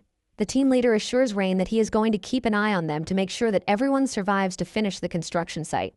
Rain then asks how many hours a day they work and how many times they eat. The dude replies that they work 8 hours a day and they get to eat 3 times too. Since it is autumn already, Rain tells the team leader to add 2 more hours to their work hours. Later on, Rain meets with the Elven Queen to present the accounts to her. She goes through it, and even though her gut feeling is telling her that something is wrong, she can't quite place her hand on it. She asks Rain if there is anything wrong with the accounts, but Rain assures her that a lot of effort has been put into ensuring the accuracy of all the data. The Elven Queen decides to take Rain's word for it, and she tells him that she hopes he doesn't let her down. Since she is satisfied with everything she has seen so far, she provides Rain with the promised 150,000 gold coins. She urges him to finish up the service area as soon as possible, and Rain assures her that it won't take long before she sees a thriving commercial center rising from the ground. The Elven Queen then asks about the issue Rain had with the Empire. She wants to know if they are going to war, and if this will affect their cooperation. Rain then assures the Queen that she has nothing to worry about because he has prepared a good show for the Orvis Empire, and when the time comes, they are all going to benefit from him. Soon afterward, the Emperor gathered his officials to tell them that he had received a report that Castile had died on his way to the Empire. The officials are shocked to hear this, and the Emperor produces a bloodied letter sent to him by his spy. He tells his attendant to read it for them to hear, and in the letter, it is said that Rain colluded with Wilvinia to kill Castile and the guards in the forest. The Emperor plays his role so well by acting all pissed off in front of his officials, and this is enough to rile them up too. The Emperor then turns to Craven, pointing out the fact that he was the one who originally proposed the peace talks with the Icelink city. He says the Grand Duke has been killed because of this, and he asks Craven what he has to say about it. Craven cannot believe that the Emperor has managed to push him into a tight spot. He is pretty sure that he was the one who had Castile find an excuse to send in his troops. Craven is pissed that the Emperor is now trying to put everything on him. However, he has no choice but to play along too. Craven goes on his knees to tell the Emperor that he is willing to take the blame for what happened. The Emperor then walks up to him, asking him how he plans to take the blame. Craven screams out, telling the Emperor that he would like to lead the campaign to attack Icelink City. He tells the Emperor that with Wilvinia and Ryan's blood, they will wash away the shame of the Empire. The Emperor smiles when he hears this, and he tells Rain that he is willing to give him a chance to atone for his sins, since he is ready to do so. The Emperor then orders that the Western Legion group, the Silver Wolf Knights group, and the Crimson Flame Mages should all assemble in a march to destroy Icelink City. The officials are all in support of this, and they all cheer for Iceland's city destruction. The Emperor smiles evilly, while calling Rain a small boy who gave him the excuse to bring war to his doorstep. Meanwhile, Rain is sitting by his window, and he is proud of the changes going on in the city. He is pretty sure that the population of the Orvis Empire will pour into the city due to the war, which will ultimately solve his labor problem.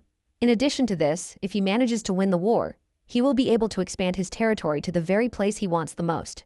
Not long after this, Rosalind shows up to tell him that the first group of border residents who sought refuge with them has all been settled in the service area. She mentions that the logistics department is currently distributing food and clothing. Rain is impressed by the number of people pouring in, and Rosalind mentions that there are about 3,000 people. Among them are about 800 men, who meet the labor standards set by Rain himself. There are also about 1,400 women in the group. Rain is relieved to hear this, and he says the city will no longer have to worry about labor when the time comes.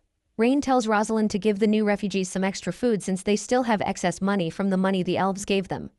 In addition to this, he tells Rosalind to put up a few notices about the city being tax-free for 3 years, and the fact that the city provides free accommodation. He wants the people along the border or Orvis to know about this. And this is all thanks to the plenty of money given to them by the elves. Leah then informs him that Wilvinia wants to see him. He gives her permission to come in, and Wilvinia wastes no time scolding him for letting the assassin go.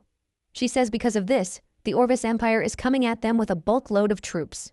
Wilvinia suggests that she return to the Empire in an attempt to stop the war. Rain says her suggestion is good, but there is no way it is going to work. Rain assures her that there is nothing to worry about because he has made preparations for the war. Wilvinia continues ranting, saying countless lives will be lost in the war. She asks Rain if he is actually okay with starting a war for his own selfish interest. Rain is surprised to see Wilvinia getting mad because of the common people, and he tells her that she is a kind person. Wilvinia believes that she is being mocked, and she screams at the dude to stop mocking her. Wilvinia says she hates wars, and Rain replies that the same can be said for him. Wilvinia is shocked to hear this, and Rain explains that he hates people who start wars. However, this is also the same reason why he has to fight. Wilvinia gets curious about this, and Rain says that until he makes people fear his presence, there will always be war. Rain mentions that the only thing that can stop a war is force, not reason. Rain reveals that he has no intention of facing the Empire head-on. He has prepared a swamp of death for them, and he is going to enjoy watching them sink into it. Rain then pats Wilvinia on the shoulder, telling her that she has nothing to worry about because she is going to see her father very soon. Wilvinia is ultimately blown away by this, leaving her to start wondering what sinister plan Rain has in his head. Later on, Rain checks out the preparation going on outside the wall. Rosalind questions why the pits are dug inside instead of outside the moat. Rain says there is no need to block the enemy from coming in because he actually wants them to come in. Rosalind asks him what he means by this, and he reminds Rosalind about how he destroyed Castiel's men with a forbidden spell. Rosalind is surprised by this, and she asks if the spell has anything to do with the oil barrels.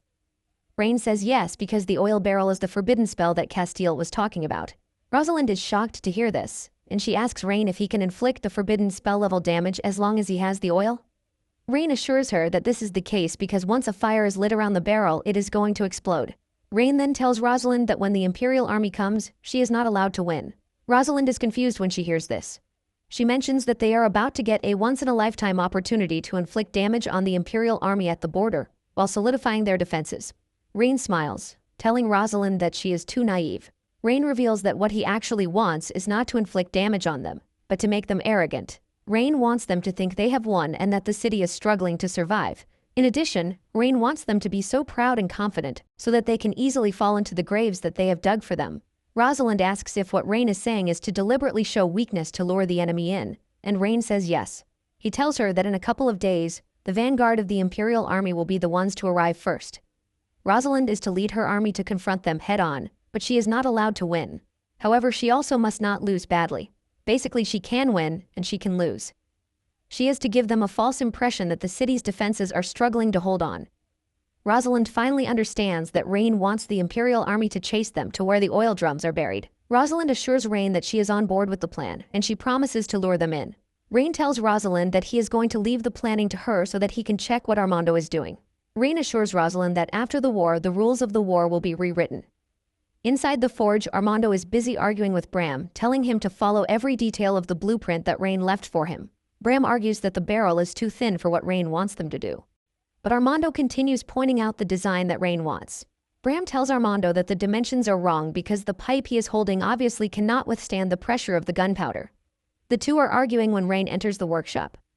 Rain asks Armando why he is arguing with Bram, and Armando mentions that Bram is not ready to follow the blueprint because he believes that the barrel is too thin to withstand the pressure and claims that it would explode. Bram tells Rain that he might have helped them build a powerful furnace, but he doesn't believe in the design that he sent to them because he believes in practicality. Bram lets Rain know that the pipe is too thin and will definitely explode due to pressure. Rain then tells the dude that he has nothing to worry about. He says the pipe can indeed explode under pressure. Bram celebrates when he hears this, telling Armando that he is right all along. Rain then cuts in, telling him that as long as the pipe is designed according to the rules, there will be no problem. Rain mentions that the gun's design is the result of precise calculations and numerous trials. He adds that in terms of gunpowder usage and firing range, it will not explode as long as they control it properly. However, it is going to exert an astonishing and overwhelming power. Bram then tells Rain that, considering the size of the tube, he doesn't think it can have as much power as Rain is claiming it to be. Rain assures him that from 50 meters away, a single shot can penetrate the chest of a heavily armored cavalryman. The dwarves hear this and burst into laughter, believing that Rain is just messing around with them. Since there is none of them who are ready to believe him, Rain tells them to follow the design and produce just one gun for him. Bram agrees to this, saying they are going to see if the drawings would produce what he said. Bram is also curious to see if Rain's understanding and wisdom on things can actually break their belief. Soon afterward, the dwarves finish making the gun. Rain checks it out, and he is impressed by the gun because it was made to perfection. Bram immediately demands to see the power of the gun, which Rain claims to be overwhelming. Rain suggests that they go outside to test it out. Armando is worried about the safety, and he asks to test it instead, but Rain assures him that he has nothing to worry about. He tells Armando that his design would allow the gun to fire stably. They step outside, and they place a knight's armor in the distance for Rain to shoot. Rain fires the shot, and to their shock, the bullet travels with so much power and speed that it breaks through the armor. The dwarves cannot believe their eyes at the amount of firepower that the gun can produce. Bram stares at it with so much terror and realization that it can actually pierce through the finest knight's breastplate. Bram is left questioning where Rain got all his insane ideas from. Bram figures out that the emergence of the gun is enough to change the war landscape and might as well end the knightly era. Rain then turns to Bram to ask him if he is now convinced. Bram goes on his knees, telling Rain that he and the dwarves will forever be loyal to him. Bram admits that Rain's wisdom far surpasses theirs, and he assures him that they are willing to become his blacksmiths so that they can forge the strongest weapons for him. The other dwarves are shocked when they see their boss on his knees, and they demand to know why he is bowing to Rain. Bram stares at them disgustingly before telling them to shut their mouths. He asks them if they think they have the durability to withstand the gun's power. It dawns on the dwarves that they are at a disadvantage, and they quickly go on their knees to pledge allegiance to Rain. However, Rain tells them that they are getting things wrong because he doesn't need them to pledge allegiance to him. Bram asks him what he means by this, and Rain mentions that promises are not the most reliable thing in this world. Rain believes that nothing beats benefits. It finally dawns on Bram what Rain actually wants. Bram bows to him, assuring him that the blueprints will never be leaked, and they are never going to betray him. Rain is relieved to hear this, but he urges Bram to leave the allegiance and oaths for another time. He tells Bram that what he wants from him is to mass-produce the firearms to prepare for the upcoming war. Bram immediately acknowledges the order. Shortly afterward, Craven and the Imperial Army arrive at the outskirts of the city. He picks a hill where they can see the city easily, and he tells his men to set up camp in the area. One of the commanders is surprised that they are not marching down on the city immediately, since the city obviously cannot match their raw power. The captain of the troops also agrees to this, and he tells Craven that there is no need for them to be careful. Craven cannot believe just how dumb the men are. He then reminds them of Castile, and how he sent a message before his death, saying Rain used a forbidden spell during the war. The commanders laugh this off, saying there is no way Rain has a forbidden spell-level mage in the city. The two assume that Castile fabricated the lie to cover up for his loss against Rain. Deep down, Craven is pretty sure that the information wasn't fabricated, and he believes that there is a forbidden-level mage in the city. Craven tells the two to stop arguing with him, and he reveals his intention to meet Rain the next day, while accompanied by someone from the Mages Guild. The commander is shocked to hear this, and he asks Craven if he is trying to make peace. Craven reveals that he wants to see Rain to confirm if he truly has a forbidden-level mage by his side. Craven says if this is the case, they need to approach with caution because no one actually knows how the battle is going to go. In addition, Craven reminds them that they are there to quell a rebellion, not to invade. And to do this, they need a legitimate reason. Craven then urges them to behave themselves, or they are going to regret it. Realizing how serious Craven is, the two assure him that they are going to be on their best behavior. Not long after this, Ryan gets the message that Craven would like to speak with him. In addition, he brought people to investigate if he truly has a forbidden-level mage. Rain is impressed when he hears this, and he admits that the Empire does have some smart people. Rain tells his guards that they are free to let them in. Momentarily, Craven and his mage enter Rain's office to speak with him. Rain then asks Craven why he came to see him before the war had even started. Craven voices his concern about the forbidden-level spell that he used against Castile. The mage with Craven tells Rain that they are hoping he is going to cooperate with their investigation or else. This pisses Rosalind off, and she berates the mage for speaking rudely to Rain. The mage boldly replies that the rules of the Magicians Guild are not bound by the elaborate formalities of human nobility. The mage says the only way he is going to bow to Rain is if he can prove that he is smarter. Rosalind then asks him how Rain is supposed to prove this to him. The mage says he has a very simple method, and he whips out a tangram puzzle. He says if there is anyone in the room who can solve the puzzle, he will immediately bow to Rain. Rain is surprised when he sees the tangram because he is well aware that it is nothing but a children's toy in his past life. He is disappointed that a mage's intelligence level is measured by a child's toy. Selena also recognizes the puzzle, and she reveals that it is a puzzle meant for the mage's advancement exam, and there are always countless possible arrangements for it. However, in rare cases, the puzzle can be perfectly pieced back into the frame. Selena explains that the puzzle tests the mage's extraordinary spatial imagination and logical thinking abilities. The Empire Mage confidently says Selena is right. He adds that even a high-level mage would take a considerable amount of time before they can solve the puzzle. In fact, it took him in person a whole month to finally solve it. He then tells Rain that if he is able to solve it, he will immediately bow to him. Rain wears a look of disappointment because he can't believe that the dude used a month to figure out a 4-year-old's educational toy. Selena then decides to give it a try, since she solved a similar tangram puzzle during the high-level mage's exam. Selena picks it up, but after so much trial, she fails to put it together. She apologizes to Rain for being so incompetent, and the Empire's mage rides the wave to insult her, saying there is no way she can advance further with her level of understanding. The mage makes fun of everyone in the city, saying they are all idiots. Because of this, he believes that there are no forbidden mages in the city. The guards in the room are pissed, and they scold him for acting so disgustingly in the presence of their lord. The mage says he is not concerned because Rain is nothing but a mere noble. He turns around to leave, but Rain stops him. Rain tells him that he is wrong because there is someone who can solve it. The mage asks him who the person is, and Rain smiles, saying he is going to solve the puzzle by himself. The mage bursts into laughter when he hears this, and he reminds Rain that he was the spoiled rich noble who couldn't even pass the junior magician exam. Because of this, he believes that Rain has no chance whatsoever of solving the puzzle. Rain smiles, saying he failed the exam because the questions were too stupid and not worth his time. The mage then tells Rain to solve the puzzle if he thinks he can. Rain suggests that they make a bet to spice things up. The mage asks him what he wants to bet on, and Rain tells him that he would have to go down on his knees and apologize to Selena if he is able to solve the puzzle in 30 seconds. Selena is shocked to see Rain standing up for her, and Rain reminds her that she is his subordinate and he is the only one who has the right to bully her. The mage accepts the bet but tells Rain that if he fails, he will have to kneel in front of him and apologize to him too. Rain accepts the deal and he grabs the puzzle.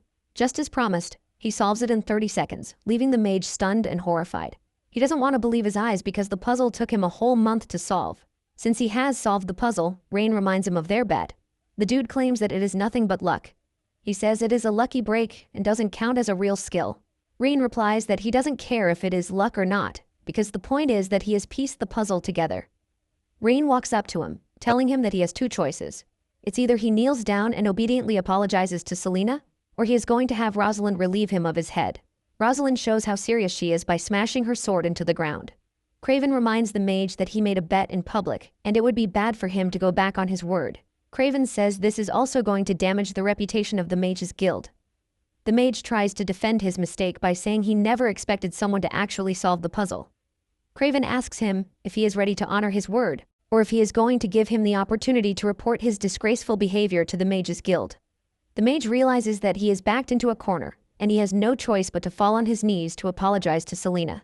Deep down, he is boiling with rage and swears to make Rain suffer just as he did to him. Craven, on the other hand, finally confirms that Rain is not the usual nobleman and he has to be careful in dealing with him. Since the mage has honored his promise, Rain suggests that they finally get down to the business of the day.